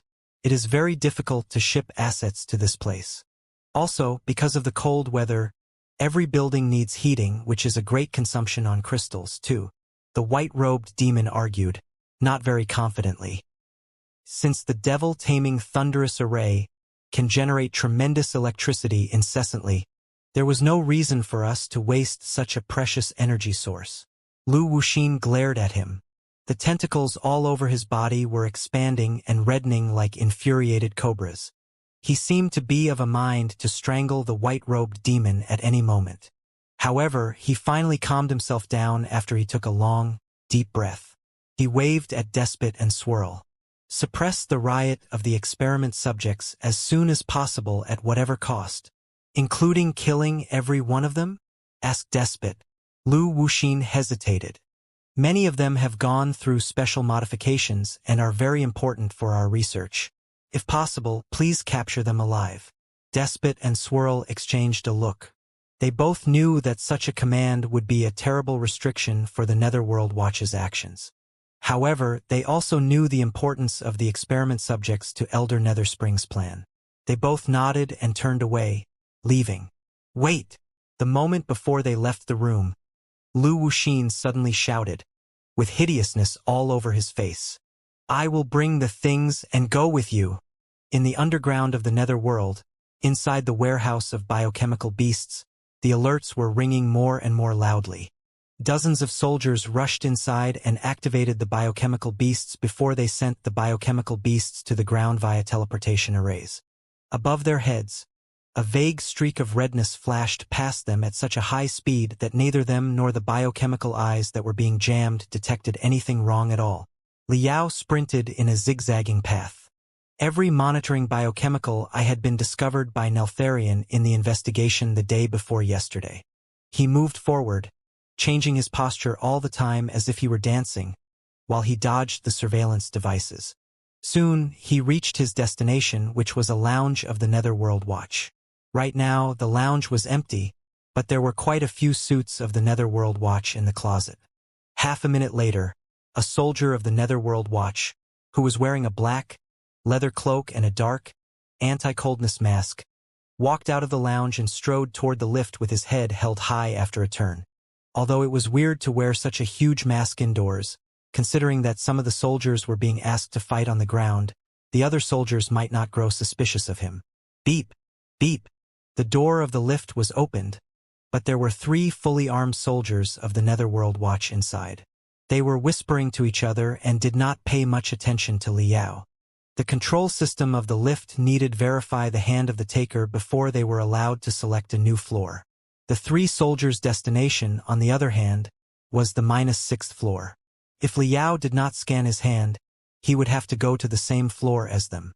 But Liao was not clear of the situation of the -6th floor, nor did he have a good reason to go there. If he hesitated for a moment, the 3 soldiers were likely to question him. With his back against them, Liao put his right hand on the verification rune array softly. Beep! Beep! The verification rune array turned green.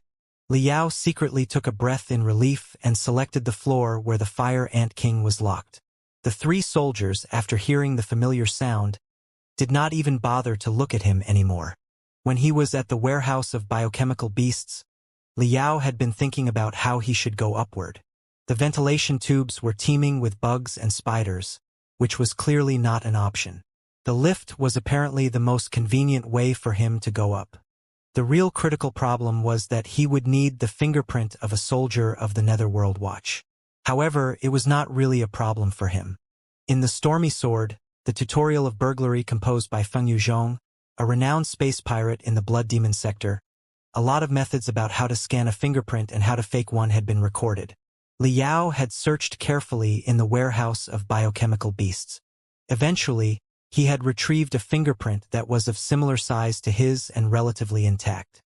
He had then duplicated the fingerprint on a biochemical slip made of the membrane of a demon beast with his incredible hand speed and microcarving skills before sticking the slip to his palm in the end. Finally, he had successfully fooled the verification rune arrays. Outside of the interrogation chamber where the Fire Ant King was being held, Liao was moving forward blatantly.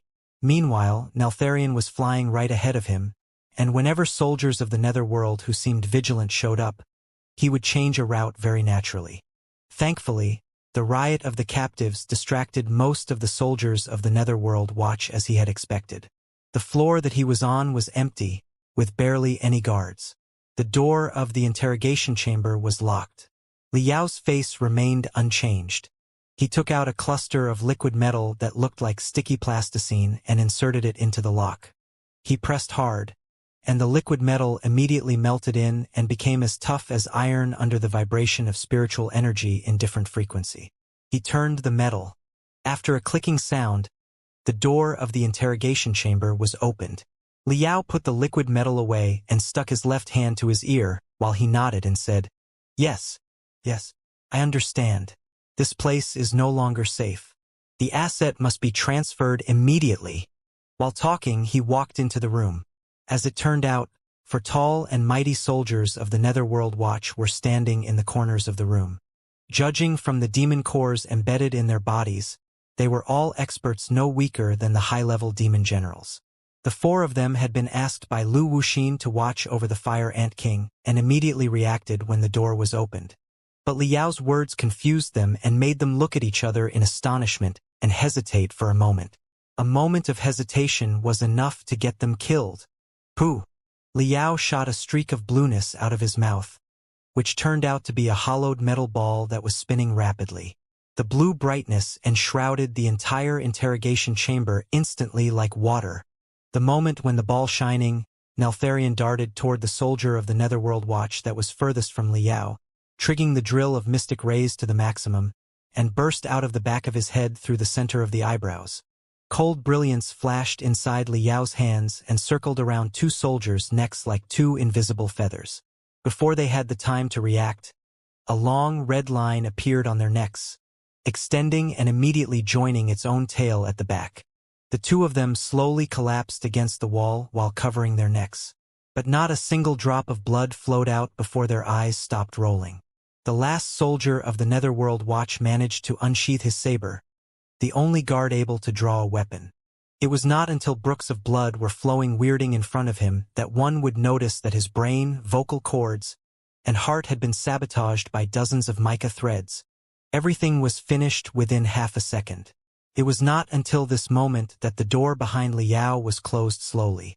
Shwa! Liao retracted the mica threads and shook off the blood.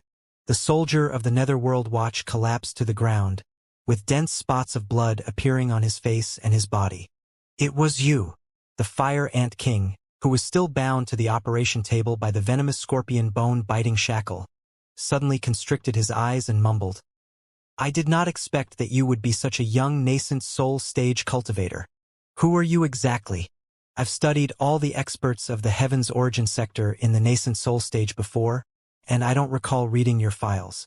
A human being and a nascent soul stage cultivator has successfully pretended to be a low-level demon and snuck into the blade of chaos. This is too dreadful. What do you want exactly? Li Yao's eyes stopped on the venomous scorpion bone-biting shackle, unable to move away. He smiled and said, "Right now, I only want to crack this magical equipment." The Fire Ant King was dazed. Here? There are security cameras everywhere. That's why I spurted out the blue pearl into the midair the moment I got in, Li Yao explained. The name of the magical equipment is Image Freezing Pearl. It has two functions. Firstly, after scanning the environment, it will interfere with all the surveillance devices, including both crystal cameras and biochemical eyes, so that all the monitors will only display the picture that the pearl captured. The Fire Ant King frowned and said, "So, the enemy will see a frozen picture where the 4 guards kept standing in the same place. Yes, although the enemy may notice something wrong if we dawdle, it should be fine for several minutes." Several minutes? The Fire Ant King was rather shocked. The guy was meaning to crack a piece of magical equipment made by Xianxia, one of the best experts in refining within the Star Glory Federation, in only several minutes? Judging from the aggressive magical equipment and the agile attacks just now, he must be a battle-type cultivator. Does he really know how to crack a piece of magical equipment? A lot of questions were popping up in the Fire Ant King's head. Li Yao's fingers shook fast and put on one cosmos ring after another. From the cosmos rings flew out hundreds of items and components like a storm. They floated around him, like an enormous fleet in the deep, dark universe. The second function of the pearl is that it will block all the waves that are sent to this place. Telepathic thoughts, spiritual waves, electromagnetic waves, demonic vibrations. Everything will be blocked. The venomous scorpion bone-biting shackles controller is in Lu Wuxin's hands. But no matter what the mechanism is, he will have to send a wave to the reception rune array of the magical equipment in order to detonate it, right?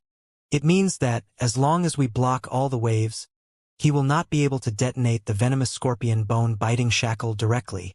The Fire Ant King was overjoyed, but he grew suspicious again. So simple? Of course it is not so simple. All the tools and components that Li Yao would need were ready. His eyes were growing hotter and hotter. The streamlined form of the venomous scorpion bone-biting shackle seemed more appealing to him than the graceful curves of a young girl. The item that he retrieved from his cosmos rings lastly was a warm, smooth jade. He rubbed the jade quickly inside his palm quickly, as if he was washing his hands with soap. An amazing thing happened. Because of the super high-frequency vibrations of his hands, the soap was indeed diminishing in size like a bar of soap until it completely vanished in the end. In the meantime, Li Yao's hands were shining in brilliance as if they were made of diamond. Spiritual energy was flowing out of every pore, and flowers seemed to be blossoming among his fingers at any moment. Without resorting to any tools, Li Yao scratched the venomous scorpion bone-biting shackle for a long time. The Fire Ant King almost felt creeped out, observing his fascinated expression. "Hey, this is an ultimate treasure of your Star Glory Federation. Are you really able to do it?" Li Yao licked his lips. Then, his hands suddenly clutched the shells on the two sides of the venomous scorpion, bone-biting shackle like two tongs, and separated them brutally. "I would like to know the answer, too." After a crack, the shell was opened. The movement was so violent that the Fire Ant King almost shouted. After the shell of the venomous scorpion was plucked, the components and ultra-tiny groups of rune arrays that were 100 times more precise than clocks and the crystal chips that were smaller than millet were all revealed. The magical equipment is only the size of a small beast puppet, but more than 125,000 components, which are controlled by more than 500 chips, have been integrated into it. There are approximately 100 defense rune arrays on the surface, but in fact, the magical equipment has more than 700 overlapping defense rune arrays. Zhang Xiaoyang's masterpiece has indeed exploited all the possibilities for confining magical equipment. Li Yao put a rather unattractive mini crystal processor on his wrist.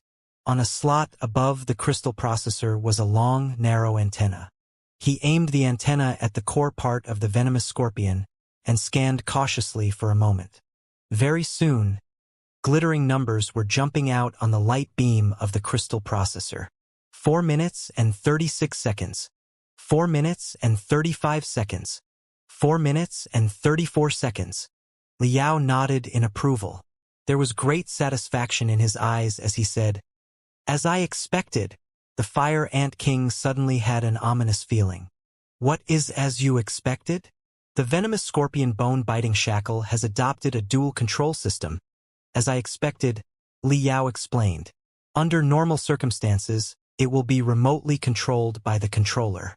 However, remote control through telepathic thoughts is prone to interference, especially on a battlefield where spiritual energy is surging everywhere. The connection between the magical equipment and the controller might be cut off at any moment. If the magical equipment loses its effect the moment it is jammed, will it really deserve to be called an ultimate treasure? Therefore, Solar Eclipse Xianxia has prepared 2 different control systems for the venomous scorpion bone-biting shackle. Under normal circumstances, it will be remotely controlled. But whenever the spiritual waves are jammed and the magical equipment loses connection with the controller, it will automatically be switched to the countdown mode. If the connection between the controller and the venomous scorpion bone-biting shackle is not restored in a certain amount of time, the magical equipment will be detonated automatically and blow up the prisoner being locked inside. The countdown can be set by the user at their will. Elder Netherspring has set it to be 5 minutes. Right? There are only 4 minutes and 1 second left now. You really didn't have to waste your time explaining so much to me? Complained the Fire Ant King. I'm not interested in magical equipment. Now, please focus your attention and figure out how to crack it. It's fine. I can sort through the plan in my head while talking. It does not affect me, right? Didn't you ask me about the origins of the demon race before? We are both free at the moment. How about I tell you the whole story in great detail? No. Thanks, but no. We will have plenty of time in the future. Fine. Liao took a deep breath. His right eye seemed to have turned into a bottomless swirl, and his left eye was so red that blood might have dripped out at any moment. Dozens of mica threads that were thinner than a hair crawled into the interior of the venomous scorpion bone-biting shackle like little snakes. His actions were extremely gentle. None of the mica threads touched any component of the venomous scorpion. He was merely studying the structure of the venomous scorpion deeply and how the key rune arrays were carved. Behind him, thousands of components were congregating into towers as if they were sand, only to collapse in half a second, which indicated that one of the cracking plans had failed. 3 minutes and 32 seconds. 3 minutes and 31 seconds. The countdown went on. The venomous scorpion bone-biting shackle would explode in 3.5 minutes. Shwa! Deep inside the venomous scorpion, dazzling mystic rays were suddenly shining on one of the rune arrays. Liao cursed and moved fast. His hands turned into 2 clusters of gray mist, and all the mica threads were twitching crazily. For the Fire Ant King, the next half a minute was truly the longest 30 seconds of his life. After witnessing the guard being slain by the mica threads ruthlessly, he could not help but feel strange when the fatal weapons were cutting rapidly right next to his body at a speed more than 5 times the speed of sound. All the while, scorching metal scraps were spluttering out. The Fire Ant King had never thought that his life would be in the hands of a nascent soul stage cultivator one day, and such a young one. What was more terrifying was the countenance of the young nascent soul stage cultivator. Although he was cursing loudly and sweating hard, there was ecstasy deep inside his eyes that were in different colors. His lips curled up beyond his control. Excitement was leaking out of his every pore.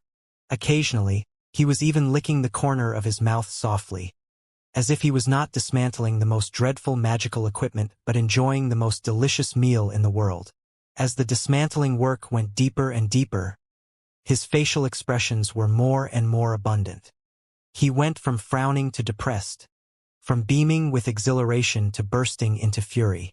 The Fire Ant King was not scared of death, but being pulled back and forth over the line of death was too much. Half a minute later, Liao took a long breath in relief. All the mica threads gradually slowed down. Did you make it? The Fire Ant King kept his voice normal, trying not to make himself sound too anxious. I didn't, Liao said admiringly. Zhang Xiaoyang is indeed one of the best masters of refining in the Federation right now. He has hidden the Winter Thunder runes below the triple gold ring runes and thereby created a minor trap. He even increased the sensitivity of the Winter Thunder runes by more than 10 times. The slight vibration when I was manipulating the mica threads was detected by them, and the rune array was triggered. The entire magical equipment could have been detonated in half a second. Thankfully, I established a new circuit for the Winter Thunder runes temporarily and gave a false feedback that the triggering signal had already been sent in the mainframe chips. Otherwise, the magical equipment would have exploded. Marvelous. It's indeed marvelous. Zhang Xiaoyang's design and micro-carving techniques are the best I've seen. I assume that a lot of masters of refining in the Star Glory Federation were actually killed by the trap when they tried to crack the venomous scorpion bone-biting shackle. Ha ha ha ha. If I may remind you, fellow cultivator, there are only 2 minutes and 42 seconds left now. Liao nodded and scratched his chin, deep in thought. It is quite tricky now. Jin Xinyue did not just plant one array of the Winter Thunder runes in the depths of the venomous scorpion bone-biting shackle. He was insane enough to deploy more than 20 of those arrays. Besides, 9 of them were connected to each other in a synchronic way, like 20 alarms that are hanged on the same rope. If the robe is slightly touched, the alarms will ring at the same time. With my maximum hand speed, I can crack 3 arrays of the Winter Thunder runes simultaneously at best. 20 of them is beyond the limits for any refiner. Staring at the glittering magical equipment, Liao seemed to be absent-minded. The thousands of components behind him were still like giants of living sand. They were condensing, collapsing, condensing again, and collapsing again. Time went by 1 second after another. Liao was still at a loss after an entire minute and did not do any further cracking work. The Fire Ant King observed the bouncing number on the light beam so hard that his eyeballs were nearly crawling into it. Liao finally extended his hands and placed them on the top of the venomous scorpion bone-biting shackle. He closed his eyes while his spiritual energy leaked into the magical equipment like water. The Fire Ant King held his breath, worrying that his breath might be an interference for Liao. But out of his expectation, Liao remained in the same posture and seemed to have no intention of cracking the magical equipment at all. Behind him, countless components were being gathered and growing stubbornly again. This time, they persisted for more than half a minute. Like towers made of sand, they were more and more complicated and precise in structure until they turned into a bizarre piece of magical equipment in the end. However, right when the Fire Ant King was hopeful again, the magical equipment collapsed abruptly after a cracking sound. At this moment, there was only half a minute to go before the venomous scorpion bone-biting shackle was detonated. I can't do it. Liao finally opened his eyes, with an expression that was beyond the description of any words on face. He said, half in frustration and half in excitement, Zhang Xiaoyang's design is impeccable. This is truly a piece of magical equipment that cannot be cracked by brute force. I did not know that he had improved so much after only 10 years. How I hope that I can have a face-to-face competition with him again using the same materials, the same requirements, and the same magical equipment. The Fire Ant King did not know what to say. Behind Liao, most of the components had already been tossed away. Only several hundred of the simplest ones were still floating in midair sparsely. They were moving close to each other and biting each other, assembling a piece of magical equipment that was simple in structure and extremely hideous in appearance, to the point that it looked like garbage. One of the components, pulling a long crystal wire behind it, was connected to one of the slots of his mini crystal processor under the manipulation of Liao's telepathic thoughts. The garbage shook violently, as if it would fall apart at any moment. The Fire Ant King panted and sweated hard. More than 10 light beams were unfolded in front of Liao again, each of which was brimming with shining control runes. In that moment, his hands turned into 10 streaks of brightness, piercing through and ripping apart all the light beams. 19 seconds, 18 seconds, 17 seconds. The number on the countdown light beam was still decreasing, slowly but surely, and the Fire Ant King was almost grasped by desperation. Li Yao's hands were moving faster and faster. At first, there was a vague scent of something being burnt. Then, all 10 streaks of brightness were mixed with redness, with sparks spluttering right around them, as if countless crimson fireflies were all dancing crazily in midair. The Fire Ant King was greatly appalled. He knew that it was a sign that the hands were being ignited in the air because of the high-speed friction. It was like the 10 fingers of the young nascent soul stage cultivator had turned into 10 meteors that had broken into the atmosphere and were burning fast because of the friction. Crack, crack, crack, crack. Crimson waves were appearing on all the light beams. All the spiritual stripes and data were twisted and deformed. The Fire Ant King was even more dumbfounded. He did not expect that the hands of the young nascent soul stage cultivator could be so fast that even the spiritual waves that constituted the light beams had been jammed. 9 seconds, 8 seconds, 7 seconds. Pa, pa, pa. The cloak of the Netherworld watch that Li Yao wore on upper half of his body was ripped into shreds starting from the sleeves, to the shoulders and then to the chest. It was because the cloak could not withstand the prolonged high-speed movement anymore. The fibers were all aging and breaking apart. 6 seconds, 5 seconds, 4 seconds. Even the combat outfit that he wore close to his body, which could be extended to dozens of meters long and boasted a high durability and defensibility, was not able to hold on any longer. As if it were being cut by invisible blades, narrow cracks appeared on the outfit. The last 3 seconds, the 10 streaks of brightness were condensed again and returned into 10 fingers, except that they were now translucent and orange, as if they were 10 iron bars that had been heated in a furnace. 2 seconds. Li Yao bit his lips softly and turned on a brand new light beam. The Fire Ant King noticed that it was the control menu of a piece of certain magical equipment. The last second, the Fire Ant King's heart was suddenly beating faster than ever. He remembered a lot of things in that moment. The radiance of God Chaos, Elder Nether Spring's scheme, the fate of the low-level demons, his own negligence and stupidity, the uncanny young nascent soul stage cultivators who jumped out of nowhere, and the future of Void Turmoil City that he had built from scratch. His own death did not matter, but what about the future of Void Turmoil City? How would the Blade of Chaos fare? What was the Elder Nether Spring's ultimate plan? What was his so-called the third life form, gods that were above human beings and demons, exactly? The Fire Ant King was finally dazed. He realized that the second was longer than it should have been.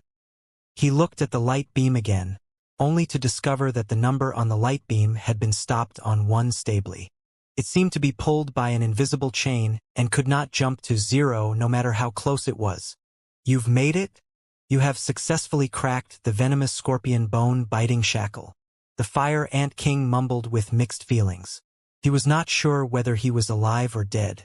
Maybe it was just an illusion created by the last bit of his remaining soul? No. As I said, Zhang Xiaoyang's masterpiece is impeccable and cannot be cracked by brute force. Li Yao blew at his fingers to extinguish a tiny flame on his thumb. Maybe if I had 3 days and 3 nights, I would be able to think hard and deal with the magical equipment, hoping to crack it by brute force. But it is impossible to finish the job in 5 minutes. The Fire Ant King frowned. Then, how did you? I did not crack the magical equipment by brute force. I merely crafted a new controller for it. Li Yao shook the mini crystal processor on his wrist that was connected to the pile of garbage. The controller and the venomous scorpion bone-biting shackle are now connected again, and the magical equipment was switched to the remote control mode. Naturally, the countdown stopped. The Fire Ant King was dumbfounded. You crafted a new controller? Is it even possible? Of course it is, Li Yao explained patiently. The fundamental things are always the same despite all apparent changes. No matter how the remote control is constructed exactly, the process is one in where spiritual waves of a certain frequency and certain attributes are sent to a certain reception chip of the venomous scorpion bone-biting shackle. Everything becomes simple from there. I can figure out the overall framework of the magical equipment by the leaking spiritual energy and redraw its structural design in my head. In the end, it is very convenient for me to locate the reception chip. After I locate the chip, according to the stripes on it, I calculate what attributes the spiritual waves it receives will have and how the spiritual waves will be vibrated. It goes without saying that, as soon as I grasp the attributes and the frequency of the spiritual waves, I will know the structure of the controller. The last step is the simplest one. I will only need to build a controller on my own and carve a few launchers with the mica threads to simulate the identical spiritual waves. Then, everything is done. Liao's explanation made the Fire Ant King open his mouth bigger and bigger until it was wide enough to stuff a watermelon inside. All in all, I have reverse-engineered a counterfeit controller. Since the real controller is already blocked, the counterfeit controller of mine is naturally determined to be the real controller by the venomous scorpion bone-biting lock. Liao was smiling cunningly. In the meantime, since it is crafted by me, there are certainly no verification methods such as blood examination or soul binding. Violent waves were surging in the Fire Ant King's heart. His understanding about magical equipment that he had held for decades collapsed in that moment. Are you kidding me? You figured out the basic structure of the ultimate treasure made by Xianxia, who is almost the best refiner in the Star Glory Federation, in only 5 minutes by way of spiritual energy infiltration, and you can even sense the stripes on the crystal chip. How can anybody have such sharp senses? Also, what do you mean by carving magical equipment with the mica threads?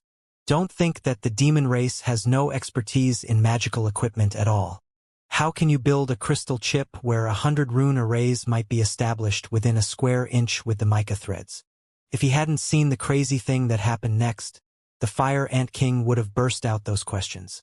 However, right in front of him, more than 10 crystal chips flew out from behind Liao while the mica threads that were as thin as hairs were engraving the tiny chips at a speed more than 3 times the speed of sound. As the powder fell, spiritual energy slowly spread out of the crystal chips. It really is possible to engrave crystal chips manually without resorting to any microscope magical equipment or even looking at them. The Fire Ant King could not have been more shocked. Moreover, 12 crystal chips are being carved at the same time. Liao dedicated 80% of his computational ability to the mica threads in order to carve the chips, but his hands were not idling by either. He tapped softly on the control menu of the counterfeit controller, and the venomous scorpion bone-biting lock disconnected from the Fire Ant King after a few hisses of spiritual energy. The blade limbs and the tail that were all stained with blood retreated from his body. Although 9 shocking, bloody holes had been left, they were merely external injuries and did not affect his nerves and marrow.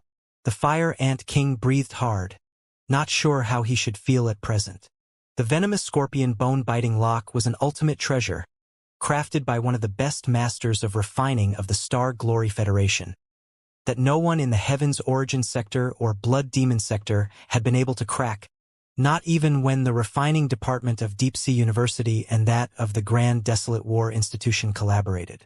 Such a treasure had now been bypassed by the guy in such a weird way in only 5 minutes.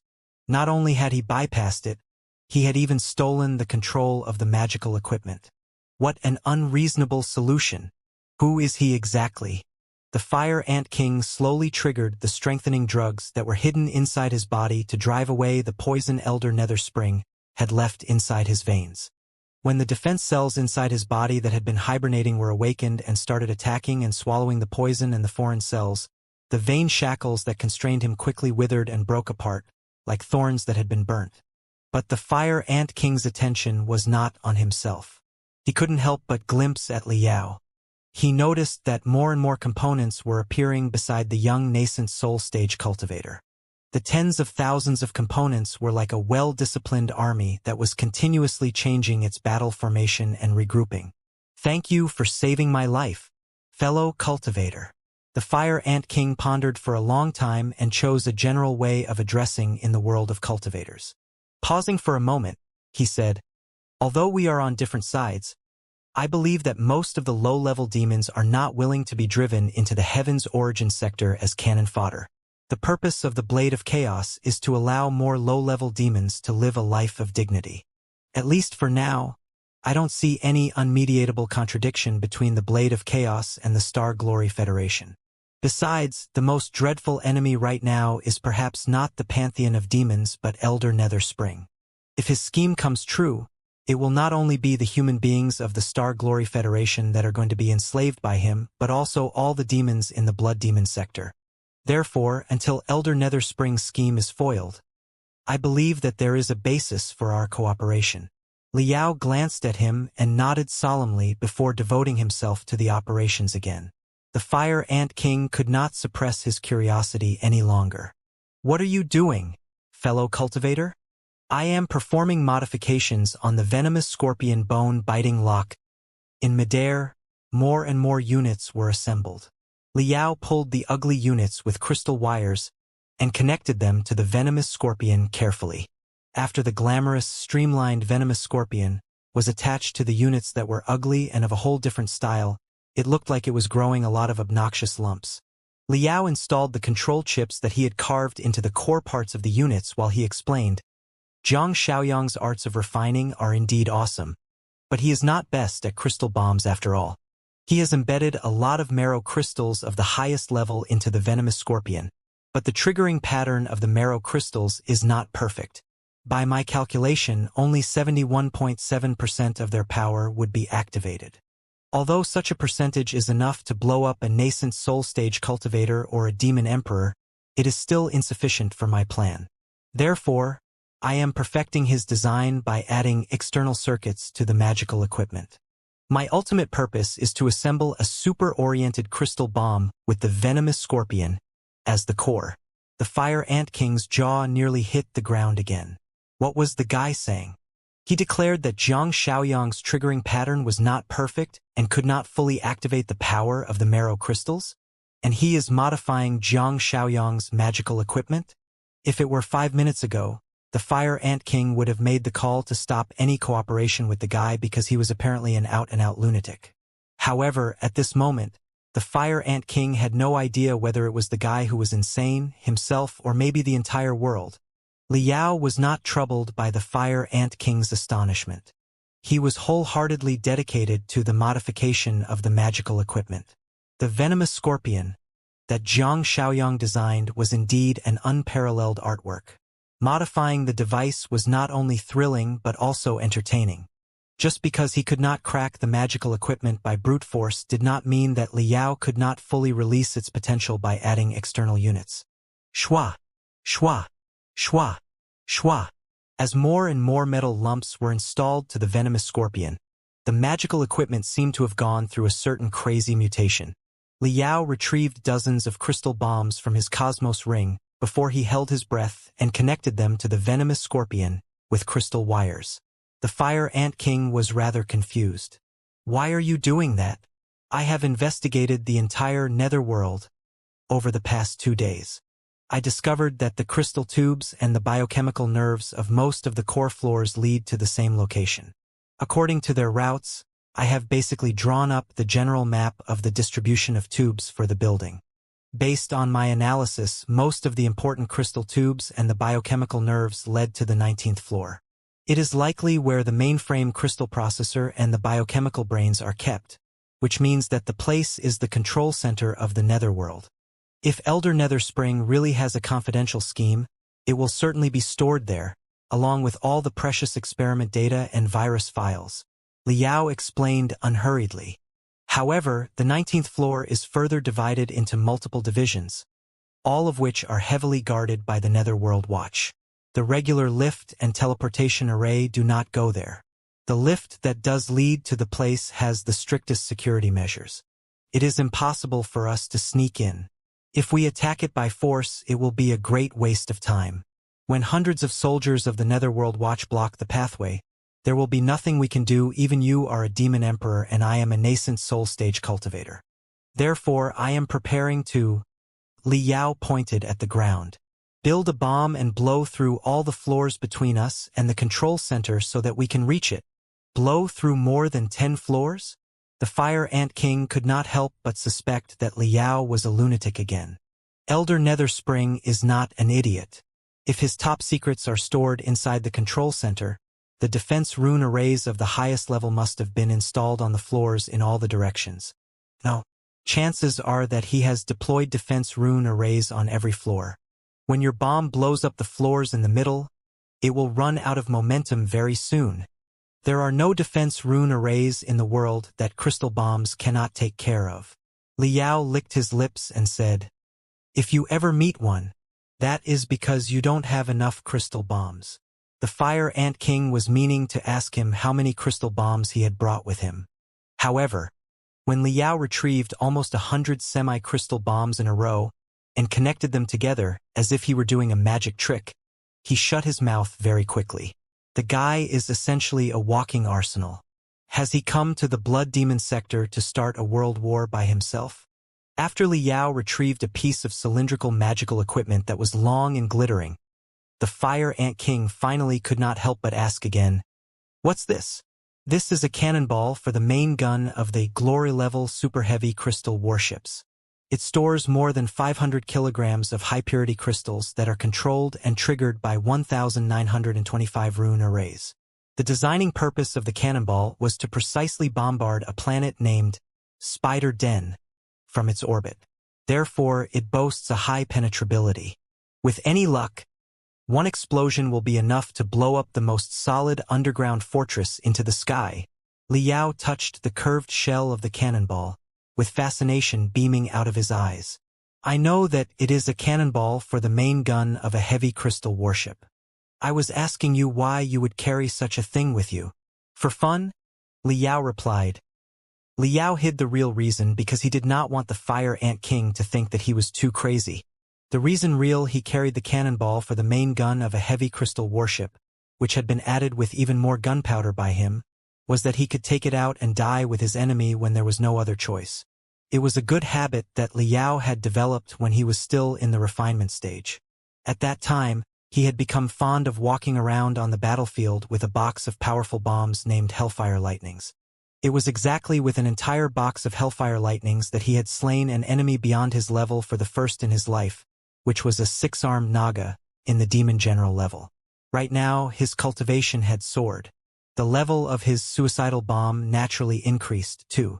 As it happened, the penetrating bomb was perfect to open the iron can that was buried deep under the ground. However, the normal usage of a cannonball was to be fired by a main gun. Without enough acceleration, it could not deal much damage. If Liao were to place the thick, black bomb there and detonate it with simple triggering rune arrays, the best result he could expect was that the floor he was on would be blown into smithereens.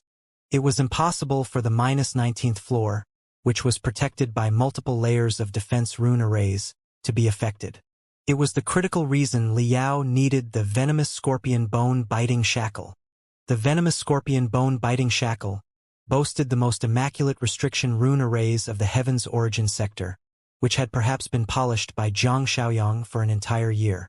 Demon Emperors and the nascent Soul Stage Cultivators were all monsters with unbelievable vitality. Even if a crystal bomb was detonated right near their chest, they might not necessarily be killed. It was because the damage of the bomb would spread out, and only one tiny proportion of it was really aimed at their body. With the boundary of the restriction rune arrays, however, all the damage of the bomb would be focused on one point and would, therefore, significantly wreck the Demon Emperor or the nascent Soul Stage Cultivator when it was detonated. To put it simply, the restriction rune array could be compared to an invisible membrane made of a magnetic field. After an explosion took place, all the energy would surge and shatter the items within the range of the membrane. As for the bystanders out of the membrane, no matter how close they were to it, they would not be harmed at all.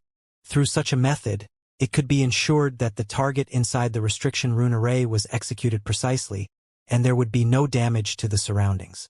Such a usage was exactly what Liao needed. Liao prepared to slightly change the form of Zhang Xiaoyang's restriction rune array through a series of modification.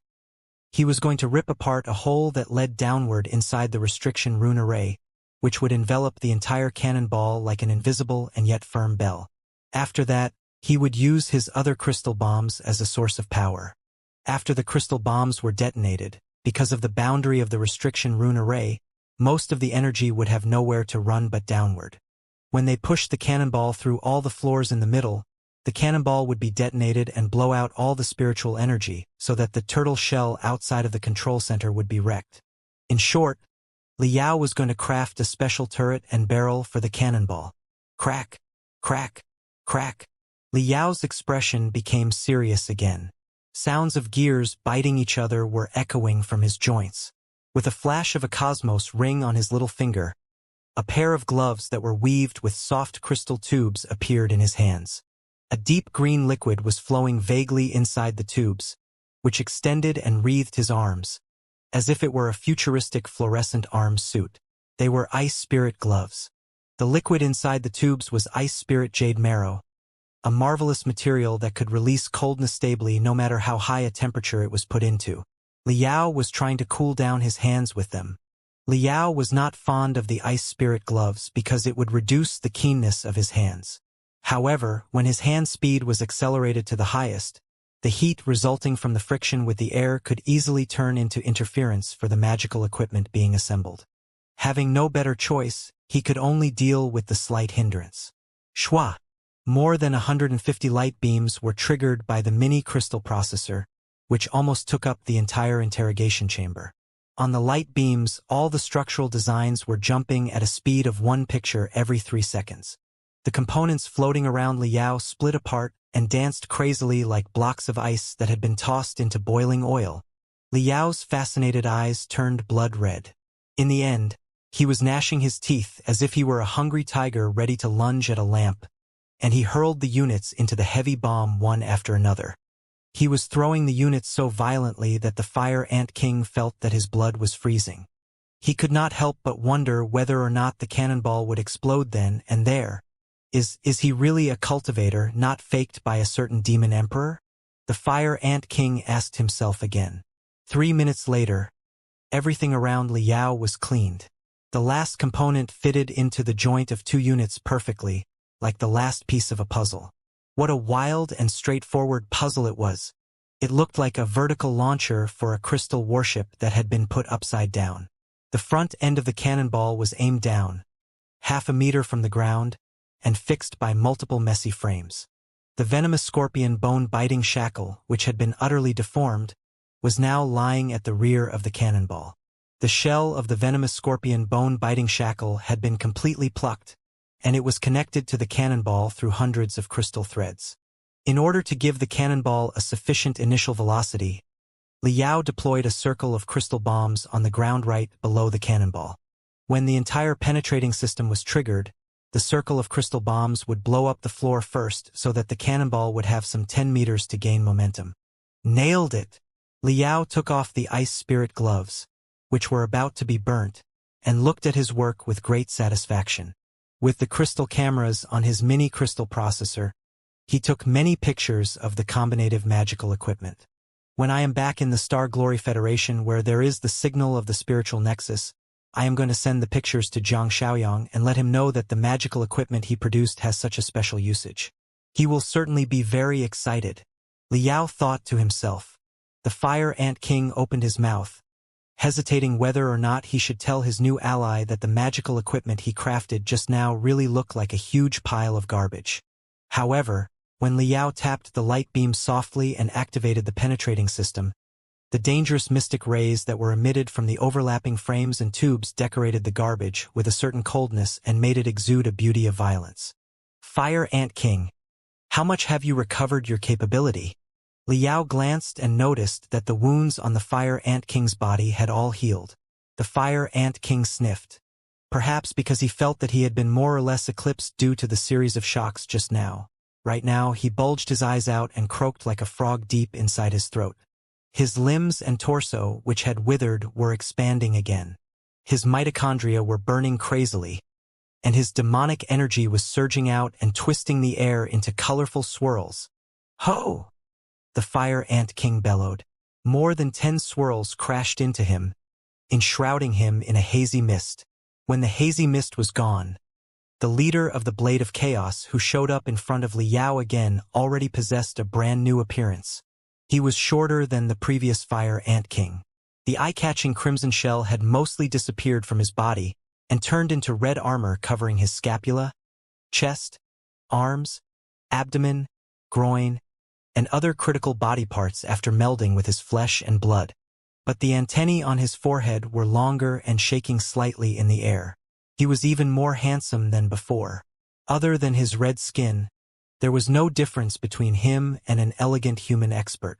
Hiu! Hiu! Hiu! The Fire Ant King's arms and legs seemed to be still, but a dazzling light appeared in front of him as he was shaking off the wet interstitial fluids secreted because of the crazy mutations of his cells. His smile was full of hatred, which made his face more hideous than usual. I've chosen to activate all my potential with the strengthening drugs. At the cost of a huge amount of my vitality, the poison, venom, and barriers that Elder Nether Spring left on me have finally been devoured. I have even stimulated my cells with his poison and thereby gained even greater strength. The price is that I am going to be fatigued for a long time after the battle, but there's no time to worry about that now. I am back at the Demon Emperor stage for now and can maintain this at least until we march out of the place. Nether Spring, since everything began when we discovered a residence of chaos together years ago, let's just finish our grudge once and for all in another residence of chaos. Liao sighed. Before today, I never thought that I would be fighting side by side with a Demon Emperor. Let's go. The Fire Ant King was dazed. Where? To a shelter, of course. Liao blinked. Do you wish to explode with the cannonball, Fire Ant King? The gate of the interrogation chamber was opened again. Liao and the Fire Ant King strode out blatantly toward the other side of the floor, not even trying to disguise themselves. Perhaps because they looked too bizarre and they were walking in a too unconcealed way, the guards of the Netherworld watch around them all thought that they were dreaming. They watched as the two of them passed by and did not know how to react for a long time. Is this the Fire Ant King? Unlikely. Something must have gone wrong. Liao and the Fire Ant King talked to each other in a low voice while walking forward casually. Countdown 8, 7, 6. It seems that my fellow cultivator is more focused in the arts of refining in your training, the Fire Ant King observed. You must be very careful when we're down there. Just leave all the tricky enemies to me. 4, 3. Crap. What's wrong? The Fire Ant King asked. I seem to have miscalculated. The bomb might be slightly more powerful than I expected. A biochemical beast, dozens of meters tall with dark gold hair all over its body like a primeval elephant, roared and stomped on the ground with the thick, forceful feet, blowing out invisible airwaves on the snowy world. Dozens of captives were blown away by the blast. The battle formation that had taken shape collapsed all of a sudden. The primeval elephant rushed among the captives unstoppably. Its thick trunk was waving left and right like a huge hammer, and the captives that were hit by it all suffered from broken bones or internal bleeding. With the primeval elephant as the arrowhead, the soldiers of the Netherworld Watch in heavy armor pushed forward neatly like a wall. Any captive that was bold enough to attack the iron defensive line was like a tide attacking the seashore. No matter how huge their strength seemed to be, they were always slapped back brutally. As more and more soldiers of the Netherworld Watch appeared around the captive camp through teleportation arrays, they gradually congregated into black squares, and the black squares piled on top of each other to form walls. The zone of activity for the captives was getting smaller and smaller. They had been heavily wounded and exhausted because of the bombardment by the high-voltage electric arcs some 10 minutes ago after all. Besides, they did not have many suitable weapons, and their teamwork was far from flawless. They were merely fighting with their hot blood. When large teams of the Netherworld Watch formed dominating battle formations and appeared in their sights, it was almost a declaration of the failure of the prison break. But they were still waving their hands and claws numbly. They were not fighting to survive but fighting for a valiant death. In the sky, a huge object slowly revealed itself, casting a shadow of desperation on them. A devilish warship had flown over to the captive camp. Lu Wuxin, Despot, and Swirl, the three commanders of the Netherworld, stood on the bridge and watched the riot below them coldly. Stun beetles now? Despot waved his hands hard. Pooh, pooh, pooh. Below the devilish warship, through the tubes that looked like genital cavities, dozens of wet, black balls were spurted out. They fell toward the captive camp like bombs and exploded when they were about 10 meters away from the ground, releasing black beetles that looked like crabs. The wings of the beetles were beating fast, triggering supersonic waves that were not audible to ears but would seriously jeopardize the central nerves. In the meantime, red and green colors were rapidly flashing on the translucent abdomen, stimulating the optic nerves of all the captives. The supersonic waves and the dazzling colors could lead to a serious stunning effect on living creatures. The soldiers of the Netherworld Watch, on the other hand, had been prepared. They were all wearing special protective chips on their eyes and pads on their ears. In the range of attack of the stun beetles, the captives who were relatively weaker were all staggering as if intoxicated. Some of them were even kneeling on the ground and vomiting, their combat ability reduced to 0. "Sticky beetles, now?" Despot said coldly again. "Pooh, pooh, pooh." This time it was a batch of bright blue beetles that was spurted out. They were mostly the size of billiard balls, and there were hundreds of them. After they unfolded their wings at a low altitude, they automatically flew to the places where the captives were densest before they exploded and splashed out liquids that were as thick as yogurt. Under the blowing, freezing wind, the liquids solidified immediately, sticking a lot of captives together. Even when some of the captives managed to rip the yogurt apart, the threads of the liquids were still clinging to them, slowing down and deforming their actions. The blowing wind had already cooled the captives' hot blood. Under the suppression of the devilish warship, their morale was lower than ever. The enemy has lost hope. They are now lunatics trying to get themselves killed. Despot read the subtle change of the situation keenly. "Take it slow. Try to reduce the casualties." Lu Wuxin sighed as he looked at the enormous hole leading underground right in front of the captive camp. With everything coming to this point, he could not enjoy the suppression no matter how spectacular it was. Kill them all.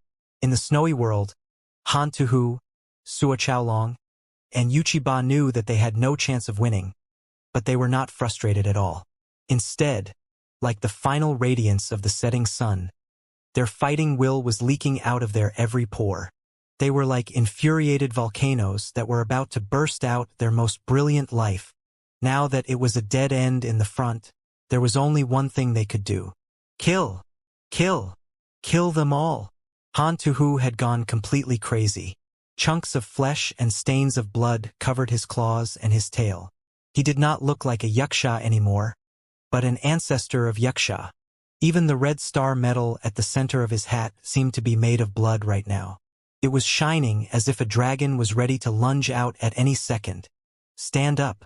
Stand up! Stand up! Everybody! Continue killing! Kill them all!" Han Tuhu burst into laughter. "Warriors of the Star Glory Federation, we should be proud of ourselves. We are the first batch of soldiers to go on such a killing spree in the homeland of the Blood Demon sector. When our blood melts the snow and our souls return to our home, we will be able to chat with the predecessors who established the Federation with our heads held high." "Hey!" Sua Chaolong was nearby. His golden hair had been dyed red by blood. He was on a rampage, too. There were almost 10 flying swords and sabers protruding from his body, but he was still rushing forward unstoppably despite the bleeding. Clang! After a collision, the saber in his hand broke in half. He did not even bother to blink and simply drew out a flying sword from his chest, stabbing it into the soldier of the Netherworld Watch in front of him. He twisted the flying sword brutally, pushing his entire arm into the enemy's chest. Then he kicked the bottom of a demon captive. "Get up and go on fighting. Do you see it? The hairless monkeys are swaggering around right under our noses. Bring out the valiancy and bravery of the silver blood demons and show them how a real battle should be fought." Bam! The two of them threw themselves into the crowd of the Netherworld Watch time and time again and cleaned their surroundings easily. As it happened, because their moves were too mighty and they both chose where the soldiers of the Netherworld Watch were densest, their blades crashed into each other as they cut open the skull of the same unlucky soldier. Han Tuhu and Sua Chaolong glared at each other. Han Tuhu! Scorching flames were burning deep inside Sua Chaolong's eyes. "Among the boneless troops of the Star Glory Federation, only your Flying Tigers Legion could make me get somewhat serious." our battle last time was messed up by those scumbags. What a pity that I won't have a chance to fight against you anymore. If I did, I would certainly swallow every soldier of your legion and leave none. I am always here if you want to fight. Han Tuhu drew out a flying sword from his ribs, which turned into a streak of white brightness surrounded by electric arcs and blew a soldier of the Netherworld Watch who was lunging at Sua Chaolong backward. If we cannot fight when alive, then we can fight in hell until we are contented. We are not going to die. The soldiers of the Blade of Chaos led by Yuchiba, although being ruthlessly butchered same as others, actually possessed the highest morale among the three groups there. That was because the underground explosion just now had given them a sign of the power of God Chaos. Yuchiba roared at the top of his voice, "Warriors of the Blade of Chaos, just now, God Chaos demonstrated his power. It is our turn to demonstrate our determination. Show those guys the sharpness of the blades of God Chaos." Sua Chaolong rolled his eyes. He hated the babbling traitors of the demon race even more than he hated the federal soldiers. Yuchiba waved his saber while laughing. "Sua Chaolong, have you not witnessed the power of God Chaos with your own eyes? Did you not say just now that you would be a believer of God Chaos as soon as he gave you a miracle?" Sua Chaolong blushed but shouted in rebuttal, "That doesn't count. It was just an explosion of a malfunctioning rune array from 40,000 years ago. How can you convince me that it is a miracle of chaos? It will only count if—" Sua Chaolong suddenly stopped talking and crouched into the size of a cat, dodging the attacks of two soldiers of the Netherworld Watch. Then, he jerked up again, and his sharp blade drew an almost perfect arc that flashed past the enemy's necks. If such an explosion takes place for a second time, Sua Chaolong licked the blood on his blade and finished the sentence. After saying that, he looked around somewhat anxiously. Shouting and yelling were still everywhere. The tough performance of the few experts was not enough to reverse the failing fight. Many captives had been beaten back underground, and the surface of the earth had been filled up by the blackness of the soldiers of the Netherworld Watch. "Look," Sua Chaolong said miserably. "No gods are going to save us. Not the gods of demons, not the gods of human beings, and not the so-called God Chaos that you believe in. They are all unhelpful. Our doom is inevitable. However, killing so many enemies before our death is definitely worth." Sua Chaolong bit his tongue heavily for a second time.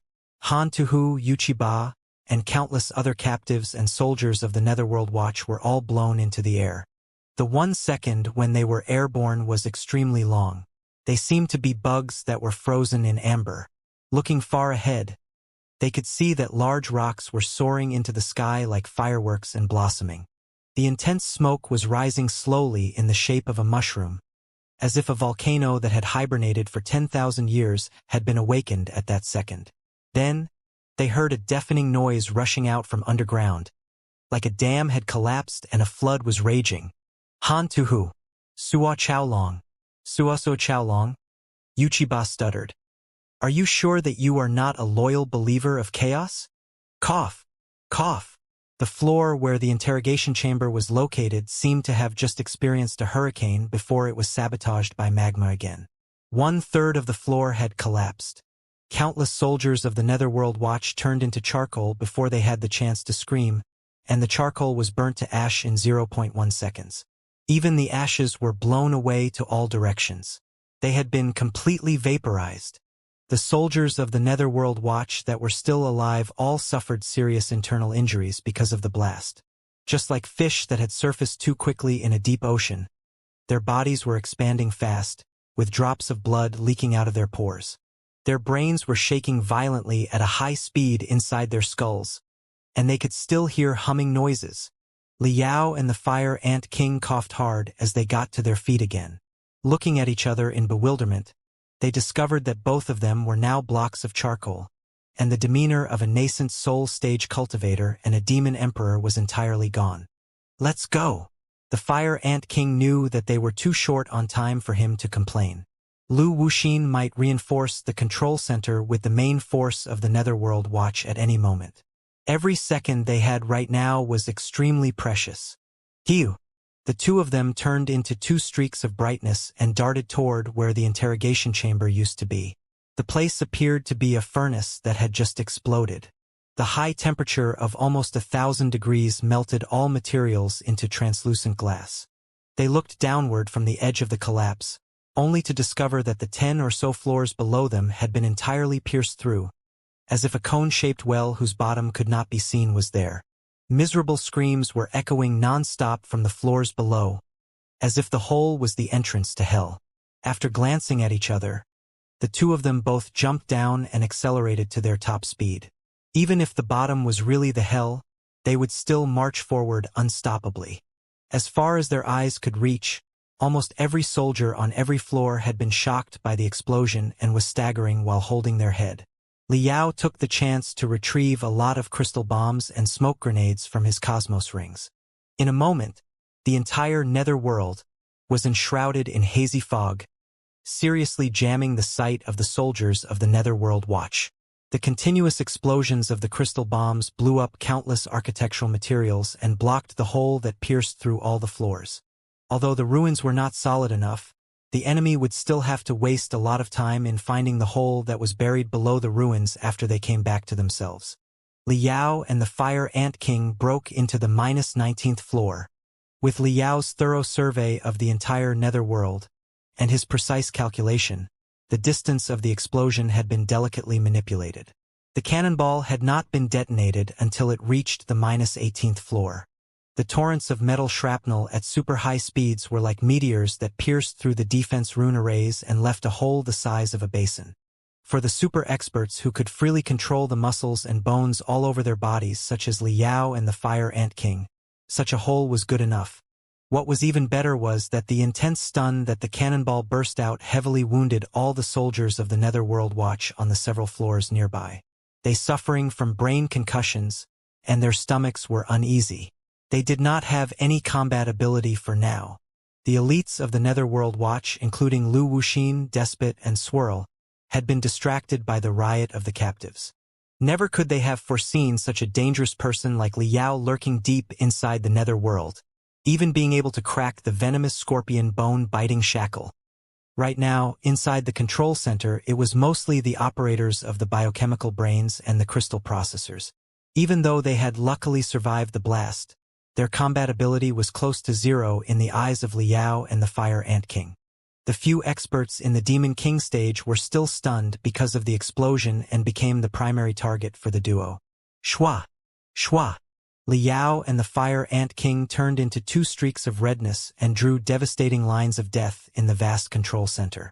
Most of the soldiers of the Netherworld Watch had been slain before they realized what was going on. 10 seconds later, there was nothing but dead silence inside the control center. The two of them finally took a deep breath in relief and observed the brain and heart of the Netherworld. Since a lot of crystal processors and biochemical brains, which required an enormous space to cool down, had been stored in the place, it was like a very special temple. At the center of the place was a humongous biochemical brain that was more than 20 meters in diameter, which was essentially a huge mountain of meat. Countless biochemical nerves extended from the depths of the brain and connected to various smaller biochemical brains. Then, thinner biochemical nerves protruded out of the smaller biochemical brains and docked to the heads of the operators of the Netherworld Watch. Outside of the biochemical brain, a circle of crystal processors had been deployed, which had triggered almost 100 light beams to help manage the biochemical brain. Outside of the control center, hasty footsteps and sounds of weapon were drawing close. The soldiers of the Netherworld Watch that were guarding outside finally came back to themselves. Hearing the miserable screams inside the control center, they rushed to the rescue. The Fire Ant King dashed to the top of the biochemical brain, his thick tail waving here and there behind him. Suddenly, a bone spur appeared at the end of his tail and pierced into the main biochemical brain brutally. Rattling noises were echoing non-stop, as if he was injecting something into the biochemical brain.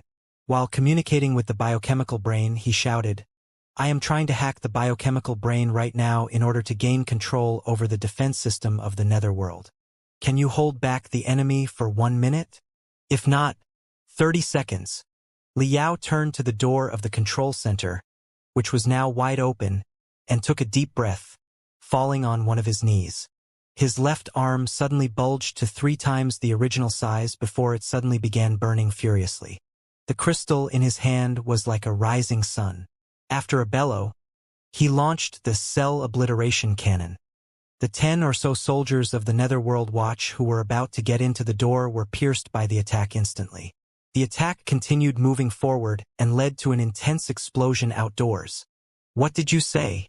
Liao had been too focused on the activation of the cell obliteration cannon to notice what the Fire Ant King was saying. Nothing. Keep it up. Chi. Chi. Chi. Chi. His tail was piercing deeper and deeper into the main biochemical brain, and the main biochemical brain was shaking more and more violently. A soul-stirring battle seemed to be continuing unseen. A moment later, the Fire Ant King cursed. I almost breached the defense of the main biochemical brain, but it has deployed a dozen new barriers with the computational ability of the crystal processors nearby. Do you know how to crack the barriers of crystal processors? Liao kicked a soldier of the Netherworld Watch that was as gigantic as a behemoth while he planted 3 crystal bombs into the gaps of the enemy's armor with his toe. The soldier knocked back a few of his companions behind him like a cannonball. When he rolled to the narrowest place at the door, where the soldiers of the Netherworld Watch were densest, he exploded. Liao glanced at the types, distribution, and flow of the tubes of all the crystal processors around the main biochemical brain. Then, he raised his left hand again and shot the cell obliteration cannon 7 times in a row, blowing 7 crystal processors into smithereens. I know a thing or two, Liao said. They are really cracked now. 10 seconds later, the Fire Ant King gained control over the defense system of the Netherworld temporarily. An iron gate weighing dozens of tons fell from the main pathway. Almost 100 defense rune arrays were shining and melting together at the same time. It was the security mode of the highest level for the control center and designed to be activated only when the Netherworld was under large-scale attacks. After it was activated, even if a demon emperor was on a rampage outside, it would still take them at least 20 minutes to blow up the defense rune arrays. Right now, the only loophole was the hole in the ceiling. However, the hole was too small and could only allow one individual to pass through at a time. Whoever dared to enter the room through the hole would essentially be feeding themselves to Liao and the Fire Ant King. Ha! The Fire Ant King laughed. As it turns out, quite a few teleportation arrays have been hidden in this place, some of which even lead to the docks of the devilish warships. Of course, Liao said. In case of a large attack, the important figures in the control center must find a way to get out of here as quickly as possible. They cannot wait and do nothing before they are captured. The secret teleportation arrays are definitely necessary. The Fire Ant King cracked his knuckles. Excellent. In the 10 minutes to come, the control center will be ours. He closed his eyes and focused his attention on the main biochemical brain, searching for Elder Netherspring's most confidential plans and files.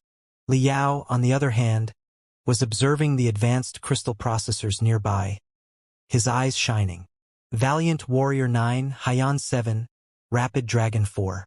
Well. All of them are the top-tier crystal processors of the Star Glory Federation that only the large sects and crystal suit centers have the privilege to purchase. Ha! What's this one? A Light Devil 3? I remember that it is the mainframe crystal processor in several large war bases of the Federal Army. It is a top secret of the Federal Army, too. Besides, when I left the Federation 10 years ago, it was only Light Devil 2. Elder Netherspring does have a lot of connections. He can get access to such a cutting-edge mainframe crystal processor, right? The venomous scorpion bone-biting shackle is already a piece of magical equipment of national importance. Also, judging from the details of the key chips, it was refined by Jiang Shaoyang himself. Therefore, such magical equipment could never be manufactured, and there is only a limited number of them. But now, Elder Netherspring has got one of them. How did he do it? It was not a good time to ask questions now. As a crazy fan of crystal processors, with so many state-of-the-art crystal processors of the Star Glory Federation in front of him, there was only one thing Liao could do. Take them all. Like locusts passing through a farmland, Liao took out all his cosmos rings and stored all the crystal processors that were smaller in size. As for the mainframe crystal processors that were larger, he simply dismantled the most critical computation chips and the storage chips and packed them all. In a moment, all the super-advanced crystal processors that Elder Nether Spring had gathered over more than 10 years were looted by Liao. Looking at the empty control center, Liao couldn't have felt more satisfied. He then deployed a lot of crystal bombs sordidly on the debris of the mainframe crystal processors that he could not take away, ensuring that not even half a cooling rune array would be left for Elder Nether Spring. Finally, he turned around and checked the Fire Ant King's progress. The Fire Ant King's tail was thicker and thicker. Round watermelons seemed to be flowing from the main biochemical brain into his body. In the end, after quivering for a moment, a bright gray ball that looked like an egg surfaced on the prefrontal cortex of the main biochemical brain. He's got it. Liao was refreshed. He knew that the structure of the biochemical brain differed from the structure of the crystal processor in that the former was made up by a lot of biochemical units for different functions. The gray egg that had just shown up now was apparently the memory and storage unit for the biochemical brain. The top secrets of the netherworld were definitely stored inside the unit. Let's go! Liao roared at the Fire Ant King. The bombarding noises outside of the defense rune arrays were getting more and more intense, mixed with the sound of a certain hard-working drill. Liao extended his telepathic thought out of the room through the hole in the ceiling and perceived that hundreds of soldiers of the Netherworld Watch had gathered outside of the control center. Hold on a second. The Fire Ant King stored the memory unit of the main biochemical brain away but did not remove his tail. Instead, he continued communicating with the main biochemical brain with his eyes half closed. What are you doing? Liao was baffled. I am communicating with the demonic plants outside of the captive camp and trying to control them. The Fire Ant King answered casually, his voice so hollow that it sounded like from somewhere far away. The demonic plants are a certain frost mutation of storm flowers. They can spurt out spores that contain a huge amount of freezing spiritual energy, which makes them the most fatal air defense weapons. Many captives have the ability to fly. Elder Nether Spring must have deployed a circle of frost storm flowers outside of the captive camp in case they flew away. However, right now, it is a devilish warship that is flying in the air. Liao was slightly dazed, but then he noticed the situation at the north of the island. While the Fire Ant King and he were on a rampage in the depths of the Netherworld, the elites of the Netherworld Watch seemed to be in a dilemma, not sure whether they should suppress the riot of the captives first or reinforce the control center immediately. The devilish warship was still floating in midair and only shifted its direction to the Netherworld. The Fire Ant King's soul power crawled into the depths of the main biochemical brain through the nerves on his tail.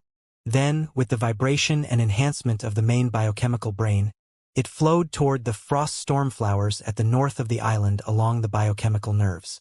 He and the demonic plants seemed to be integrating. Liao was surprised. You can control the demonic plants? The Fire Ant King smiled. Have you forgotten who I am? Liao was dazed. Then he suddenly recalled the countless communities of demonic plants that he had seen when he arrived at Void Turmoil City. On the devilish warship in the sky of the captive camp, the faces of Lu Wuxin, Despot, and Swirl could not have been more terrible. A huge explosion has taken place inside the Netherworld. The test field for new weapons has been entirely wrecked. Several floors below have been penetrated. A lot of soldiers have been killed or wounded. The center of explosion is the interrogation chamber where the Fire Ant King is locked. Not good. The control center has been compromised. Our connection to the control center has been cut off. The maximum defense mode has been activated by the control center. We are locked out and cannot break in at the moment. Bad news came one piece after another, piercing into their heads like rusted nails. What was most critical was that they did not know what was going on exactly even to this moment. At first, Lu Wuxin thought that the venomous scorpion bone-biting shackle on the Fire Ant King had detonated. However, the explosion of such a piece of confining magical equipment should not have been so powerful.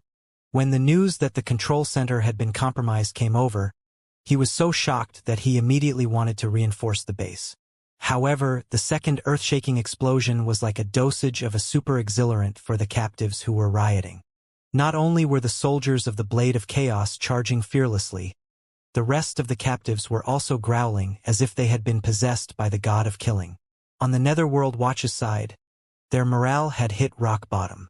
The first explosion could have been a coincidence, but the second explosion was undeniable evidence that mysterious, new enemies were around. The things that the Netherworld Watch had been doing were highly clandestine. Now that their secrets risked being exposed, the psychological burden was fatal for them.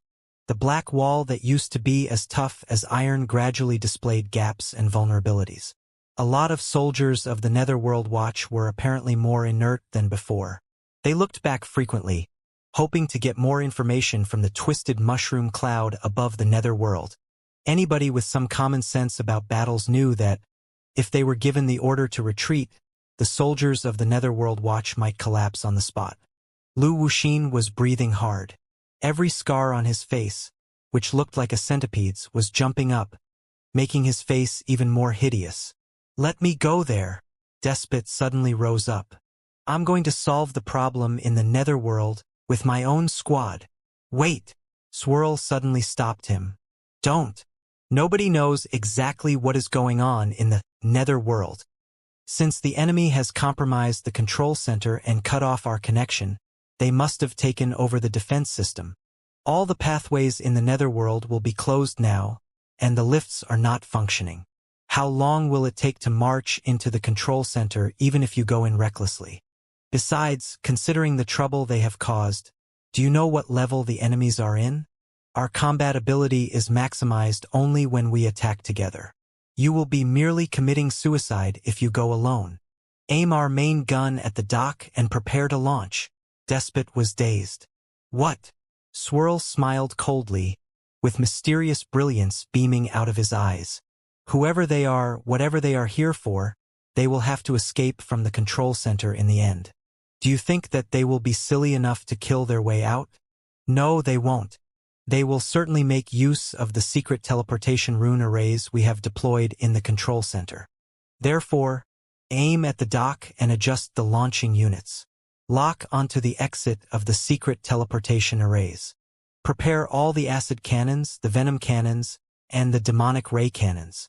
If there is even the slightest anomaly on the teleportation arrays, blow them up immediately." Despot rolled his eyes and bashed his breastplate. "Good. That's good. You have indeed seized the critical weakness of the enemy. There is no way that we can take back the control center before the enemy causes even greater damage. If so, we can only focus on the here and now." Swirl bit her lips softly, with coldness all over her face. "Ask the troops on the ground to inject a larger dosage of berserker drugs. Suppress the riot of the captives at all costs. There is no need to care about the lives of the captives now. Kill them all. As for the mysterious intruders inside the Netherworld, unless you have decided to hide below the ground like rats for the rest of your lives, you are certainly going to escape via the secret teleportation arrays, aren't you? Also, your purpose will be to capture a devilish warship, or you will never run away from the lone island in the middle of an icy ocean." "Wait. Control center. Control. Not good." Desperation suddenly appeared on Swirl's face, as if somebody had stabbed her in the chest. At the same time, ear-splitting alarms were ringing. Before anybody realized what was going on, the devilish warship shrank like a scared insect and dodged hard. However, it was too close to the source of attack. The devilish warship happened to be floating right above almost 1,000 frost storm flowers. The demonic plants, which were as ugly as the internal organs of animals, were active in the first place, prepared to launch fatal attacks at the captives who flew to the sky. Therefore, when a lot of spiritual energy was condensed inside them, the devilish warship did not send out a warning. Lu Wuxin and the rest of them failed to notice that the demonic plants were slightly adjusting their direction and angle. 1,000 frost storm flowers expanded crazily at the same time, with cracks of ice appearing on their surface. Then, with an ear-splitting sound, they spurted out 1,000 torrents of frost spores toward the devilish warship, which was only one step away from them. The spores were the essence of their life. The storm flowers spurted out their seeds in such a way so that their offspring could flourish in the vast land. The larger their shooting range was, the bigger the territory of the storm flowers would be. Even the wild storm flowers could spurt their spores several kilometers away. The frost storm flowers there, whose genes had been modified over almost 100 generations, were as good as the flying swords of the cultivators in regards of their shooting range and strength. Caught unprepared, the devilish warship did not even have the chance to turn on the shield before it was hit by 1,000 pale white torrents of ice. The middle part of the warship was immediately frozen by the extremely low temperature, which significantly compromised its integrity. It was no longer able to withstand the weight of the front part and the rear part of the warship and was emitting cracking noises, showing signs that it might break apart at any moment. The biochemical nerves between the bridge and the engine unit were also frozen, torn apart, and shattered by the low temperature. The devilish warship, which had gone out of control, hissed and plummeted, swirling, before it hit the battle formation of almost 1,000 soldiers of the Netherworld Watch precisely. Dozens of unlucky soldiers were smashed into pulps of meat before they had the opportunity to scream. The remaining soldiers, who were in a hurry to run away from the crash, could not maintain the solid defense line at all anymore. Han Tuhu, Sua Chaolong, and Yuchi Ba were utterly dumbfounded. Looking at each other in confusion, they observed the collapsing defense line of the Netherworld Watch and the devilish warship, which was crumbling in deep blue, icy fog, feeling that they had to be dreaming. Is this yet another sign of your god Chaos? Sua Chaolong asked. At the same time, when the devilish crashed, Liao and the Fire Ant King appeared next to a piece of enormous floating ice through the secret teleportation array. The dock was right ahead of them. Right now, the dock was in chaos. The 10 or so guards were looking at the north of the island, where black smoke was popping up non-stop, in a daze. 3 enormous devilish warships were placed in the middle of the half-buried dock like 3 topsy-turvy whales, not prepared to take off at all. Naturally, the guards were no match for the 2 of them and were cleared in a moment. Out of their expectations, they discovered the sky-hunting warship of the Blade of Chaos behind the 3 devilish warships. After carrying a lot of goods from the Mausoleum of Chaos to the island, the sky-hunting warship had been docked in this place. Elder Netherspring seemed to plan on modifying it and use it for the Netherworld Watch. The Fire Ant King pondered for a moment and decided to break into the sky-hunting warship. Although its size was significantly smaller than the 3 devilish warships, the Fire Ant King was more familiar with it after all, since it was his own warship. Besides, a smaller size meant that the operation would be easier. It was still very difficult for him to manipulate a large, strange warship alone.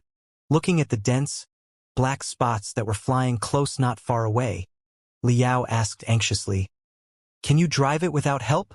They were the soldiers of the Netherworld Watch who had come to the dock to fly the devilish warships. The 2 of them had to activate the sky-hunting warship before the soldiers arrived. It would be troublesome if the sky-hunting warship was destroyed. It's only several kilometers from the dock to the captive camp. It shouldn't be a problem. The Fire Ant King gritted his teeth and said, "However, I will need several minutes to activate the main biochemical brain of the sky-hunting warship." Hardly had he concluded his sentence when almost 100 demon beasts that looked like hybrids of jellyfish and octopi crawled out of the seawater. They were waving their crimson tentacles with sucking discs and could also spurt out intense air currents, allowing them to both swim rapidly in the ocean and fly temporarily in midair. They could even glide to the surface of a warship and stick to it. Such demon beasts were named 8-clawed vine pots. They were the guards in the ice ocean. Not only did they boast high corrosive and penetrative abilities, once there were enough of them, they could also trigger high-intensity bioelectricity, which could seriously affect a warship and reduce its performance. The Fire Ant King's expression dropped. The 2 of them were terribly outnumbered after all. The Fire Ant King himself also needed to focus his attention on the devilish warship and could do nothing about the incoming enemies. Liao sucked in the cold air. Sneaking into the control center was only the first step. To rescue all the captives would be the real fight. All that was coming next would be head-on battles where tricks were useless. How long do you need to activate the warship? The Fire Ant King thought for a moment. 5 minutes. All right, I'll give you 5 minutes. Go now. The cosmos ring that he wore on his right middle finger was shivering slightly, as the crystal suit stored inside could not hold its hunger any longer. It was like a flying sword that was roaring in its sheath, ready for battle. In the past, Liao had only been fighting on his own. He had been surrounded by countless enemies and had to conceal his identity. But right now, his identity had been seen through by the Fire Ant King. Also, the two of them were making such a scene and rescuing so many federal soldiers. It seemed unnecessary and impossible to conceal his identity any longer. Then, he might as well fight to his heart's content. Golden brilliance was swirling fast around his black and red pupils. Spiritual energy leaked out of his pores like invisible flames, making his messy hair stand up and change the color of its tips. Spluttering electric arcs were also dancing above his head. The Fire Ant King spat hard and said even more gravely, "Not good. The enemy seems to have sent out another tough expert, who has given me tremendous pressure although he hasn't shown up yet. The guy seems to boast a certain weird metal attack ability, too. My auditory nerves have been compromised, and I seem to suffering from an auditory hallucination because I'm hearing eerie, violent music. Wait, it is not a hallucination.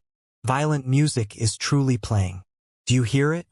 What kind of terrifying monster has Elder Nether Spring tamed that can possibly utter such a shocking so?" The Fire Ant King's voice came to an abrupt halt, and he gazed at Liao's abdomen with a pair of weird eyes. Liao's face remained unchanged. He said casually, "Yes, it's from my stomach." "Why? Why is music coming from your stomach?" "I like to play some music to lighten up the mood while I'm fighting." Boom, boom, boom. From the debris of the devilish warship, Lu Wuxin, Despot, and Swirl, who were more than infuriated, leapt up and floated in midair. The scene on the ground, however, made their heads so dizzy that they almost fell down again. Because of the crash of the devilish warship, the battle formation of the Netherworld Watch had been disrupted into a mess. They were being ruthlessly butchered by the captives, whose morale could not have been higher. But more soldiers of the Netherworld Watch had been blocked in the narrow part of the island by the debris of the warship and could not reinforce them. For the captives, after they killed every soldier of the Netherworld Watch, they would be able to loot the enemy's weapons and armor, thereby doubling their own combat ability. Under the roars of Sua Chaolong and Han Tuhu, the two commanders, the captives who were about to collapse were rallied once more, before Lu Wuxin, Despot, and Swirl realized what was going on. Fulminations burst out from the dock at the south of the island. The sky-hunting warship they had captured from the Blade of Chaos had now soared into the sky and was flying toward the captive camp in a crooked trajectory. Countless 8-clawed vine pots were hovering around the vehicle, only to be ripped into threads by lines of fire shot from above. Many soldiers of the Netherworld Watch were jumping to the sky, hoping to break into the sky-hunting warship. However, they were all riddled with holes, their blood raining down, by the black daggers that looked like feathers without exception. It's impossible. Where are those guys from?" Lu Wuxin roared aloud. "How can there possibly be a whole team of soldiers lurking inside the Netherworld, and even capturing a warship by chance? Where are our devilish warships? Activate them and shoot the enemy down." Before he finished his sentence, an intense explosion broke out on the dock in a boom. A piece of floating ice the size of a hill was hurled into the sky before it smashed the ice ocean heavily. Black smoke was continuously popping up, like a big face that was grimacing at him in midair. It was obvious that the remaining 3 warships could not take off for the time being, if they were not completely wrecked already. Swirl pointed at the top of the sky-hunting warship and exclaimed, "Look over there. Somebody is on the warship." Lu Wuxin and Despot enhanced their sight and both exclaimed in shock, too. What is that? Could it be?" Above the sky-hunting warship, in the middle of the blowing wind, a deep black crystal suit that looked like a devil walking on the earth was standing majestically.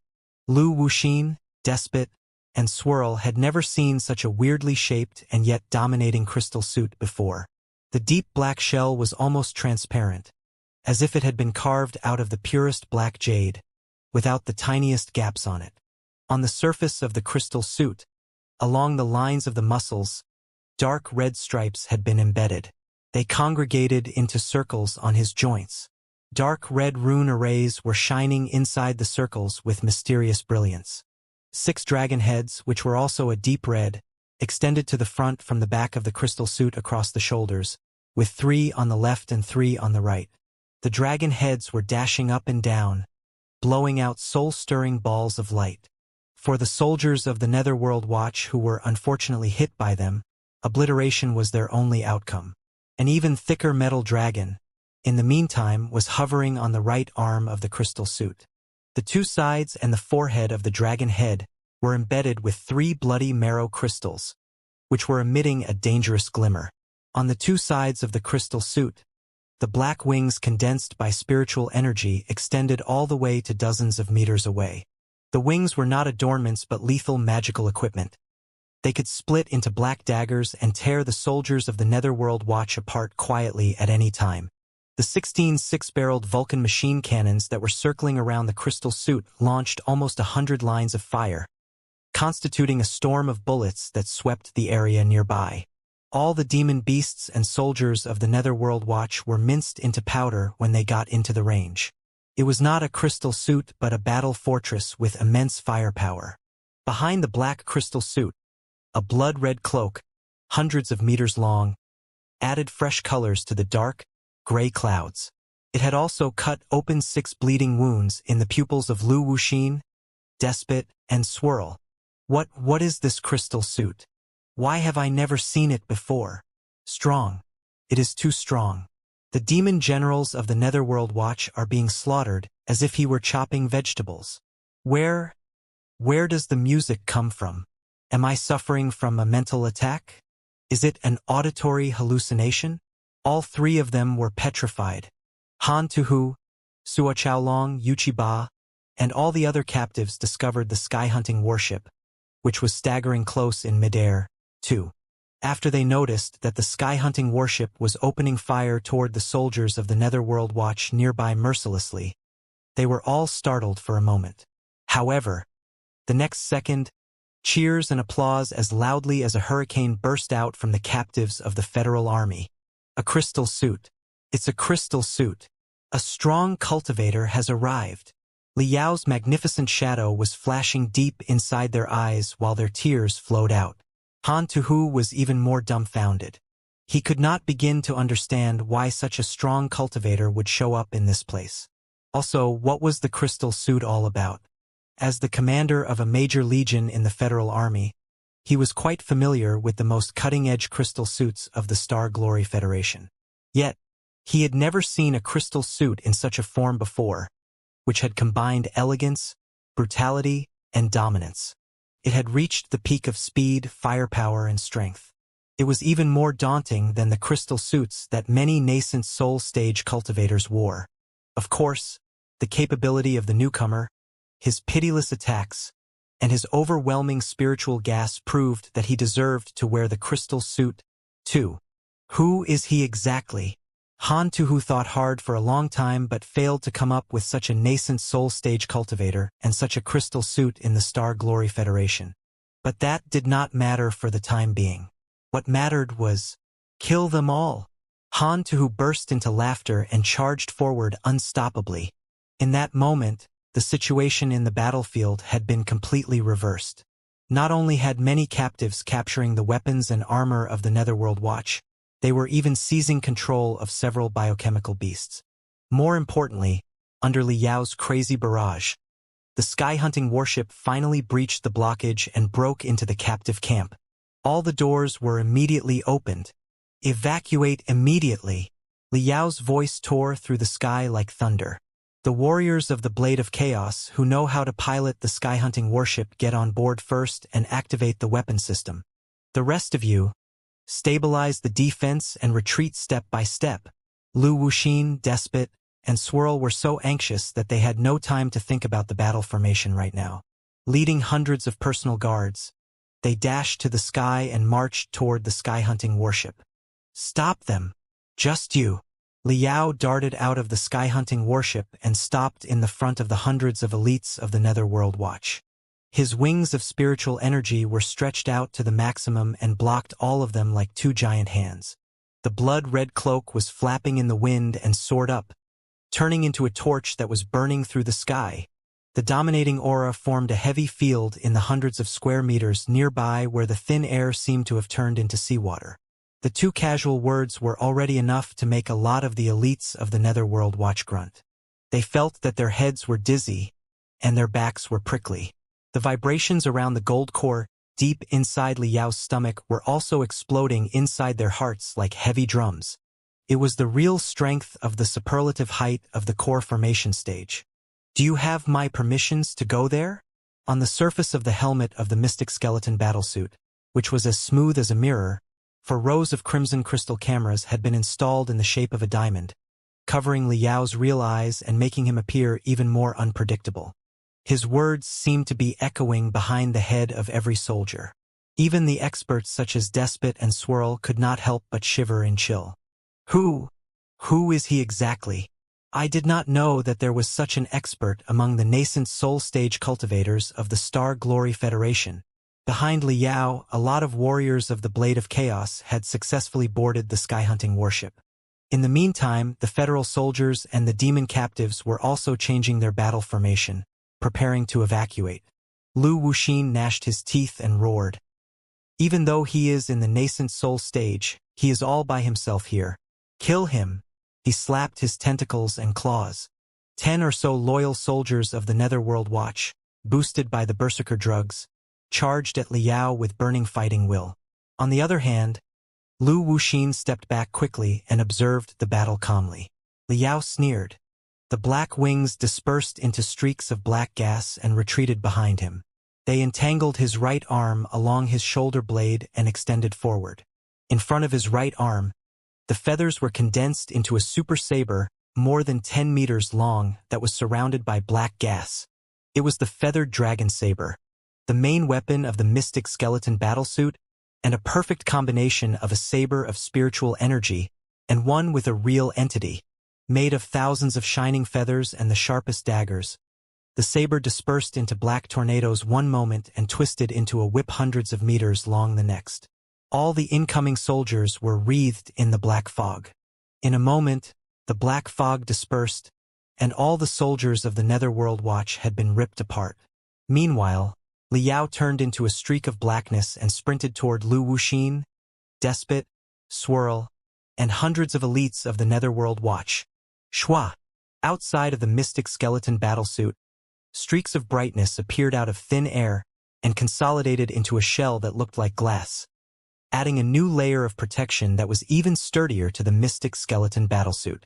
Inside the glass, complicated, glamorous spiritual stripes were appearing and disappearing unpredictably. The unparalleled extension. It was a special version of the unparalleled extension designed for the mystic skeleton battlesuit that had been co-produced by Liao and the Ares Laboratory, the best research institute of Ares extensions in the Flying Star sector. Mystic skeleton with Dragon King, unparalleled in the universe. That was the ultimate form of the latest version of the mystic skeleton battlesuit. The super bendable steel that the unparalleled extension adopted boasted the amazing ability of absorbing hostile attacks before returning them. It was most suitable for a group fight where one was against many foes. Liao was like a burning scalpel that cut into the softest tofu. He did not dodge the attacks of the regular soldiers of the Netherworld Watch at all and simply absorbed the energy with the magnificent performance of the super bendable steel. Then he returned the attacks to their sources. There was no need for him to wave his saber. The rushing aura of his saber was enough to cut a lot of the enemies in half.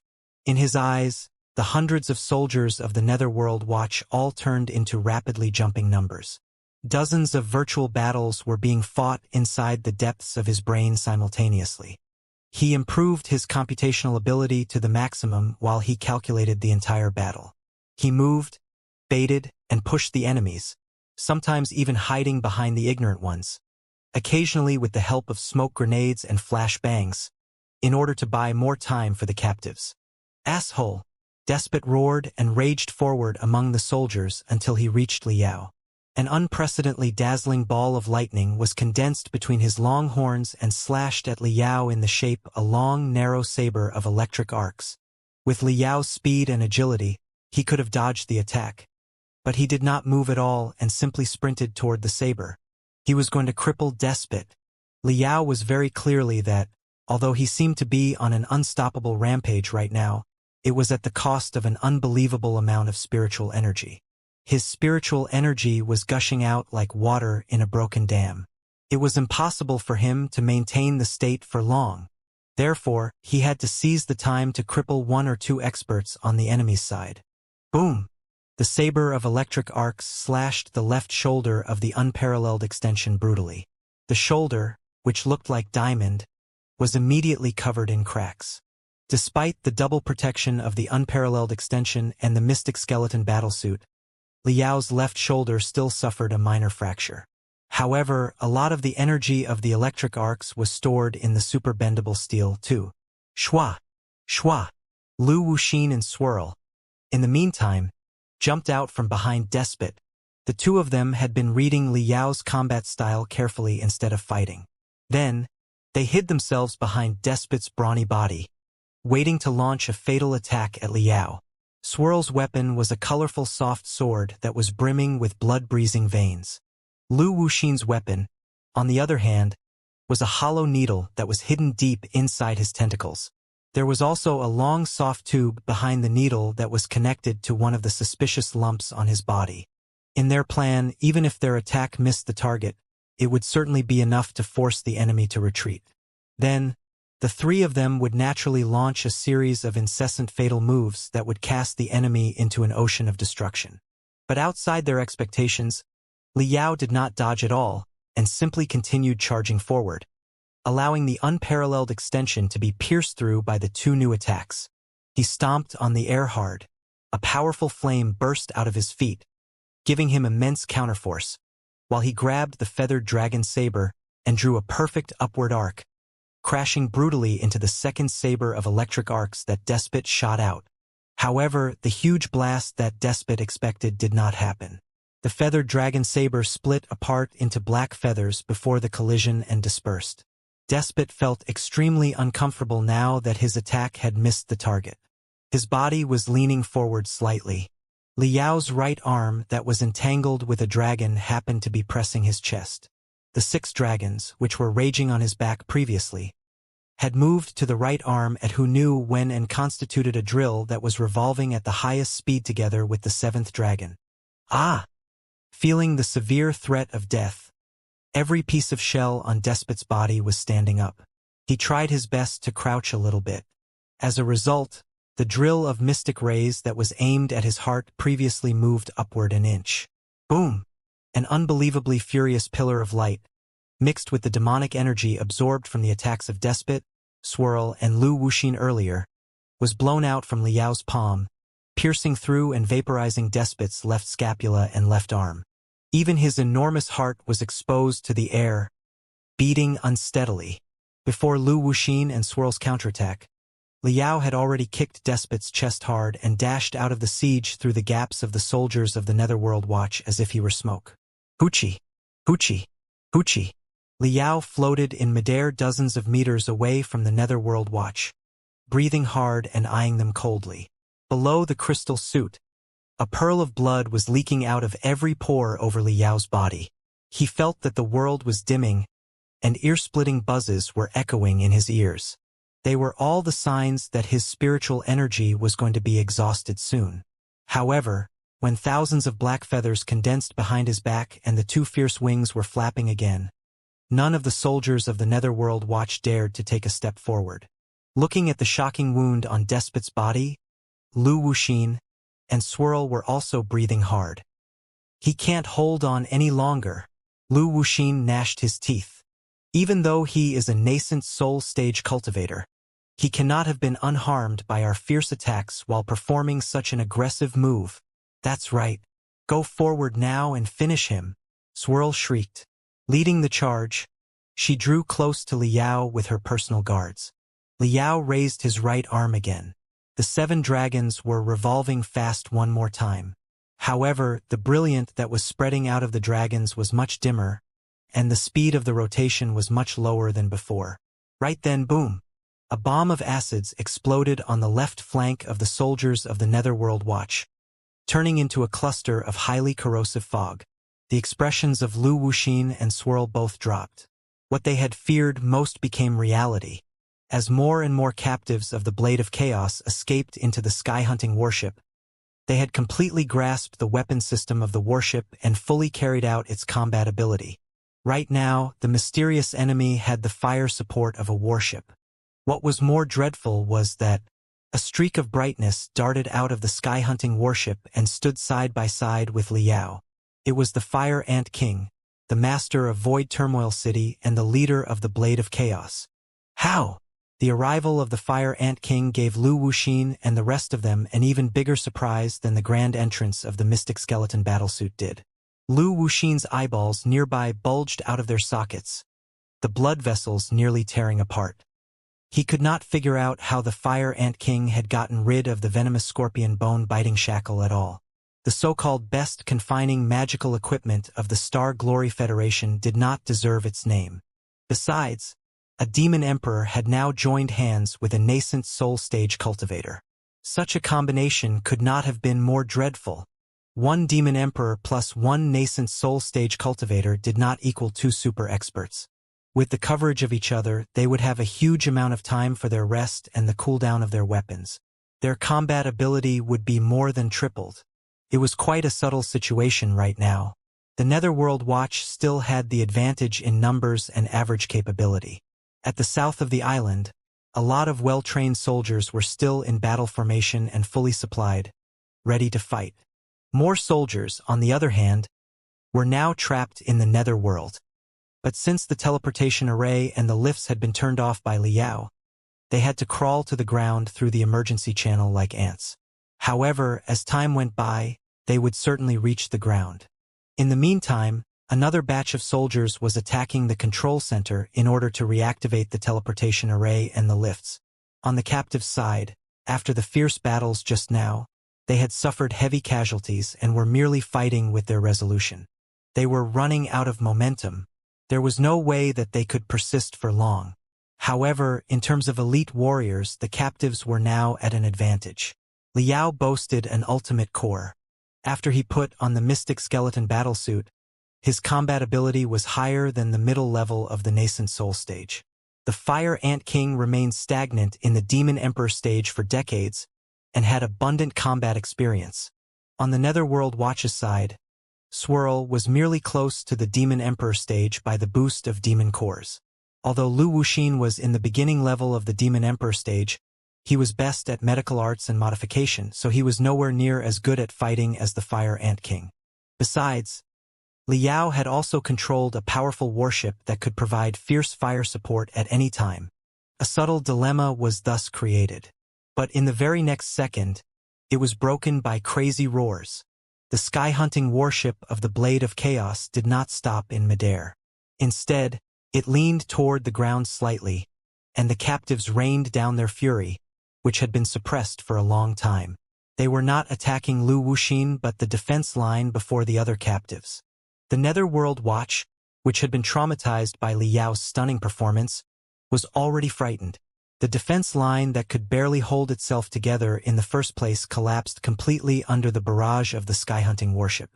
The captives under Suo Chaolong and Han Tuhu's command took the opportunity to launch a countercharge. Liao had never been a commander, and he did not know much about military tactics. The Fire Ant King did not have much experience in commanding the regular army in battle either. Therefore, the two of them only thought to stall the Netherworld Watch by themselves so that the captives could evacuate. However, it had never occurred to them how long it would take for the 1,000 captives to retreat to the sky-hunting warship. To retreat, they had to attack first. Suo Chaolong and Han Tuhu, as two best mid-level commanders of the army in the Blood Demon sector and the Heaven's Origin sector respectively, knew the point clearly. They seized the timing of the battle keenly. While Liao was on a killing spree in midair, they asked the lightly wounded to retreat to the sky-hunting warship carrying the heavily wounded, and they gathered all the weapons and armor that they had looted and launched a suicidal countercharge together with 100 or so soldiers who were still able to fight.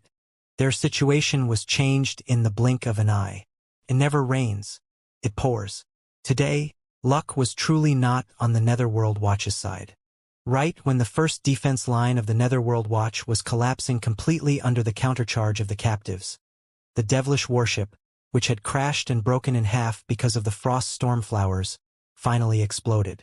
The immense blast consumed almost 100 soldiers of the Netherworld Watch who were passing by. The narrow and long area in the middle of the island was entirely enshrouded by fire, blocking the north of the island from the south. Naturally, there were a lot of experts in the Netherworld Watch who were adept at flying. However, it was difficult to keep a neat battle formation in the air. The battle formation was of paramount importance in a battlefield. The lone soldiers without teammates and cover were merely chopping their own heads off and feeding themselves to their enemy if they were exposed to a hostile warship.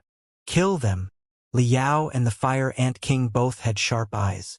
Although they did not realize the importance of attack in the beginning, they soon discovered the Netherworld Watch's weakness when they saw Han Tuhu and Suo Chaolong lunging forward like hungry dogs. The two of them looked at each other and turned into two streaks of brightness simultaneously, piercing into the battle formation of the soldiers in midair. Wave the saber, concentrate the energy, blow it out, and explode. Liao triggered almost 100 black auras of saber around him. After countless slashes, mysterious redness was flowing in the auras. It was not Liao's spiritual energy, but the blood and broken souls of the soldiers of the Netherworld Watch that had been restricted to his weapon. As if possessed by the god of killing, the more soldiers he killed, the crazier he became. While his spiritual energy was consumed at an unbelievable speed, he was suddenly caught in a brand new vibe. In the end, he did not need to wave his saber at all and could freeze a soldier of the Netherworld Watch with nothing except his dominating killing intent. Shwa! Suddenly, the area in front of him was empty. His killing intent, almost tangible, could not find the next target. There were no living soldiers of the Netherworld Watch and only clusters of dense blood mist in the hundreds of square meters nearby. Lu Wuxin and Swirl did not have the courage to challenge him anymore. They escaped at the early opportunity to the south of the island where the battle formation of the Netherworld Watch was still tight. Hoochie! Hoochie! Hoochie! It was not until this moment that Liao sensed that his windpipe and lungs had been seriously torn apart because of high-speed breathing. His shoulders had also been severely worn because he had waved his saber thousands of times in only several seconds. Fractures were everywhere on his arms due to the heavy collisions. His heart was also on the verge of exploding because of overloading. The Fire Ant King slowly stopped next to Liao. He was also breathing rapidly, and his limbs were trembling as hard as Liao's. After all, the Fire Ant King had been tortured by Lu Wuxin and only struggled through the battle by the boost of the strengthening drugs. The two of them looked at each other and decided to stop chasing. At the south of the island, the battle formation of the Netherworld Watch was not disrupted, and the defense line was still flawless. A lot of biochemical beasts had been deployed, too. If they marched close recklessly, it was likely that they would be mired in combat.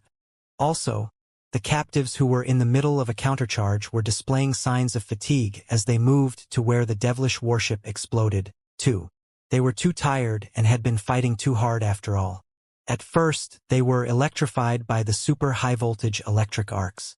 Then, they fought against the long swords and iron armor of the Netherworld Watch with bare fists. Some of them had multiple flying swords and battle sabers stuck in their body. When they were charging, they were leaving a path of blood behind them.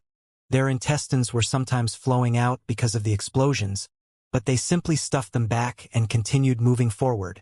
Many of them collapsed while they were charging forward, never to stand up again.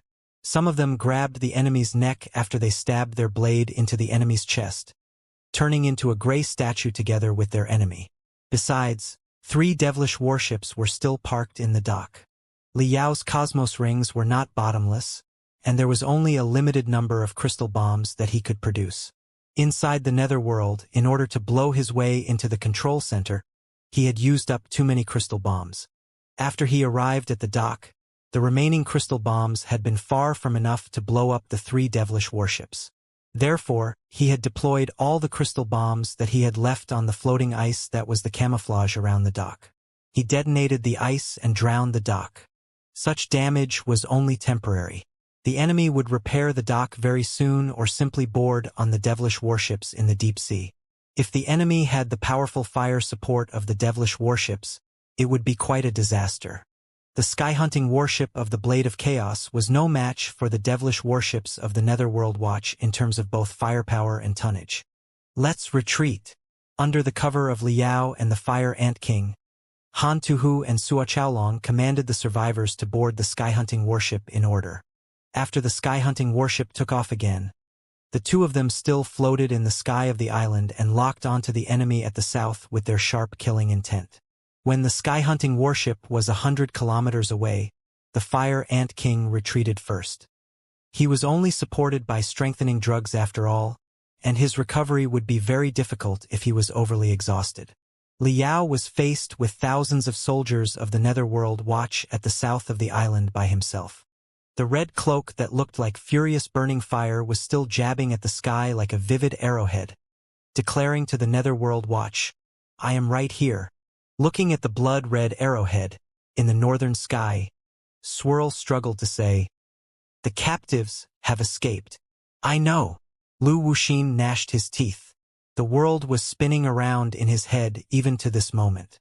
20 minutes ago, he had received yet another piece of devastating news. Before the enemy left the control center, they had played a dirty trick by turning off most of the defense rune arrays of the Demon God Virus Research Center, which was in the deepest part of the Netherworld, allowing all the uncontrollable mutants locked inside to flee. Right then, it was unimaginable what was happening deep below the Netherworld. Lu Wuxin had to mobilize a lot of soldiers to the Netherworld to take back the control center and suppress the uncontrollable mutants. What could he do when faced with such a mysterious yet cunning nascent soul stage cultivator? Send several hundred soldiers to chase after him? It would be a joke. The only outcome by doing so would be that the enemy would kill dozens of soldiers with his high speed and then run away. Who could follow a nascent soul stage cultivator wearing a supercrystal suit above the ocean where there were absolutely no obstacles? Therefore, Lu Wuxin could only watch Liao flying up and leaving. It was not until the fire-like cloak vanished over the horizon that he suddenly shuddered and vomited a mouthful of black blood. One person has almost overturned the Netherworld. Who is he? Who is he exactly? Liao lurked in the cold ocean 300 kilometers away from the lone island for 3 hours. If a devilish warship was deployed to chase after the sky-hunting warship of the Blade of Chaos, he would sneak into it and find a chance to kill commanders such as Lu Wuxin or Swirl. The decapitation strategy had always been his favorite. However, there was still no sign of a devilish warship after 3 hours. Maybe the uncontrollable mutants below the ground were enough a headache for Lu Wuxin. 3 hours later, Liao summoned Black Wing and accelerated to the highest speed, catching up to the sky-hunting warship of Blade of Chaos, which was now hiding deep inside the ocean. However, the warship was caught in a rather weird atmosphere. The vast hold of the warship was designed to store the biochemical beasts and the debris from the Mausoleum of Chaos. It was certainly the opposite of incommodious. Even 1,000 captives should not be enough to fill it. However, the captives on board were not in a joyful mood after surviving a disaster. Instead, intense hostility could be felt. They were divided into 3 groups targeting each other. It seemed a tiny spark would be enough to blow up the entire warship. Han Tuhu, Sua Chaolong, and Yuchi Ba were even more vigilant. Every nerve in their brains was like a tightened violin string. Liao's arrival froze the anxious atmosphere for a moment. He was still wearing the blood-stained mystic skeleton battlesuit whose stink filled up the room. The captives of the Federal Army were eyeing the crystal suit with such envy and admiration that fire was almost spurting out. A crystal suit, the greatest manifestation of the modern cultivation technology. It was now the greatest pillar for the lone army in the blood demon sector. The demon captives, on the other hand, were deeply frightened and awed. Although the master of the crystal suit had just saved them, The sharp black feathers and the crimson crystal cameras where no emotions could be seen still made them shudder. Sensing the subtle atmosphere, Liao frowned. He asked the Fire Ant King without hurrying to take off the crystal suit. "What's going on?" There was helplessness on the Fire Ant King's face. "What else can it be? The three forces are in conflict. None of them likes the others. Just now, they were only teaming up in order to escape from the captive camp. Now that they are out, the tension has inevitably intensified. Suo Chaolong is an old acquaintance of mine. We have made a lot of deals on strengthening drugs. He gave quite a few favors and was even made use of by me several times. You must know the bad temper of silver blood demons. You know that he wasn't talking very nicely in his shock after he discovered that I was the leader of the Blade of Chaos. He is also worried that the Blade of Chaos will do bad things to the silver blood demons. Naturally, they are defending themselves. Same goes for the captives of the Federal Army. They are scared that they have entered another cage after they just got out of one. So they are highly wary too. After all, the three parties hate each other's guts. It's a total mess now. Wait! Liao raised his hand.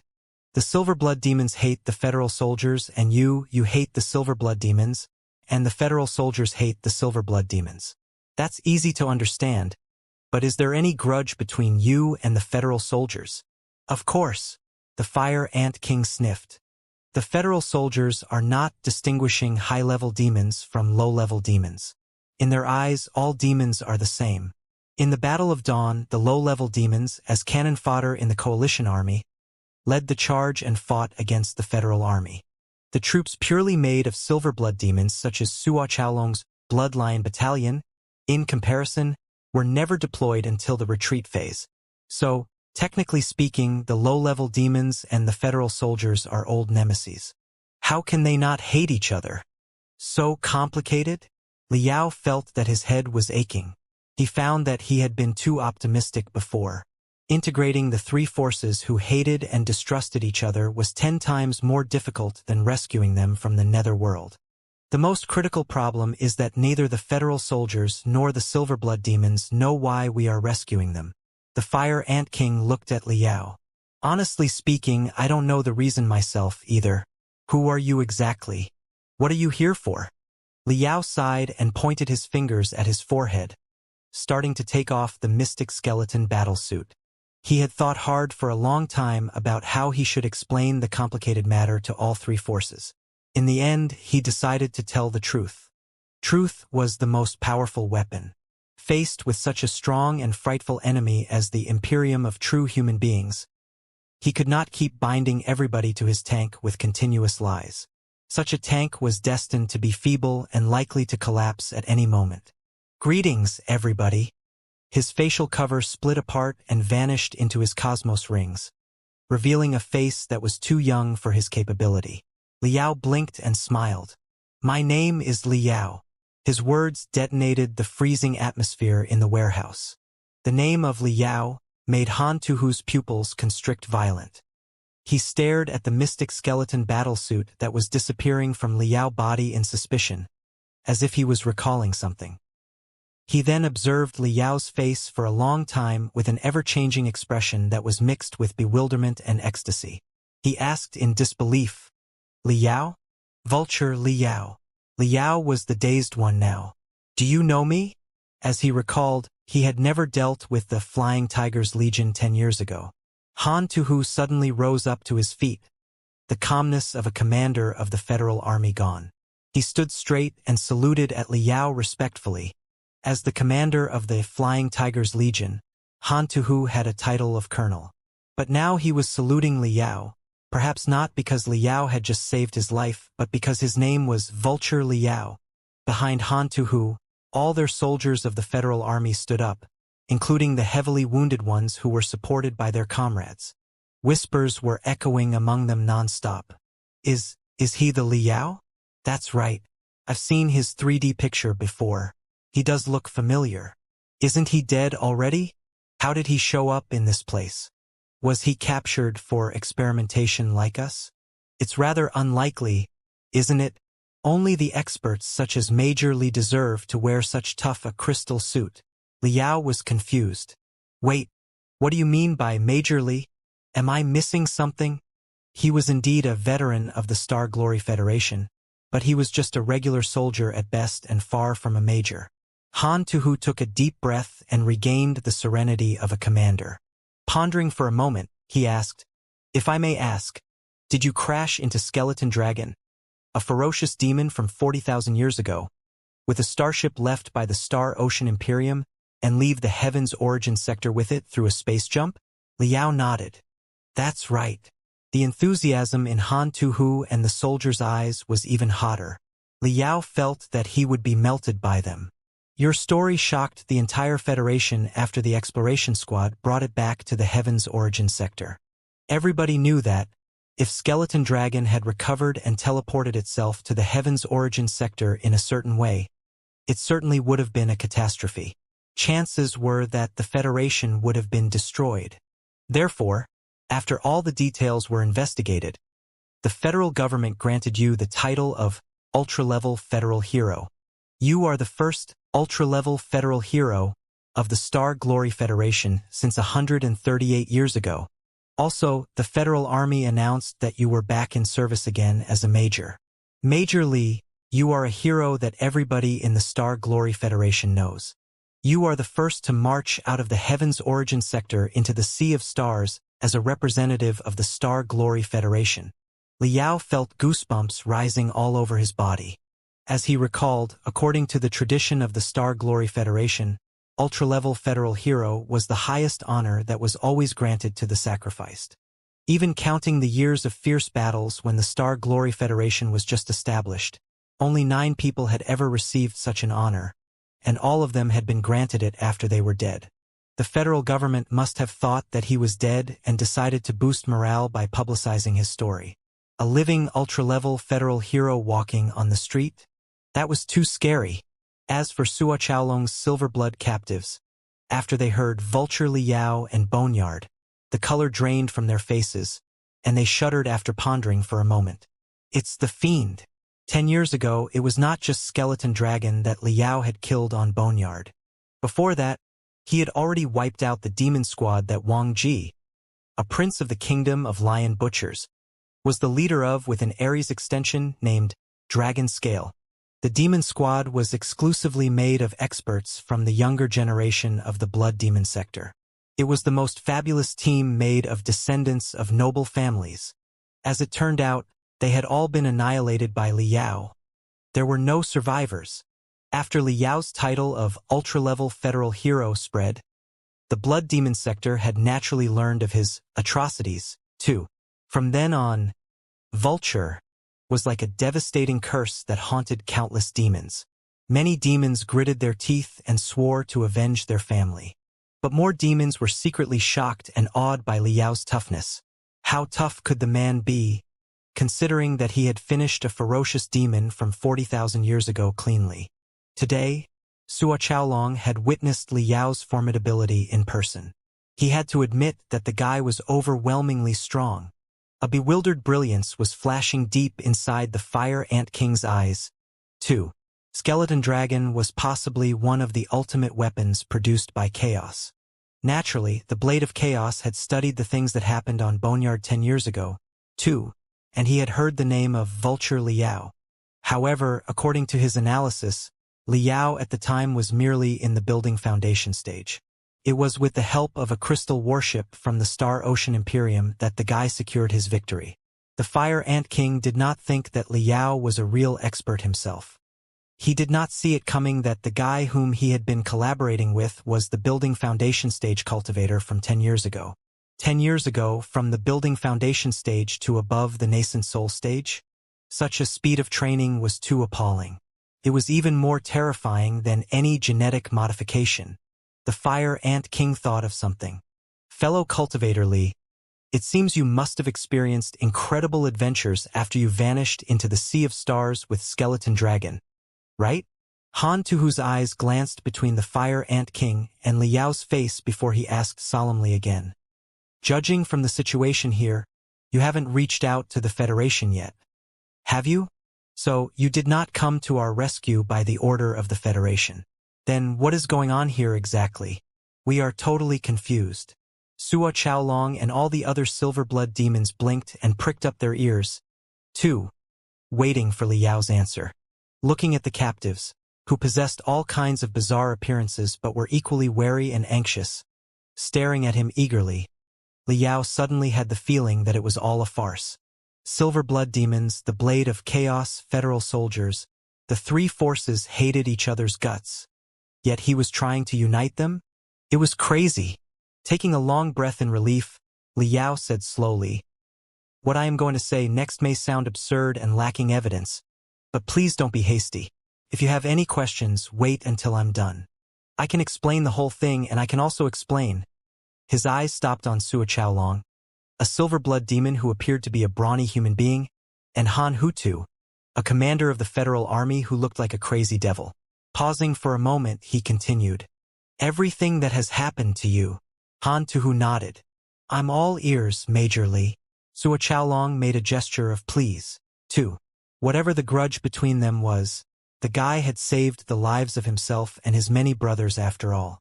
Aside from the rescue, Li Yao's terrifying capability alone was enough to win his respect. Li Yao scratched his messy hair and calmed himself down before he said, "The whole thing is too complicated. I have to explain from the beginning.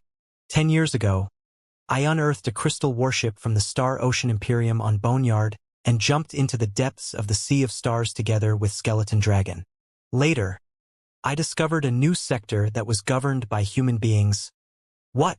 Hearing that, Han Tuhu could not help but jump to his feet, overjoyed. A new human sector? All the federal soldiers were simmering. Everybody knew what the discovery of a new human sector meant to the war between the Blood Demon sector and the Heaven's Origin sector. The Silver Blood demons commanded by Sua Chaolong and the low-level demons commanded by the Fire Ant King, on the other hand, looked greatly distressed.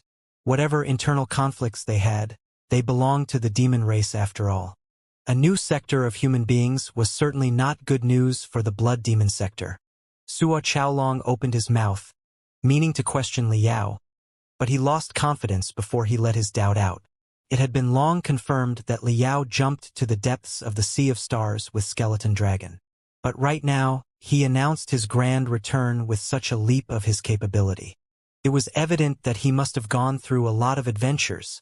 When Li Yao went on a rampage on the lone island, Sua Chaolong had observed his crystal suit carefully. The mystic skeleton battlesuit had been completely deformed by adopting multiple materials and technologies that did not exist in the Heaven's Origin sector. Its overall style was vastly different from that of the crystal suits of the Star Glory Federation. The leap in capability could have been because Li Yao discovered an ancient relic. But a brand new supercrystal suit could only be supported by an enormous industrial system. Could never have been made by a random craftsman. Now, the Blood Demon sector was in great trouble. The faces of Sua Chaolong and the Fire Ant King dimmed, but they were more and more confused.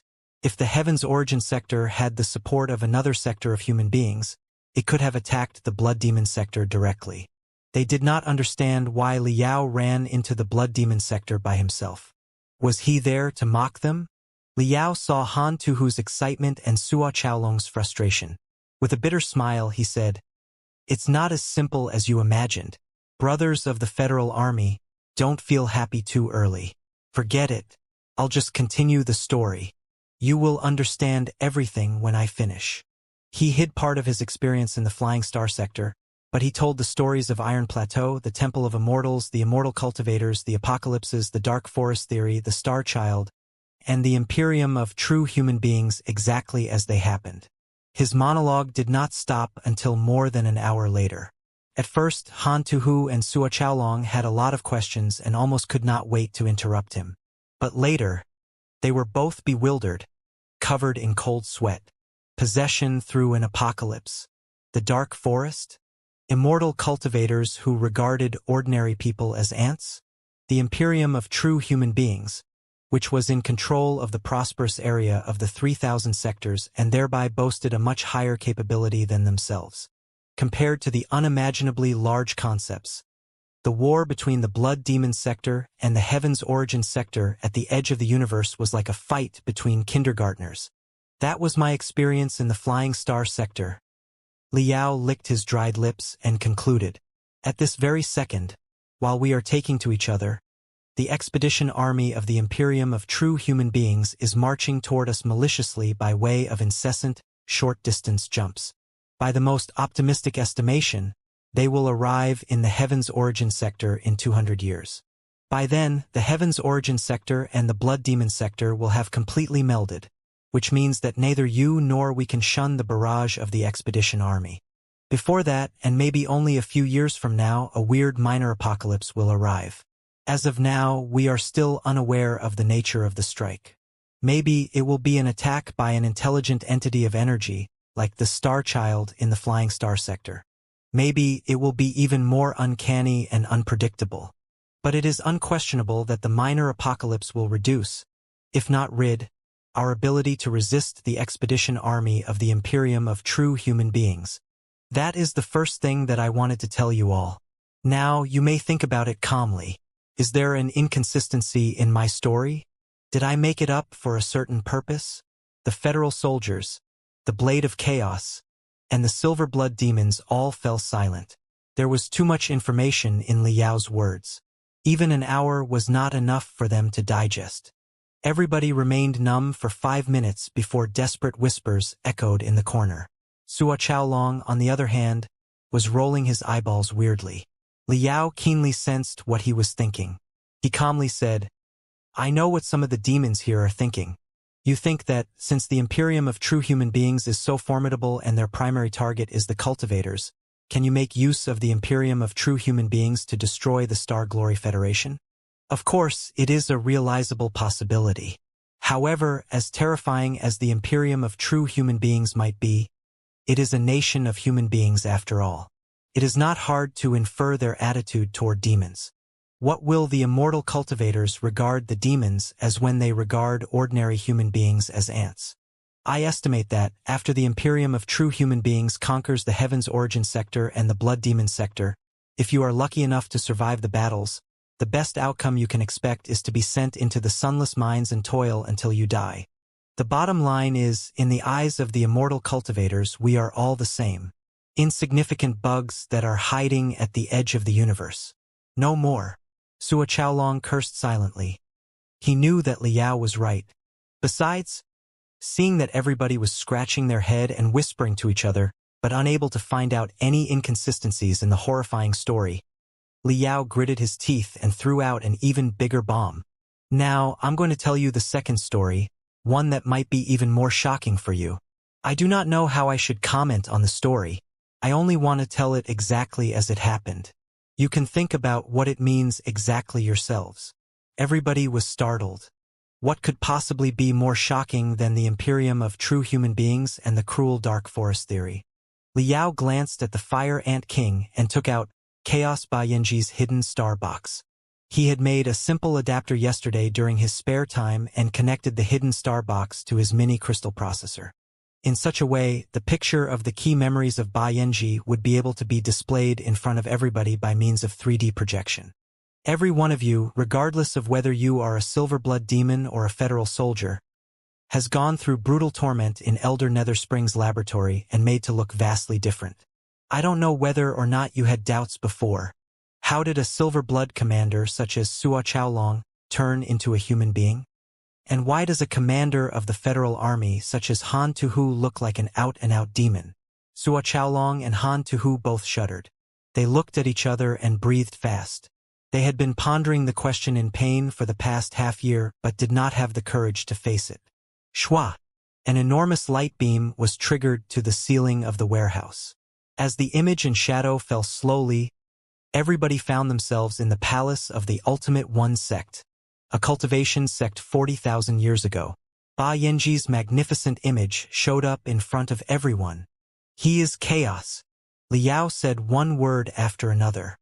He clipped the most critical parts of the memory pieces to accelerate the pace, displaying the discovery of the mysterious Black Spring, the reason of the demon race's birth, the process of the demon's conquest, and the division of the Ultimate One demons and the Chaos demons. All the captives were wearing a complicated expression. The modeled picture dissected their faces into different areas that were different colors, hiding their real countenance. This is the origin of the demon race, Liao said. Demons originated from human beings, for the purpose of living a better life in the barren world in the era of doom. Or rather, demons were just another form of human beings in the era of doom. However, the whole event got out of control in the end. Silence. Silence. Silence was the only response. You've got to be kidding me. Out of Liao's expectations, the first one to jump to his feet was, of all people, Han Tuhu, the commander of the federal soldiers. He took off the military hat above his head and clutched the red star medal at the center of the hat so hard that it deeply pierced into his flesh as if they were melding into one. Human beings and demons share the same origin? It's impossible. It's absolutely impossible. Mankind boasts a great, brilliant civilization, and demons are no better than wild animals. A bunch of inhumane, insane wild animals. Veins were bulging out of Han Tuhu's face like a spider web. His ugly bone tail was flapping rapidly, creating rippling sound waves in the air. Pointing at Sua Chaolong, he shouted desperately, "They can't be human beings. They can't be our own kind. They are just demon beasts infected by the demon god virus. They've grown a tiny bit of pathetic intelligence so that they can copy our lifestyle like monkeys in a circus. It is a fact that everybody knows. Cut your bullshit. Who are animals?" Sua Chaolong jumped to his feet and pointed at Han Tuhu. Too. His face was flushed, and his hot blood was almost spurting out of his fingertips. The demons are the descendants of the Pangu clan from the primeval era, and human beings are just a tool that the Pangu clan created to mend the 3,000 sectors. But you tools forgot your mission and betrayed the Pangu clan. You are just a bunch of traitors. Are you even qualified to accuse us of being animals? Animals are animals after all. Even if you learn the language of human beings and mimic our social system, you are still animals deep down in your bones. Han Tuhu gnashed his teeth. Look at what you did when you invaded the Grand Desolate Plateau. How many towns have you destroyed? How many people have lost their homes? How many innocent people were killed miserably by your claws and teeth? It's flattery to call you animals. You are fiends. Vicious and scrupulous fiends. Invade the Grand Desolate Plateau? Burning, killing, and pillaging? Ha ha ha ha. Han Tuhu, do you know what I hate you human beings most? Your hypocrisy. Sua Chaolong roared. 1,000 years ago, 9/10 of the entire Heaven's Origin sector was home to the demons, including the entire Grand Desolate Plateau. My ancestors lived on the Grand Desolate Plateau for generations. They were the owners of the Grand Desolate Plateau. They farmed and hunted on the Grand Desolate Plateau and established splendid cities. Who first invaded the Grand Desolate Plateau? It was you, human beings. Who first slaughtered ruthlessly and atrociously on the Grand Desolate Plateau, burning magnificent cities to the ground and butchering millions of demons until there was no survivor. It was you, human beings. Do you deny it? No, you won't. In the eyes of the evil human beings such as yourself, killing demons is not a crime but an ultimate glory. Right in the War Museum in the Giant Blade Pass, the proof of your invasion, massacre, and destruction is still being exhibited as antiques. Even the piles of bones of the demons have been built into high towers as a demonstration of your strength. I am the rightful native of the Grand Desolate Plateau of the Heaven's Origin sector. What's wrong with me taking back my ancestral home together with my brothers? Han Tuhu spat on the ground hard and said, "Do not just tell the story on your side. You said that the Grand Desolate Plateau was the land of the demon race 500 years ago. Why didn't you tell me how many human slaves were killed from exhaustion when you built your splendid cities? Besides, your ancestors were ambitious enough to join hands with the Far East Demon Kingdom, trying to suffocate the newborn star Glory Federation while she was still in the cradle. Human beings love peace, but we are never scared of wars. It was a justified war. Why shouldn't we be proud of it?" Sua Chaolong bulged his eyes and roared with laughter, holding his belly. "You love peace? Self-defense war? You are making me laugh my ass off. When the Star Glory Federation was established, you only occupied the land the size of a palm at the center of the continent of the Heaven's Origin sector. But now, the entire Heaven's Origin sector is your territory. It has been more than multiplied. You are peace lovers? Great. Was your additional territory freebie when you bought your magical equipment? The two of them were cursing more and more furiously. The federal soldiers and the silver blood demons behind them were eyeing each other coldly. 2. The hair, scales, and shells on their bodies were all standing up, indicating that they were ready for a fight. Although they had no blades, their sharp claws and venomous tusks were the best weapons. Unfortunately, many federal soldiers boasted such weapons right now, too. Shut up! The Fire Ant King roared. His demonic energy suppressed everybody on the spot. Han Tuhu and Sua Chaolong looked at each other in fury and waved their hands to stop their subordinates from taking action. They still had the last bit rationality in their minds and understood the consequence of an internal fight right now. Fellow cultivator Li has offered us too much information right now. I think everybody should calm down and think everything through in order to find the best solution for yourself, your brothers, your family, and your compatriots. Do you agree? Han Tuhu and Sua Chaolong were both breathing rapidly. They could not help but turn to their subordinates behind them, who were all heavily wounded. Soldiers were the most tired after fierce battles. The blood of many of them was running dry, and they might not be able to open their eyes again after they closed them. They could barely hold a pair of nail scissors right now, much less a weapon. The two of them fell silent at the same time. They looked at each other and nodded, gnashing their teeth. Agreed. Han Tuhu and Sua Chaolong took their subordinates back to their respective chambers. To avoid the intensification of the conflict, the Fire Ant King placed one group of them at the front of the warship and the other at the rear. Did I go off half-cocked?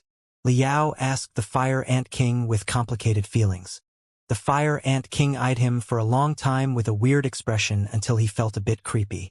In the end, the Fire Ant King observed, "So, your real purpose is to convince the Heaven's Origin sector and the Blood Demon sector to let go of our hatred against each other for now and fight against the Imperium of true human beings together?" Liao nodded. That's the only choice. The Fire Ant King sighed and said softly, "You know, I thought that you were not a lunatic." Liao was going to explain, but the Fire Ant King waved his hands and said lethargically, "Everything you've said is too much of a shock to me. Give me some time so that I can calm down. You'd better calm yourself down and carefully examine your sanity." Shua. In the personal cabin that the Fire Ant King had specially prepared for him, Liao rubbed his face hard with clean water until his cheeks were burning. Maybe because he had changed his appearances a lot by manipulating his facial muscles in the past 10 years, the face that was appearing in the mirror was rather strange to Liao. So strange that it was almost no longer the Liao from 10 years ago. His face was still plain and did not have too many distinctive characteristics. However, below his eyebrow, which was as dense as a black blade, his deep right eye and his blood-red left eye were equally mysterious, as if they were leading to a black hole inside his brain. Liao could not tell what was on the mind of the guy in the mirror. Am I wrong? The particularly young face in the mirror reminded him of himself from more than 10 years ago, and how he had been deeply moved by the sacrifices of the 7 cultivators when he was engaged in a beast tide on a crystal train north to the Grand Desolate War Institution. It is our responsibility to slay the demons and devils. Don't stand in my way while I'm busy saving the world. At that time, the world had been black or white. It was simple and straightforward. At that time, he had only meant to grow into a strong, unstoppable cultivator who would sweep across the blood demon sector and exterminate all the demons. If the Liao at that time encountered the Liao right now, his reaction certainly would have been the same as Han Tuhu's. It was the cultivator's responsibility to slay demons and devils. However, what were demons and what were devils? And what did the real demons and devils look like? There is no distinction between humans and demons, deities and devils in this world. There are only winners and losers. Of 10,000 people, only one can be the winner, and the remaining 9,999 are all losers. Those words had been replayed just now in the ceiling of the warehouse. Along with the words was the gloating, all under my control smile of the leader of the Ultimate One sect. Liao suddenly had an urge to return to the battlefield 40,000 years ago and punch the leader of the Ultimate One sect right on his nose so hard that his nose would kiss the back of his head. Exactly as he had done to Jiang Tao one of the dregs of Cultivators, in the anonymous station on the Grand Desolation Plateau after the 7 cultivators sacrificed themselves. Maybe people like Jiang Tao are the so-called winners? The thought suddenly popped up in Liao's head and gave him a chill. What if the winners had never vanished over the past 40,000 years? What if they had always stayed at the peak of the world, despite the changes of their identities and appearances, looking down upon the living creatures who were no better than ants for them from the high stance? What if the war between the Heaven's Origin sector and the Blood Demon sector was nothing but the biting and mauling of 2 losers, who would only roll into the abyss of doom together? Liao suddenly thought of the bug fight. It was a form of entertainment popular both in the Heaven's Origin sector and in the Blood Demon sector. After locking a few brutal bugs into a transparent box and stimulating them with special drugs, the bugs would immediately start attacking each other until there was only one survivor. Liao suddenly wondered, when 2 bugs bit each other's critical parts at the same time, could they realize that existences that were far stronger than themselves were enjoying their battle of death with great amusement in a much greater world than the box that they were in? We are not ants, not monkeys, and much less bugs. Taking a deep breath, in the mirror, Liao saw his slightly shaking eyes gradually stabilizing again. His eyes were as transparent as the finest jade, just like his belief, which was more determined than ever. He knew that he was now walking on a road of fire and thorns, and he would perhaps never see the end of it. However, he had already become used to such a way of life. Taking another deep breath, Liao quickly sorted through his messy thoughts. He planned to take a brief rest and go chat with Han Tuhu after everybody calmed down. But it did not occur to him that Han Tuhu, the commander of the Federal Army, would visit him before he went over. After a few hours of calm consideration, Han Tuhu was wearing an entirely different expression from before. He gave Liao the feeling that he was trying to suppress part of his brain and forcing himself to become a precise machine without emotions. "I'm sorry, Major Li." Han Tuhu held the military hat in his hand and touched the red star medal that was already glittering because of rubbing with his thumb. "I was too sentimental just now and lost the calmness that a commander of the Federal Army should have. Meaningless passion and fury can only lead to misjudgments and the eventual doom of the troop. I must apologize for my loss of control." Liao did not know whether Han Tuhu's change in attitude was good or bad. Looking at the shining red star on the medal, which turned into 2 sparks in his deep eyes, in a daze, Han Tuhu hesitated for a long time before he said, "In fact, many of our brothers have speculated much of what Major Li said just now. After all." His long tail that looked like a hammer extended to his head across his shoulder and tapped his ugly skull like a thick arm. Who would not be suspicious after they saw what a wretched appearance they had been turned into? At first, we thought that it was just the enemy's scheme and that our change resulted from a new virus. But we were not the only guys who mutated. Very soon, we got in touch with the silver blood demons such as Sua Chaolong who were locked together with us. While we were becoming more and more like demons, Sua Chaolong was getting more and more similar to a human being. If an unknown cultivator was faced with Sua Chaolong and me right now, could he say for sure which one of us is a human being and which is a demon? What was the change all about? I'm afraid that Sua Chaolong must have been questioning himself like I did every night. I felt as if 10,000 ants had found their way into my brain and were biting it every second. I wanted to find out the answer, but I was scared of the real answer. I could only fool myself by coming up with all kinds of impossible reasons. I hate Sua Chaolong so much right now not because he is an officer of the demon race but because I am jealous of him. I'm jealous of his appearance right now. I'm jealous that an evil demon possesses the face of a human being. I believe that he is more or less the same. I can read his eyes when he looks at me, which are exactly the same as mine. Han Tuhu's countenance was indescribable. "Major Li, did you know, although you saved us, you have proposed the trickiest conundrum in the world for us? Before, neither I nor Sua Chaolong thought we could really escape that dark island of horror. We merely wanted to die a hero's death before the devastating answer popped up and drove all of us mad as glorious soldiers of the Federation or pure silver-blood demons. But you showed up and rescued us. You have also clearly displayed the answer that we were unwilling to confront before us. Liao listened quietly. He had a feeling that Han Tuhu did not need a reply. The guy only needed to release the darkness that had filled his heart for half a year. As he expected, after finishing everything, Han Tuhu stared at the ceiling for a long time in a daze. Then, he took a long breath and turned into a completely different person from a moment ago. Major Li, if you want a ceasefire or even a collaboration with the Blood Demon sector, technically speaking, you will have to solve a few critical issues. Liao was dazed. Major Han, are you willing to let go of your hatred and work with the demons? I am not willing to.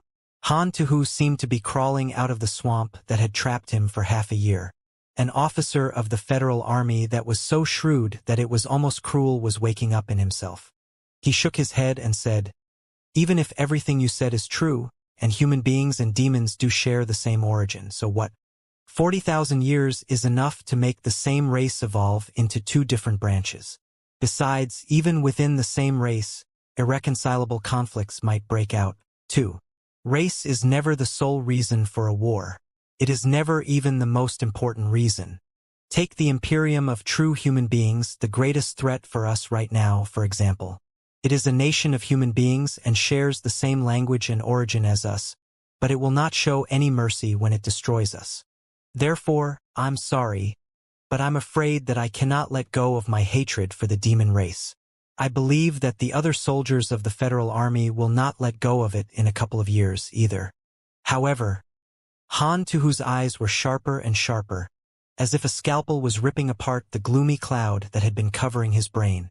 I am a soldier, and it is my responsibility to defend our homeland, the Star Glory Federation, and every citizen of our nation. I will fulfill my duty through whatever methods possible. If I can achieve the purpose by destroying the Blood Demon sector, then I will destroy it even at the cost of my life. I will kill every demon in my way, no matter who their ancestors are. However, if the Federation can only be saved if we cooperate with the demons, I will also make the right choice without any hesitation. Even if the choice will be despised and disparaged, and even if I loathe it myself, I will still do the right thing nonetheless. So, please tell me something first. How good is the Flying Star sector's war capability? You mentioned that they once attacked a planet named Spider Den. Does it mean that their starships are advanced enough to bombard a planet? If we have the reinforcement of the Flying Star sector, can we conquer the Blood Demon sector quickly in 1 to 2 years? Han Tuhu added, believe me, every general and politician of the Star Glory Federation will ask the same question. Liao pondered for a long time before he replied. According to my observation, it's very difficult. The Flying Star sector and the Heaven's Origin sector are vastly different. Human beings there are basically in a starship civilization. Their troops exist in the form of exo-societies. There is not a regular army that is large in size and directly under someone's command. Besides, the Spider Den that they dealt with was also just a base of disorganized space pirates. It was exactly because of the lack of a regular army that they had to activate such a dangerous weapon as the Grand Illusionary Soldiers. Besides, the Flying Star sector has just gone through a war that lasted several years. They are still recovering from their losses. It is one thing to ask the Flying Star sector to send a fleet to help the compatriots of the Heaven's Origin sector defend their home, but it is a whole other thing to ask them to send hundreds of starships across the universe to attack a world of demons where the environment is harsh. After all, the Blood Demon sector is not a small resource planet like Spider Den, and it is not some unruly mob like the space pirates that dominate the place. It is a well-functioning, highly efficient government with a strong regular army. A powerful fleet of starships can indeed suppress a planet, but suppression and conquer are very different. You must understand it better than I do, Colonel Han. More importantly, the technology to support super long-distance space jumps is not mature yet. Every starship from the Flying Star sector must consume tremendous resources. To teleport the enormous fleets of the Flying Star sector to the Heaven's Origin sector will be unbelievably costly, at least in the few years to come. Even if the citizens of the Flying Star sector bring out every penny in their pockets, it might not be enough. On the other hand, the demons of the Blood Demon sector, brainwashed by the Four Pillars system, believe in the pantheon of demons and their theories of obliteration, rebirth, and immortality. Their fighting will and combat ability are both very high. If they are defending their home, they will be at an even greater advantage. Even if the enormous fleets of the Flying Star sector jump to the orbit of the planet and even bombard the Earth into wasteland, so what? Don't forget that the environment of the Blood Demon sector is very rough in the first place. Demons here are already used to the Badlands. When that happens, they can always hide themselves below the ground or in the ocean and start a guerrilla warfare. The army of the Heaven's Origin sector and the Flying Star sector will be stuck in the Blood Demon sector at the cost of tremendous resources and casualties of soldiers and cultivators.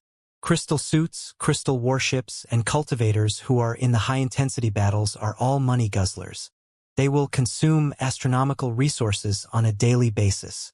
The resources, the soldiers, and the cultivators will all be of paramount importance for us in the war against the Imperium of true human beings.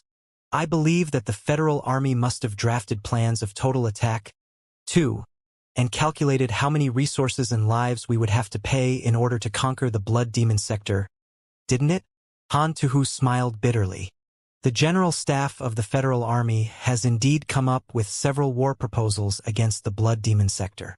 By the most optimistic estimation, the Heaven's Origin sector, after resisting the enemy in home defense for 5 to 10 years, will be able to establish 50 legions fully equipped with crystal suits by exploiting all the resources in our territory.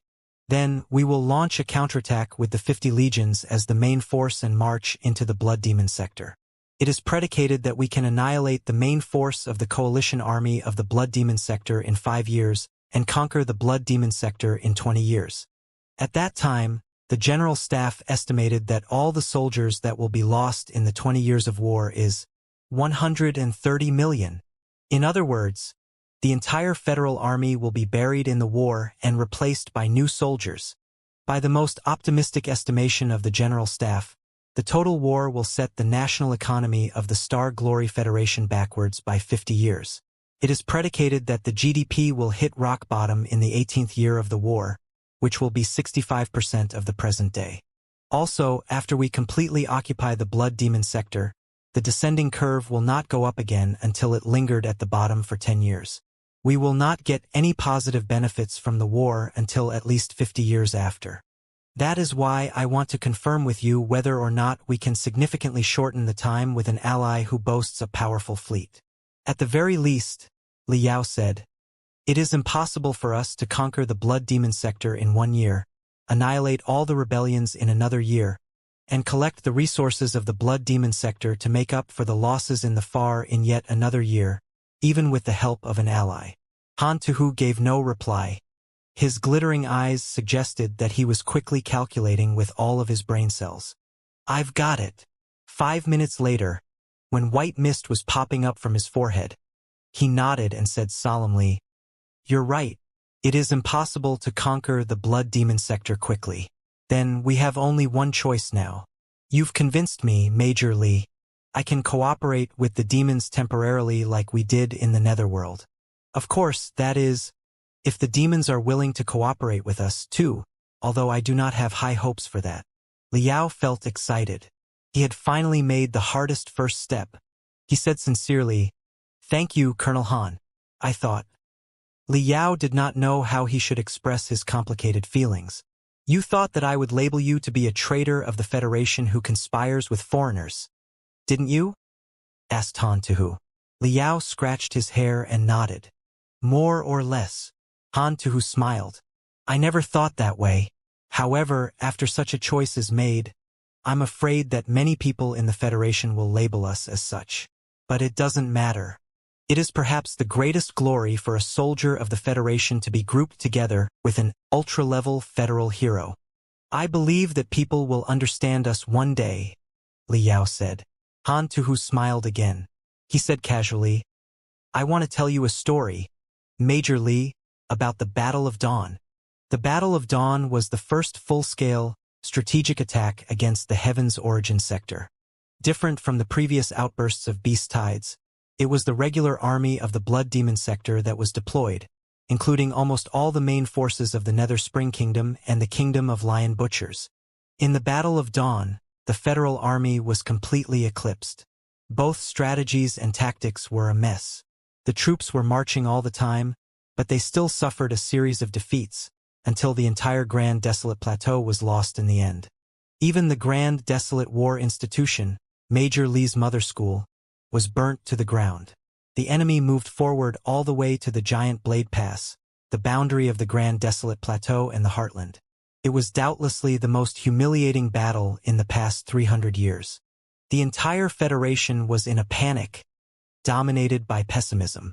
However, at that time, nobody knew that the Federal Army collapsed so fast, partly because it was really collapsing and partly because the failures were intentional.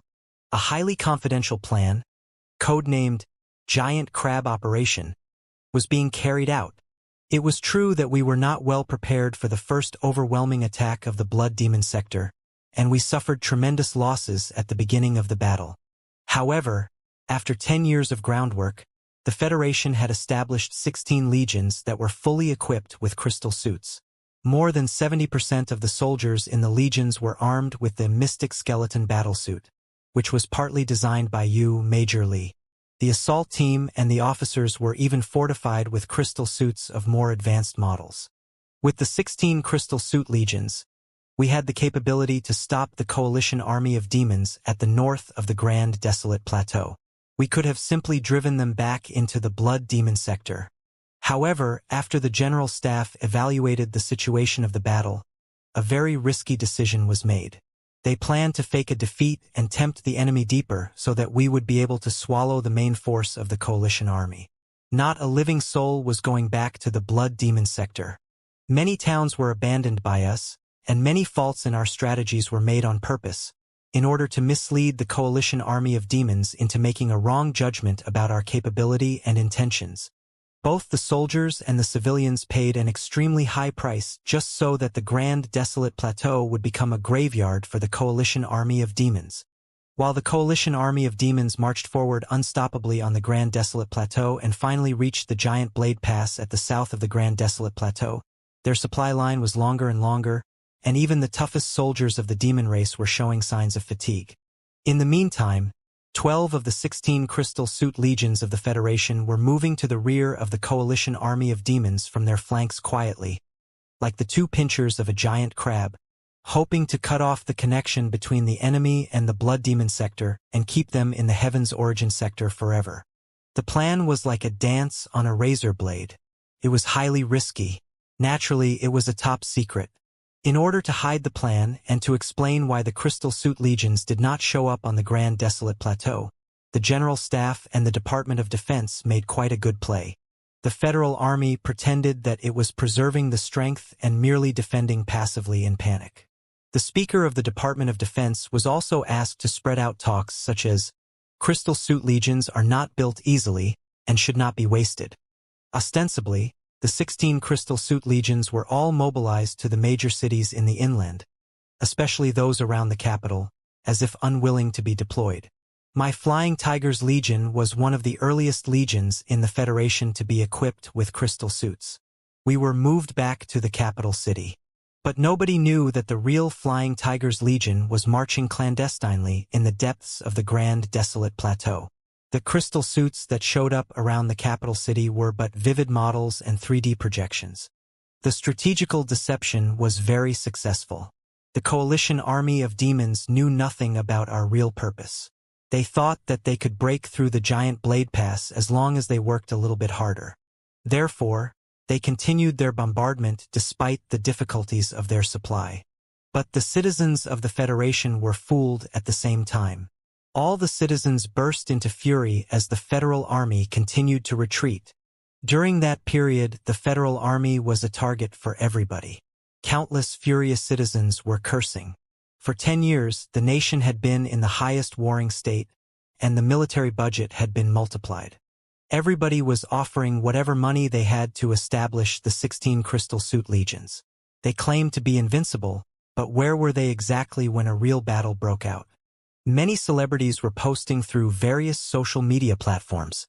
Why were the Crystal Suit legions still cowering in the major cities in the Heartland when the situation on the Grand Desolate Plateau was so urgent? Had the Crystal Suits been installed with power rune arrays or not? Were they nothing more than fixed turrets? A lot of citizens were mailing turtle shells and soft shrimps to the Department of Defense and the General Staff, scorning our gutlessness. When the soldiers in military uniform walked on the street, they were often surrounded by angry citizens who would question what they were fighting for. Did they only care about the officials and big shots living in the capital city and around? Were the citizens on the Grand Desolate Plateau nothing to them? The most serious incident was that the students of the 1st Military Academy and the 2nd Military Academy, along with the students of the 9 elite universities, started a demonstration.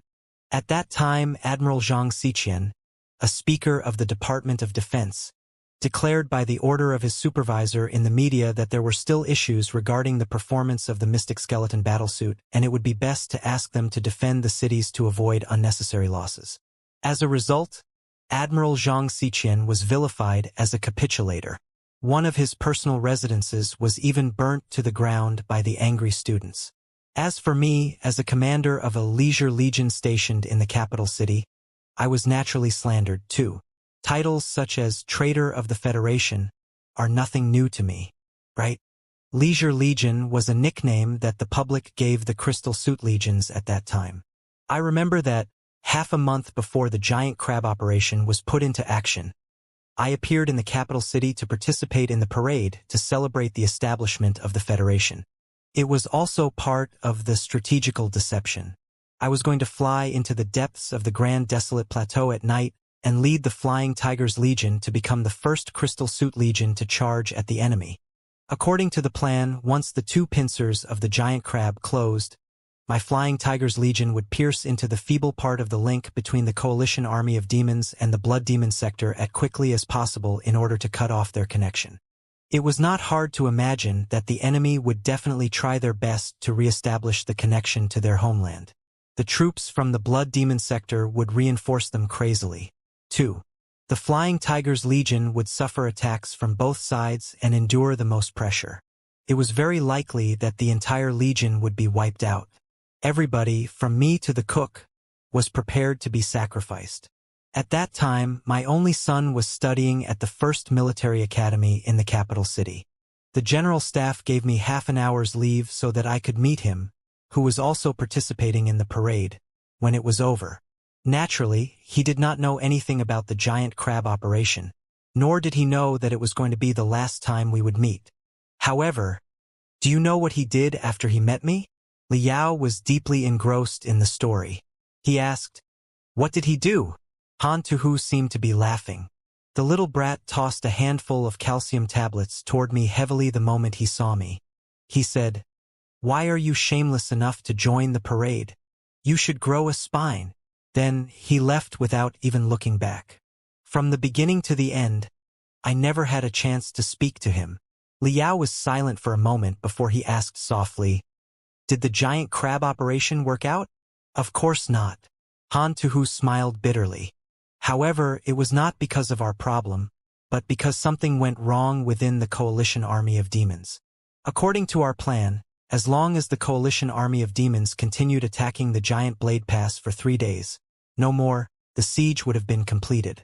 Even if my Flying Tigers Legion was to be wiped out, I would not let a single pest of the coalition army of demons escape to the Blood Demon sector.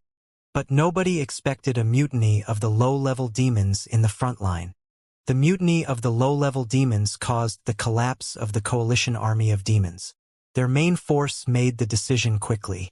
They abandoned all the cannon fodder in the front line and ran back to the Blood Demon sector as rapidly as possible.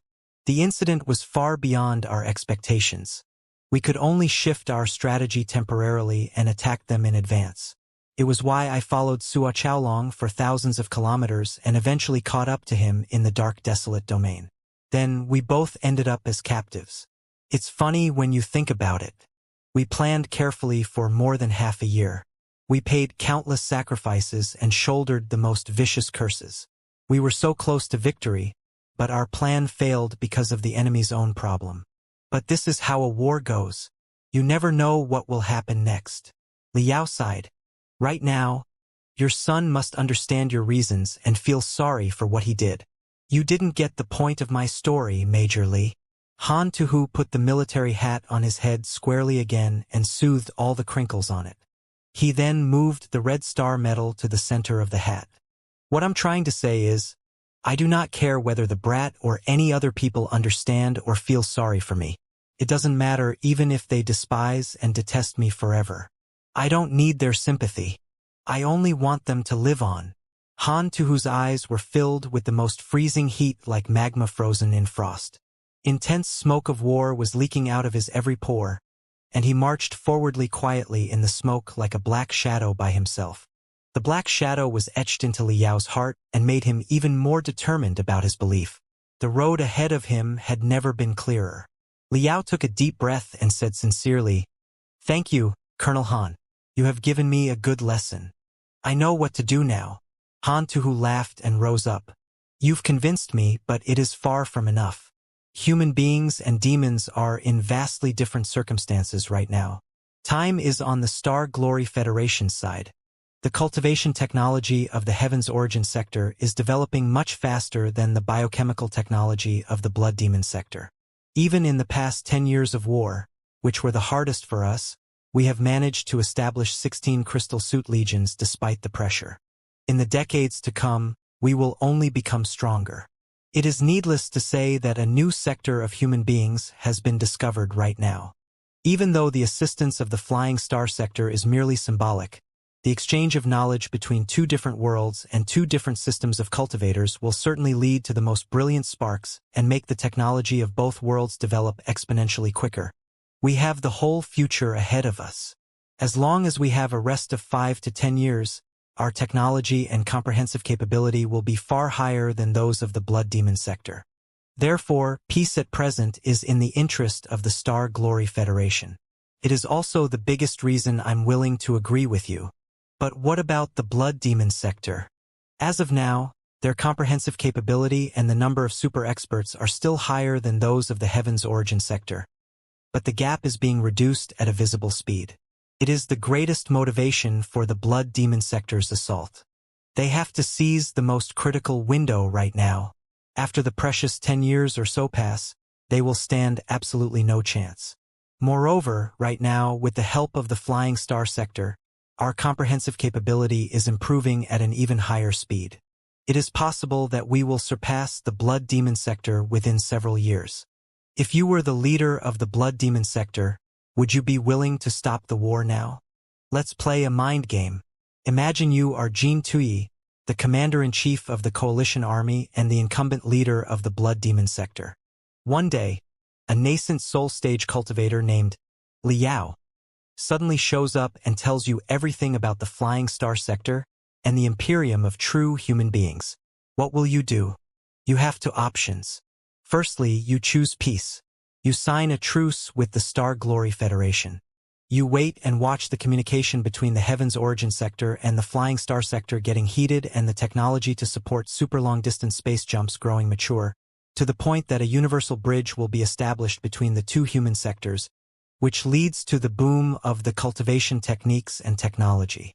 In a few years, the Blood Demon sector will be left far behind. Then, the demons of the Blood Demon sector will be the meat on a chopping block, and you can only count on the integrity and mercy of human beings. Alas, the history of the past 500 years tells you that mankind has never been a merciful species. In fact, we are probably not. Secondly, you bet everything and start a strategic war before the large-scale communication between the Heaven's Origin sector and the Blood Demon sector begins and the technological boom happens. You will try to crush the Star Glory Federation before the reinforcements of the Flying Star sector arrive. At the very least, you will fight for better conditions for your negotiation even if there will be a ceasefire eventually, in order to maintain the mutual deterrence. Jin Tui, Commander-in-Chief of the Coalition Army, these are your only options. Which one will you choose? After a brief silence, Liao shook his head. The Blood Demon sector will definitely fail if they wage a strategic war right now. So what? Han Tuhu said coldly. You will be killed either way. It is better to make a great gamble with all the wagers you've got while you still have a chance than to wait and get killed. If I were the commander-in-chief of the coalition army of demons, I would gather all the troops I have unhesitatingly the first second I learned of the existence of the Flying Star Sector and start planning the ultimate war against the Heaven's Origin Sector. The future of the Blood Demon Sector depends on the war. Liao could not help but observe. However, under the threat of the Imperium of true human beings, we cannot afford to consume so many resources to fight a lose-lose war. Even if we successfully annihilated all the demons of the Blood Demon Sector after decades, so what? We will still be smashed into smithereens by the Imperium of true human beings. In a mysterious smile, Han Tuhu replied unhurriedly, "As the commander-in-chief of the coalition army of demons, I have every reason to believe that the so-called Imperium of true human beings is non-existent. It is a great strategical deception." Liao was dazed. "What?" Han Tuhu sneered. "Assume I am Jin Tui. I have received reliable intelligence that the Heaven's Origin Sector has discovered a new world of human beings, and that the two sectors are about to communicate on a large scale. The news has been verified to be true through various sources. My think tank has also concluded, after calculation, that the Heaven's Origin Sector will surpass the Blood Demon Sector in terms of military power and comprehensive capability within 10 years, should the large-scale communication be established. As time goes by, the gap will only be greater, and there is no way that I can catch up to them again. My only choice is to start a final and ultimate war without considering the cost. However, at this moment, I've got another piece of intelligence. It is said that a formidable force named Imperium of True Human Beings is marching toward the Heaven's Origin Sector and the Blood Demon Sector maliciously. In order to deal with the force, I must end the war. The intelligence, on the other hand, is not supported by any proof. It is just the words of human beings. Should I believe the news? No, certainly not. I will never believe it. I'll be highly suspicious that this is fake news that human beings are throwing out to stall the strategic war that I'm going to wage. They are trying to win temporary peace for 5 to 10 years so that they will have enough time to surpass us. In short, it is a delaying tactic. Therefore, the only choice I have is still to start a suicidal war at any cost by exploiting the last bit of our potential. I will destroy you or I will be destroyed. There is not a third option. Peace? In your dreams. Liao gnashed his teeth. The existence of Imperium of true human beings can be proved. In 5 years, their first minor apocalypse will arrive. Yes, in 5 years, Han Tuhu said. But the Blood Demon Sector cannot wait for 5 years. They cannot even wait 5 months. The Heaven's Origin Sector is getting stronger, and the hope of victory is getting slimmer with every passing second. Liao opened his mouth, only to come up with nothing. Han Tuhu's conclusion was too cold, but it was flawless, like a machine that was functioning precisely. Han Tuhu mumbled, "The Dark Forest Theory? The guy who proposed it was truly smart. Right now, the Heaven's Origin Sector and the Blood Demon Sector are like two highly nervous desperados who are sticking poison daggers to each other's hearts in a dark forest. Not far away, another desperado named the Flying Star Sector is bringing a powerful storm bolter to the Heaven's Origin Sector. Do you think that the arrival of the Flying Star Sector will make the Blood Demon Sector concede and choose peace? You're wrong. On the contrary, the arrival of the Flying Star Sector will only make the Blood Demon Sector take a wild gamble and risk danger in desperation. Because in the dark forest, there is no way that you can prove that, after both of them put down their daggers and move 10 meters backwards, the Heaven's Origin Sector, which is now equipped with a storm bolter, will not shoot the Blood Demon Sector all of a sudden. Liao took a long breath. He did not realize until this moment how insignificant the first step he had made in the dark forest was and how simple-headed he had been. "What should I do?" he asked Han Tuhu sincerely. "I suggest you go to chat with Sua Chaolong and get him on your side," Han Tuhu replied. Liao was dazed. "Is it possible?" "It is," Han Tuhu remarked emotionlessly. "Sua Chaolong and I are the same. We are real soldiers. Soldiers are the most realistic people in the world because nothing in the world is colder than a war. Wars don't believe in tears and slogans. Wars don't believe in speeches and boiling blood. In a war, the most resolute fighting will is still going to be ripped apart by waving blades and burning bullets, and the most shrilling cheers will be drowned in the noises of the cannon fire. To secure a victory in war, you must count on your capability and your calculation that is so precise that it borders on brutality. Therefore, compared to the politicians and their fancy slogans, it is the soldiers on the front line who have a clear understanding about the war between the two sectors. It is especially so for Suo Chaolong, a professional soldier who ran for thousands of kilometers with 3 crystal suit legions on his tail. Suo Chaolong is certainly not an obstinate man. You also saw how he abandoned the racial prejudice and worked with me in the netherworld. Although we had a lot of conflict on the surface, we were both conscious enough to never cross the line. His recklessness and bluntness on the surface are just his disguise. His heart is 100 times calmer than he appears to be. Moreover, his Blood Lion battalion is rather unique, too. There's a difference between them and the real silver blood demons of the Blood Demon sector. Liao was dazed. What do you mean?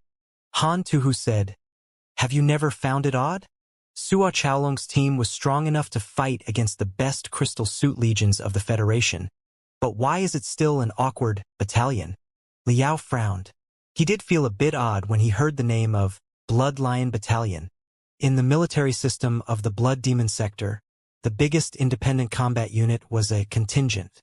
For a large scale, many contingents could be combined into an army. But what was a battalion all about? Even a mediocre army was unlikely to be given such a title. It was unlikely that they were a militia, wasn't it? The full name of the Blood Lion Battalion is Blood Lion Independent Battalion, Han Tuhu explained. They added independent because the members of the Blood Lion Battalion are all the émigré nobles from the Heaven's Origin sector. Émigré nobles? Liao suddenly thought of Suo Chaolong, who had claimed repetitively that his ancestors were from the Grand Desolate Plateau. Han Tuhu nodded. The Heaven's Origin sector used to be governed by the demons like the Blood Demon sector. After the Star Glory Federation rose, in order to compete for the zone of survival, it demolished countless demon forces, the greatest 2 of which were the Far East Demon Kingdom, in the ocean to the east of the continent, and the alliance of 36 demon cities on the Grand Desolate Plateau. When the 2 forces were destroyed, the melding of the Heaven's Origin sector and the Blood Demon sector had already begun, and a lot of temporary wormholes appeared. Some of the demons from the Heaven's Origin sector escaped to the Blood Demon sector through the wormholes after their failure and became refugees. The demons who were capable of escape had largely been nobles when they were in the Heaven's Origin sector. They were the Silver Blood demons and brought a lot of assets and resources with them, including the secret treasures and training techniques that had been accumulated over thousands of years. In the Blood Demon sector, where the 4 Pillars system was implemented, considering their bloodlines and the benefits that they brought, the local demons accepted them in the end. For a very long time that followed, the invasion that the Blood Demon sector launched against the Heaven's Origin sector was always under the banner of avenge our brothers of the Heaven's Origin sector and help them get back their land.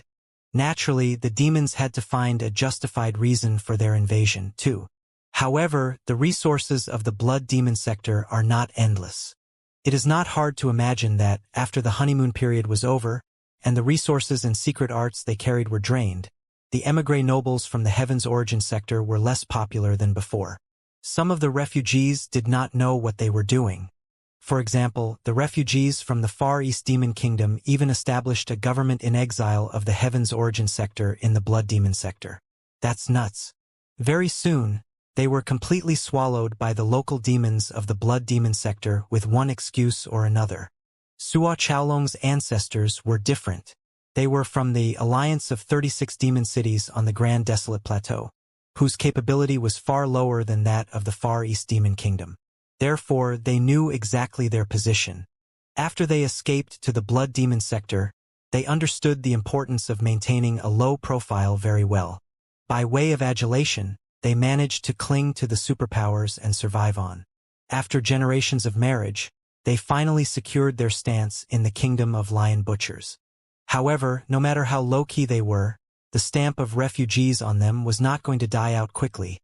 especially at a time when the Blood Demon sector was attacking the Heaven's Origin sector. How should the refugees be arranged if the Heaven's Origin sector is really occupied? Offer the entire Grand Desolate Plateau to them so that they can re-establish their kingdoms? That's hilarious. Even if they never had such thoughts, will others believe them? Therefore, the local demons of the Blood Demon sector have never been particularly fond of the émigré nobles. A very simple example. At the end of the Battle of Dawn, because of the mutiny in the front line, almost all the Silver Blood demons turned around and ran away. But the information was not delivered to the Blood Lion Battalion led by Suo Chaolong in time. Later, since they were left behind, they were naturally given the task of covering the retreat. They were asked to resist the pressure of 3 Crystal Suit Legions. It was clearly a suicidal mission. This is the first clue about Suo Chaolong and his Blood Lion battalions standing in the eyes of leadership of the Pantheon of Demons. Elder Netherspring chose to ambush the Blood Lion battalion perhaps because he also knew that nobody in the Blood Demon sector really cared about the refugees. If he needed Silver Blood demons for his experiments, the refugees would be his best targets. Do you understand now? Suo Chaolong and the other refugees have their own interests, and their interests and the interest of the Pantheon of Demons might not necessarily be the same. Liao narrowed his eyes, his bloody pupil rolling around and around. He nodded slowly. Got it. It seems that I have to think carefully how I should persuade Suo Chaolong and the émigré nobles. In the warehouse where the Blood Lion battalion was resting, the atmosphere was so gloomy that a cloud seemed like it would condense on the ceiling at any time. Hundreds of heavily wounded Silver Blood demons were sitting or lying. They were coughing and vomiting blood, with devastation all over their face. They bulged their confused eyes but could not find a way ahead of them. Do you think that what Vulture Liao said is true? Are human beings and demons really of the same origin? It's false. Certainly false. It's an out-and-out lie. Even if it is true, so what? It was 40,000 years ago. Who really gives a damn thing about it? I only want to know what we are going to do next. Are we going back to the base of the Blade of Chaos together with the rebellions obediently at their mercy? Or what? Do you think that they will escort you back to the kingdom of lion butchers respectfully? Besides, look at what we are right now. Many brothers are showing the features of multiple kinds of demons. They are even more chaotic than the chaotic blood demons. Some of the brothers have been deprived of all the demon features and now appear exactly like human beings. Even if they let us go back to the kingdom of lion butchers, do you dare return with such an appearance? Do you? Desperate humming sounds were hovering above everybody's head like mosquitoes that carried a lethal virus. Suo Chaolong was squatting in a corner of the warehouse, staring at the floor at a loss. A tiny ant on the floor was casually crawling far away. Suddenly agitated while he was watching, he extended his finger to crush the ant, but he held his finger for a while and could not put it down. Big brother, one of his most trusted subordinates said in a low voice, Little Feng just passed away. Before he left, he asked us to chop off one of his fingers and bury it on the relic of the 100-Wind Demon City when we returned to the Grand Desolate Plateau one day. It was his hometown. As of now, we have 423 brothers left. 12 are unlikely to survive today. I got it, Suo Chaolong said softly. Do as Little Feng said. If other brothers pass away, do the same. Chop off one of their fingers and give it to me. His dark golden eyes suddenly glittered, as if the mission coming next was the sole significance of his life. In a low voice, Suo Chaolong gnashed his teeth. I swear that I will bring them all back to the Grand Desolate Plateau, to their hometown one day. Big brother. His subordinate hesitated for a moment but could not hold it any longer. He asked, Do you think Vulture Liao was speaking the truth? Are our ancestors really human beings? Suo Chaolong looked at him and asked back, Does it matter? His subordinate was dazed for a moment. He blurted out subconsciously, It doesn't. It concerned their origins, their identity, and who they were exactly. How could it not matter? But on the second thought, it might not have been as important as it seemed. Even if they figured out that they were human beings or demons, so what? Would the truth be of any help for their current situation? His subordinate was deeply confused and murmured, "Big brother." The demons that escaped to the blood demon sector from the heaven's origin sector were more than 30,000 in the prime days. But today, after hundreds of years, there are only 1,000, even including our family. The elites are only the 400 of us here. What should we do now? In front of Suo Chaolong, the ant seemed to have sensed the sound wave of their talk. It shifted the direction and crawled toward him. His finger that was supposed to crush the ant turned into a bridge and picked it up. The ant crawled in his palm hard. Suo Chaolong kept moving his hand so that the ant fell into the center of his palm time and time again. The ant, running into a dead end in every direction, was not in the least frustrated. It was still crawling unhurriedly. Suo Chaolong watched in a daze. He was suddenly envious of the ant. The ant certainly did not know what desperation was. Right then, Suo Chaolong's pupils constricted violently. He had sensed a stream of demonic energy that was unimaginably strong. It was an expert equal to the Demon Emperor stage. What's happening? The Fire Ant King was exhausted and in the middle of recovery. There is no way that he can spread out such intense demonic energy. Have the enemies caught up? In the moment, the frustration all over Suo Chaolong was gone. He leapt up from the ground. Baring his sharp canine teeth, he made a gesture in silence. Prepare for battle. Shwa! The soldiers of the Blood Lion Battalion who were moaning and complaining a second ago were now crouching and bulging their eyes, with all their hair standing up, while they increased their killing intent to the maximum. They had all sensed the tremendous, almost tangible demonic energy and made it hard for them to breathe. It was rushing in through the gate like a flood which had crumbled a dam. Boom! Boom! Boom! The newcomer did not make a sound as he stepped forward. But a ferocious animal seemed to be stomping on their hearts brutally. The eyelids of many of them were bouncing, with cold tears dripping off their forehead. They all held their chests and panted hard. The source of the immense demonic energy, who slowly showed up in the gate, cast all of them into bewilderment. Many of them could not help but exclaim in shock, "Vulture Liao!" It was the fiend who was brutal enough to bring away an unparalleled demon from 40,000 years ago named Skeleton Dragon. However, wasn't he a cultivator? Why could he emanate such tremendous demonic energy? Besides, his appearance was rather weird. Liao was not wearing the mystic skeleton battlesuit at this moment.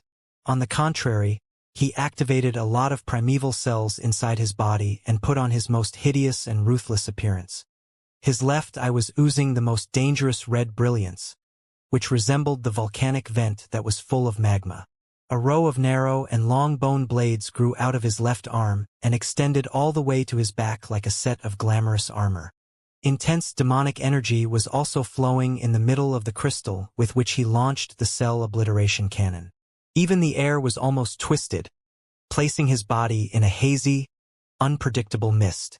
He looked both mysterious and magnificent. It was an out-and-out entrance of a demon emperor. What is happening? Isn't he Vulture Liao, a cultivator from the heaven's origin sector? How can he release such intense demonic energy? Was he lying just now? Is he in fact a demon emperor? Idiot. How is it possible? We clearly saw him wearing a crystal suit and letting out intense spiritual waves. The aura of Saber condensed by his spiritual energy was almost 100 meters long. Liao smiled casually. His face looked even crueler under the illumination of the blood eye. His eyes glanced over all the silver blood demons slowly. Every single demon shuddered hard. Liao opened his claws and turned around his palm while he burnt the cells inside his body unhurriedly, forming purple flames right above the crystal at the center of his palm. The exotic flames interweaved and entangled into a purple-red fireball that was as eye-catching as glass. He held the fireball inside his palm softly and played with it in cracking noises. It seemed to be absorbing all the air inside the warehouse. The silver blood demons were having more and more trouble breathing. Everybody's soul was deeply attracted by the fireball. There was fascination in their eyes. The mitochondria were burning crazily, discharging a huge amount of wasted gas that covered the fireball in a hazy, furry outline like the corona and the lunar aureole one. The fireball was displaying features that were vastly different from the spiritual fire that the cultivators used. It was even more mysterious and eccentric. It was out-and-out demonic fire. After surviving in a world where the strong preyed on the weak for thousands of years, demons almost had a natural instinct to worship their experts. In a battlefield, the appearance of such intense demonic energy often meant the arrival of a super expert on their side. What came next would certainly be a glorious triumph. In a trance, many silver blood demons were shaking their legs hard. They almost could not stop themselves from kneeling down to show respect for the demon emperor. Are you a human being or a demon? Even Suo Chaolong's expression greatly changed as he raised a hilarious question. What about you? Liao asked back. Suo Chaolong was lost for words for a moment. He was often shocked by his bizarre appearance when he looked at himself in a mirror. He had turned into one of the enemies that he hated most. He was of a mind to hold his chest high and announce, "I am a demon." However, suppressed by Liao's overwhelming demonic energy, he found it impossible to open his mouth. Honestly speaking, Liao at present was 10,000 times more like a demon that he was. Was he a victim of the weird experiments, too? Suo Chaolong was greatly baffled. He thought hard for a while and only came up with one possibility. He could not have but grow a subtle feeling of empathy. Softening his tone, he said, "What do you want?" Liao stared at him. "What I want is irrelevant. The real question is, what do you want? This is a sky-hunting warship of the Blade of Chaos, flying to a secret base of the same organization. You are a silver blood demon, and you are on this warship with a bunch of heavily wounded, if not dying, brothers. Have you made clear your position and realized what you should do? Are you going to curse the Blade of Chaos as lowly chaotic blood demons while enjoying their treatment and service?" Suo Chaolong blushed. Right now, his face was no longer covered in dense hair, so the redness was rather conspicuous. Liao unleashed demonic energy to the surroundings blatantly, while he looked at Suo Chaolong in the eye and said, "Captain Suo, I have come here specifically to visit you because your Bloodline Battalion is the only troop of the demon race that was faced with 3 Crystal Suit Legions of the Star Glory Federation in the Battle of Dawn. I can tell you frankly right now that, within the next year, the Flying Star Sector will assist the Heaven's Origin Sector with 3 to 5 nascent Soul Stage Cultivators and 10 to 15 heavy crystal warships equal to the vast ocean-level ones. More important, the Flying Star Sector boasts a special technology named Skill Card. After it is inserted into a crystal suit, the ordinary soldiers who have received preliminary training will be able to put on crystal suits. It will be a major boost for the efficiency of combat and construction. I hope that you can analyze objectively based on your first-hand experience in the battles against the Federal Army and your expertise as a professional soldier. Tell me and your brothers around you, does the Blood Demon Sector stand any chance of winning the war?" Liao's aggressiveness completely infuriated Suo Chaolong. The veins on his forehead were bulging out one by one. He gritted his teeth and pushed back Liao's stare by force while he said resolutely, "The outcome of a war depends on many factors. If the victory can be decided by the calculations on paper beforehand, why bother fighting the war at all? I can only say that, if everything you said is true, right now is the moment when the Blood Demon Sector has the greatest odds of success. The best strategy for the Blood Demon Sector is to attack immediately. If I were the Commander-in-Chief of the Coalition Army of Demons, I would immediately gather the troops the moment I learned the news. I would have to initiate a battle by summoning all the resources of the sector to take our chances within a month and a half." Liao was slightly dazed and looked at Suo Chaolong in surprise. He began to realize why Han Tuhu thought so highly of the opponent. Liao smiled and said, "Correct, but you are not the Commander-in-Chief of the Coalition Army. You are the leader of the refugees from the Heaven's Origin Sector, and all the warriors among the refugees are the beaten soldiers standing next to you. Let's say that we will let you go so that you can return to the Kingdom of Lion Butchers when we are back to the continent. What role do you think the Blood Lion Battalion will play in the war that will cost all the resources of the Blood Demon Sector? Even if the Blood Demon Sector secures a brutal victory in the end, Does any of you have a 1 in 1,000 chance of seeing the dawn of the victory? Sua Chaolong was silent. Every muscle on his face was trembling, and every breath was as painful as his lung being cut open. The silver blood demons were all wearing devastated expressions. The descendants of the refugees in the past had tasted the feeling of vagrancy in the blood demon sector too well. They often had a clear and yet painful understanding about their future. Isn't this all your fault? Sua Chaolong suddenly burst into fury. It was the Star Glory Federation that invaded the Grand Desolate Plateau and kicked our ancestors from their home to the blood demon sector at first. That's why we lived a homeless life under someone else's roof for 500 years. The Star Glory Federation should take all the blame. Exactly, Li Yao admitted frankly. Everything you said was done by the Star Glory Federation. It is true that the Star Glory Federation conquered the Grand Desolate Plateau at first in the name of expanding its territory and slaying the evilness. We are not scared to acknowledge now that we've done it. In the meantime, I happen to be a cultivator from the Star Glory Federation. Here and now, I should be able to represent the Federation. Therefore, come and seek your revenge. Ha! Sua Chaolong was dumbfounded, unable to follow Li Yao's pace. You have 423 soldiers here, 188 of whom are still able to fight, however feebly. You are free to charge at me and seek revenge now. I guarantee that you will be given the most superb and brilliant death in the world. If the pantheon of demons that you believe in does exist, it will certainly place you in the VIP area when it sees how you die. Sua Chaolong and the silver blood demons looked at each other in bewilderment. If it were half a year ago, even if they were faced with a nascent soul stage expert wearing a supercrystal suit, they would definitely have charged forward without any hesitation and fought for the most glorious death with the firm belief of obliteration, rebirth, and immortality. However, over the past half year, they had been abandoned by the main force of the coalition army of demons first as cannon fodder. They had been asked to block 3 crystal suit legions, although their team was not particularly strong. They were not scared of sacrifices, but they had been the only ones to be sacrificed while other silver demons all ran away as quickly as possible. What was the meaning of that? Then, they had been captured for reasons they did not know and kept prisoners in the weird netherworld, where they went through all kinds of vicious experiments. Also, those who performed modifications on them turned out to be not the wicked human beings of the Star Glory Federation but their own compatriots, the demons. After the modifications, they had even shown all kinds of weird features. Some of them had even appeared more and more like human beings. What was most dreadful was that a batch of federal soldiers, who went through the modifications together with them, changed into the looks of demons. Because of the incessant shock, their previously firm belief had gradually collapsed.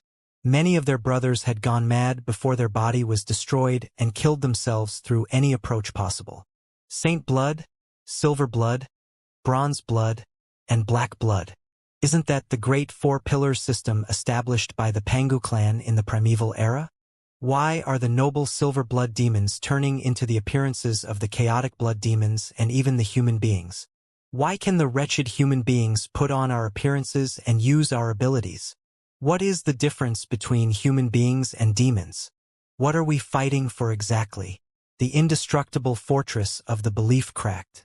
For countless nights, Sua Chaolong had stared at the darkness through the cracks and questioned himself in silence.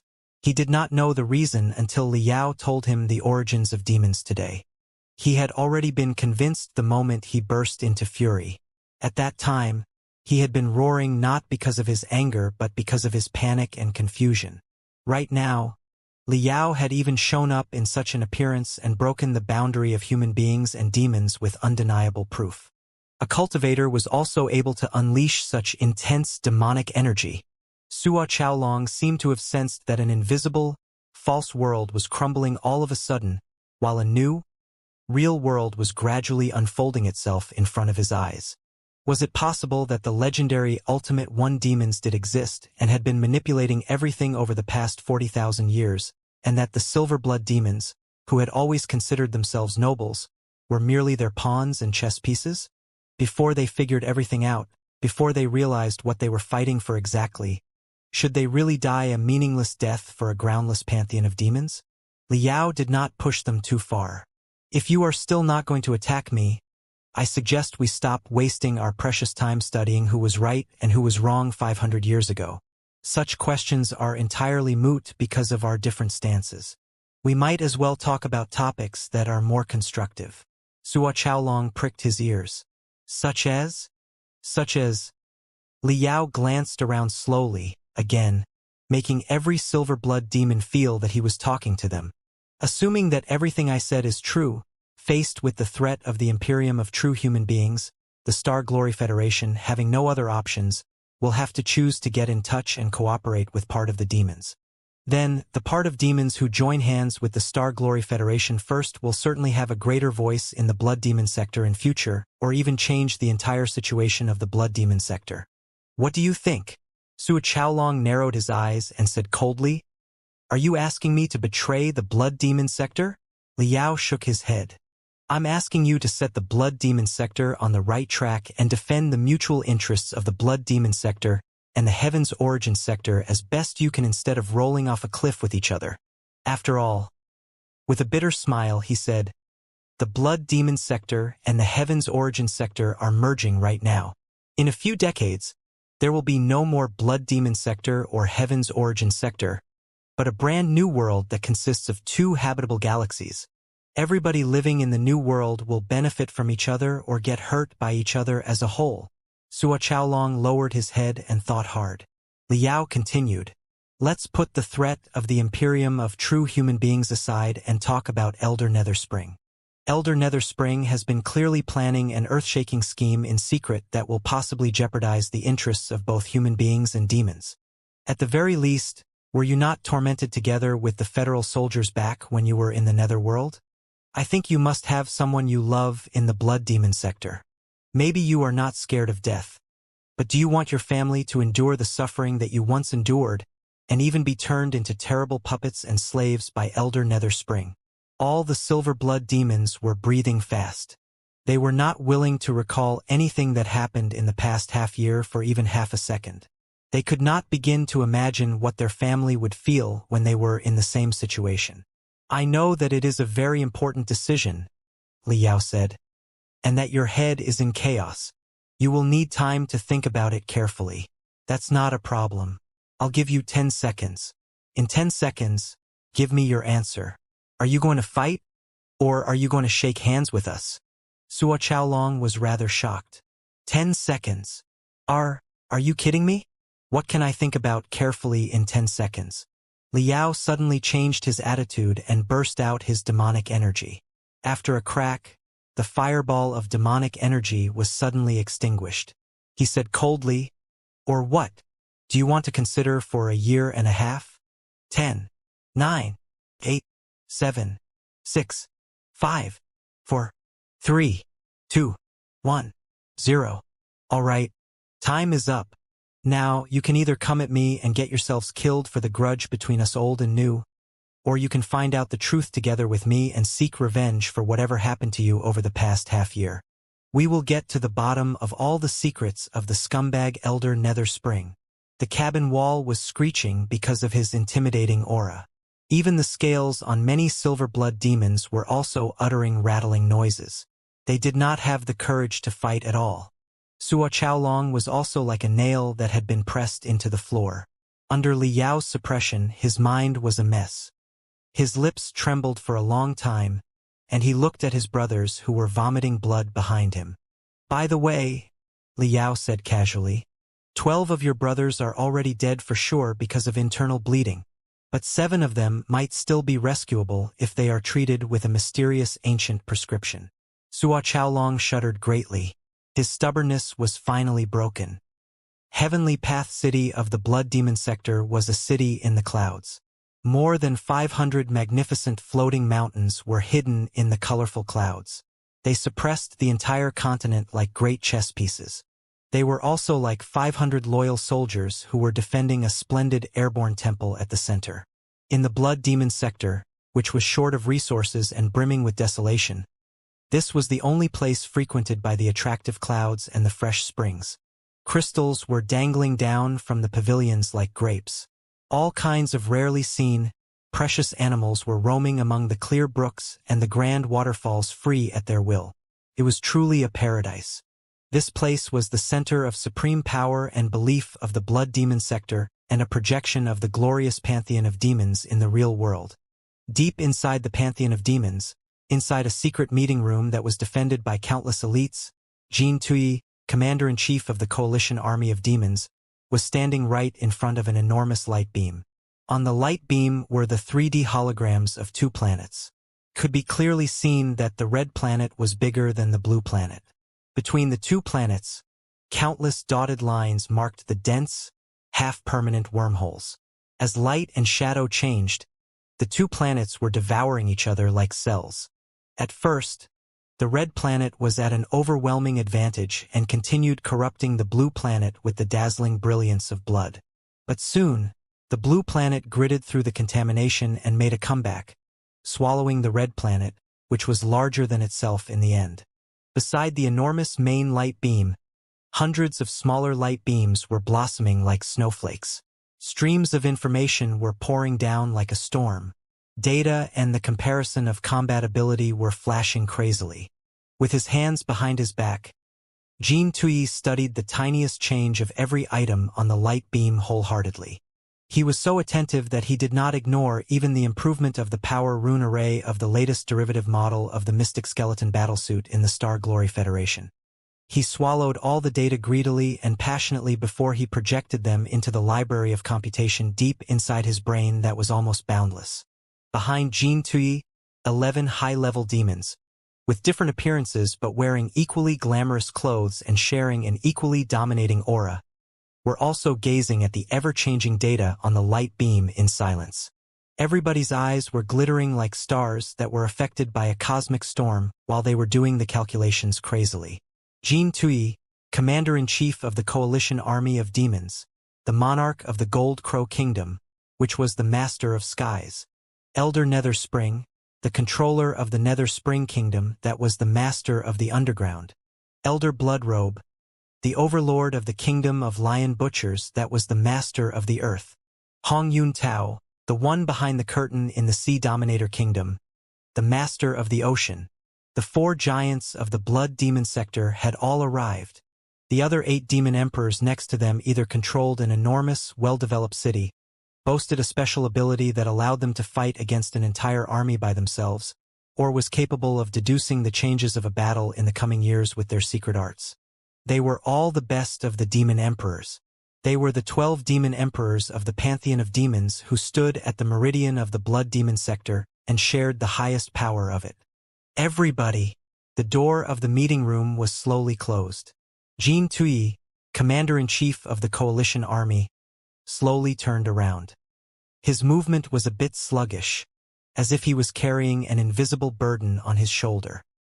His pupils that were full of blood streaks deep inside his eyes were beaming with coldness while he said coldly, "You have all read the latest and most thorough files about the Flying Star sector. According to our calculations, once the universal bridge between the Flying Star sector and the Heaven's Origin sector are established, it will be possible to teleport the super heavy crystal warships more than 20 kilometers long and the experts in the nascent soul stage in a moment at the cost of minimal resources. The Flying Star sector is a civilization based on starships. They have developed very advanced technology in the refinement of crystal warships and the popularization of crystal suits in the boundless universe. They and the Heaven's Origin sector are highly complementary. It is estimated that the cultivation level, comprehensive capability, and military power of the Star Glory Federation will soar exponentially after 1 to 2 years of communication. Therefore, it is not exaggerating to say that the blood demon sector is in great peril now.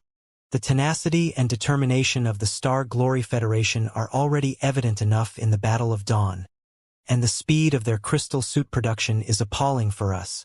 Even at the current growth rate, the Star Glory Federation will surpass us within 10 years, not to mention that they now have the assistance of the Flying Star sector. Right now, it is not a problem of whether or not we can conquer the Star Glory Federation anymore, but a problem of how we can prevent ourselves from being annihilated and preserve the civilization of the blood demon sector. Our world is coming to an end. Our only choice is to unite the demons of all species and social classes and gather all our strength in order to start a national war within 100 days while we still have our last chance. The construction of the universal bridge requires the joint effort of the two sectors. It is also necessary that a large number of star beacons are established in the heaven's origin sector as the lighthouses in the sea of stars. As long as we can crush the main force of the Star Glory Federation at a lightning-like speed and threaten their prosperous area, we will be able to coerce them into a certain agreement whereby they will have to destroy all the star beacons of the heaven's origin sector. That way, we will postpone the arrival of the reinforcements of the flying star sector as much as possible. This is our only chance for our survival. The other 11 demon emperors were all silent. A demon emperor, whose purple hair were attached to his head like veins, frowned and said, "After the Battle of Dawn, although the obstacles on the Grand Desolate Plateau have been cleared, the Star Glory Federation is now also relieved of the burden and has stationed all the 12 Crystal Suit Legions at the front line of the Giant Blade Pass. The defense in the Giant Blade Pass is impregnable. How can we break through it quickly? Who can guarantee that, while our elites are being wasted before the Giant Blade Pass, the Federation will not implement another giant crab operation and surround us from our flanks? After all, the Grand Desolate Plateau is too vast. The pressure on our logistics is too high." Jean Tui smiled confidently. "Why do we have to attack from the Grand Desolate Plateau? Allow me to introduce to you the Red Tide Plan." Liao's Training Journal, March 12. Ever since I came to the Blood Demon sector, in order to conceal my identity, I have never conducted systematic training. After going to the Skeleton Island, the Mausoleum of Chaos, and the Gloomy Wind Islands of the North Pole, I have been fighting and killing all the time. There has not been time for me to catch my breath and meditate. Today, I have finally got a stable environment where I can restart the systematic training. The battles in the Skeleton Island, the Mausoleum of Chaos, and the North Pole gave me a deeper understanding of the mysteries of the primeval cells and the mitochondria. They also motivated me to explore a new combat pattern. Cultivators walk on the path of pure energy and fight by triggering the spiritual energy in nature, whereas demons focus more on the excavation of the strength deeply buried in the cells. Then, is it possible to combine the two methods of training perfectly? After all, in my eyes, there is no fundamental contradiction between them. In fact, they are quite complementary. Energy and material should be united. After Han Tuhu, Suo Chaolong, and the Fire Ant King were convinced, I began to analyze the storage chips that we looted from the netherworld. The storage chips were all protected by powerful barriers. I am only good at cracking the carriers by brute force instead of bypassing them. Thankfully, there are quite a few experts on barriers in Han Tuhu's Flying Tigers Legion. We worked together for 2 days and retrieved a lot of useful files. I benefited a lot from the files and developed a deeper understanding about the relationship between cells and spiritual energy later. Now, I will try to modify the ultimate core on the cellular level. The so-called ultimate core, from the perspective of energy, is a cluster of highly compressed spiritual energy that is condensed inside one's abdomen. But from the perspective of cells, it is a lump, or rather, the second brain, that grows out of the end of the spine.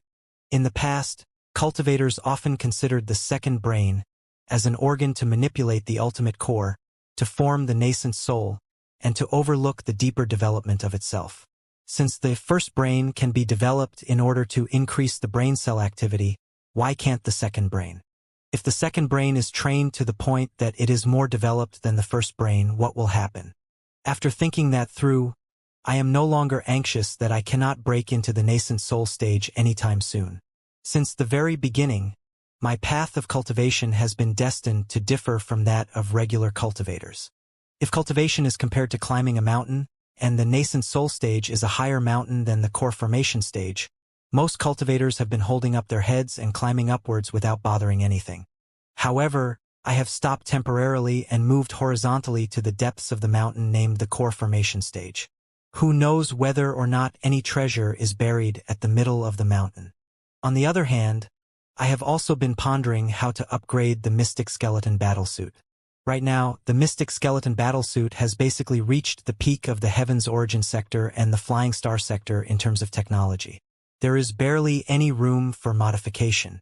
But it is no longer adapted to my new body and new combat pattern. For example, the arm of the Mystic Skeleton battlesuit is fully enclosed. But in my new combat pattern, I can trigger bone blade and scales on my arm at any time, and I can even summon a crystal on my right palm in order to launch the powerful cell obliteration cannon. Won't it be awkward if my hand is covered in the crystal suit? Will my cell obliteration cannon not hit the enemy until it blows a hole on the armor of my hand? That's too hilarious. Therefore, I will need to upgrade the Mystic Skeleton battlesuit now. My preliminary design is to add a series of active components on the armor of the hand and a boost system that is triggered by marrow crystals in order to maximize the performance of the cell obliteration cannon. Then, when I think more deeply, now that I have a profound understanding about both crystal suits and biochemical beasts, I have discovered that the two types of ultimate weapons have their own advantages and shortcomings. Is it possible to combine them? The synthesized nerves, infinitely proliferating cells, self-circulating medication drugs, if applied to crystal suits, will significantly improve the size, the working time of the crystal suits, and the protection that they can offer to the users. Maybe the crystal suits in the future will be perfect combinations of the studies of spiritual energy and the biochemistry. They will be built with super-strengthened alloys as the framework, entangled by synthesized nerves, and enveloped in self-recovering muscles and mustard seed-level liquid metal as the armor. Crystals and demon cores will be embedded into the crystal suits at the same time, and they will adopt a dual-core operation system with both crystal processors and biochemical brains. They will be terrifying existences dozens of meters tall. If such powerful war machines can truly be invented, we will have hope to fight against the Imperium of true human beings. Liao's Training Journal, March 15th. After more than a month of sneaking, lurking, and evading, we have finally arrived at the Blade of Chaos Central Base, the mysterious shadow domain. Outside my expectations, the Blade of Chaos deployed their central base in a world fragment whose teleportation array to the Blood Demon sector is in a trench more than 4,000 meters deep inside the ocean. Nobody in the pantheon of demons will uproot the Blade of Chaos however hard they try to. At first glance, the mysterious shadow domain is like a dense primitive forest. It is occupied by demonic plants hundreds of meters tall. The Fire Ant King told me that all the demonic plants have been modified by him to integrate into a whole. The forest even boasts a simple thinking ability. The interconnecting roots and branches are almost like a weird biochemical brain. There are not too many members of the Blade of Chaos in the mysterious shadow domain. Only several hundred of them work in the place, but they are all the specialists that the Fire Ant King summoned and raised after decades of effort. Their original mission was to study the legacy of chaos that the Fire Ant King discovered and analyze the secret training arts in it in order to provide technical support for the entire Blade of Chaos. Therefore, the most powerful biochemical brains and the most advanced training facilities have been installed in the place too.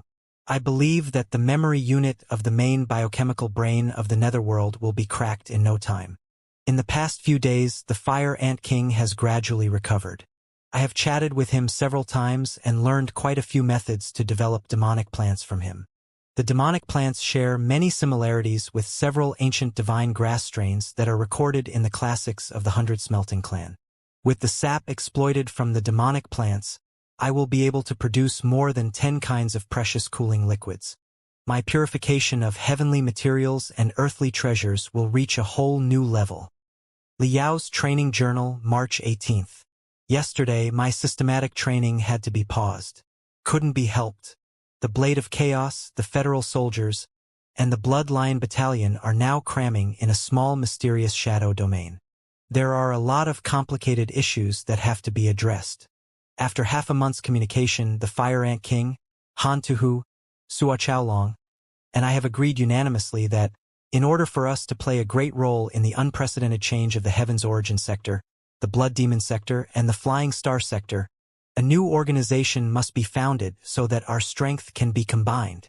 Other than anything else, the tension and hostility among the Blade of Chaos, the Federal Soldiers, and the Blood Lion Battalion alone is enough to call for a new organization. We don't know whether or not we should feel lucky or sorry. Right now, the three forces have all ended up in the worst situation. The supreme leader of the Blade of Chaos has been exposed, and Void Turmoil City, their most important base, is also in crisis. All the branches of the Blade of Chaos are currently being suppressed and on the verge of collapse. The Flying Tigers Legion have suffered a lot of casualties and lost all their crystal suits and supplies. They are now in the heartland of the enemy all by themselves. Should anything go wrong, they will immediately experience a destructive strike. The Silver Blood Demons of the Bloodline Battalion, as the descendants of the refugees of the Heaven's Origin sector in the past, already had an awkward position in the Blood Demon sector. Considering that they have been completely deformed because of the modifications, their outcome will not be very nice when they show up in public.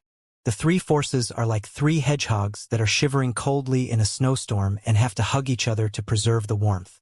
Even though they might get hurt by the thorns of hatred on each other's bodies, they cannot let go of their opponents in the past. In order to coordinate the members and unite them under the same banner, a new organization has to be established immediately. However, as for the definition of the organization, it took us a long time to settle the details. The Blade of Chaos and the Silver Blood Demons are unlikely to let go of their grudge easily. The federal soldiers are restrained by military laws, too, which forbid them from joining other military organizations. Their pride as cultivators and soldiers also makes it difficult for them to regard the demons as their real comrades, even though they fought side by side and shed blood together in the netherworld. Therefore, we have established Sci-Fi. On the surface, this is a reading club, or rather, an organization of history fans, founded to explore the origins of mankind and demon race according to the legends and to unravel the truth buried in dust in the past 40,000 years or even longer. Neither the laws of the Federal Army nor the rules of the Silver Blood Demons and the Blade of Chaos seem to prohibit their members from joining a reading club and studying history, after our analysis. Right now, the Sci-Fi Reading Club also has an affiliated sports team. The members of the reading club, when they are too tired of reading books, will go outdoors and exercise. It is perfectly necessary, reasonable, and not illegal at all, right? Sci-Fi is a little experiment that we are carrying out. We want to see if there is a second way out for human beings and demons except mutual destruction by founding, operating, and developing the organization. I have designed a battle emblem for the Sci-Fi. No, a medal of reading. The medal is round. The lower half of it is the shadow of 3 black trees which constitute a dark forest. But the crowns of the trees and above are shrouded in furiously burning fire. The fire will rip apart the dark forest and pave a brilliant way out.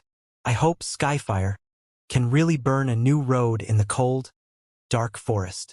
Even if it can't, at the very least, the fire will give a bit of warmth and brightness to the living creatures who are shuddering in fear in the dark forest and encourage them to set a fire, too,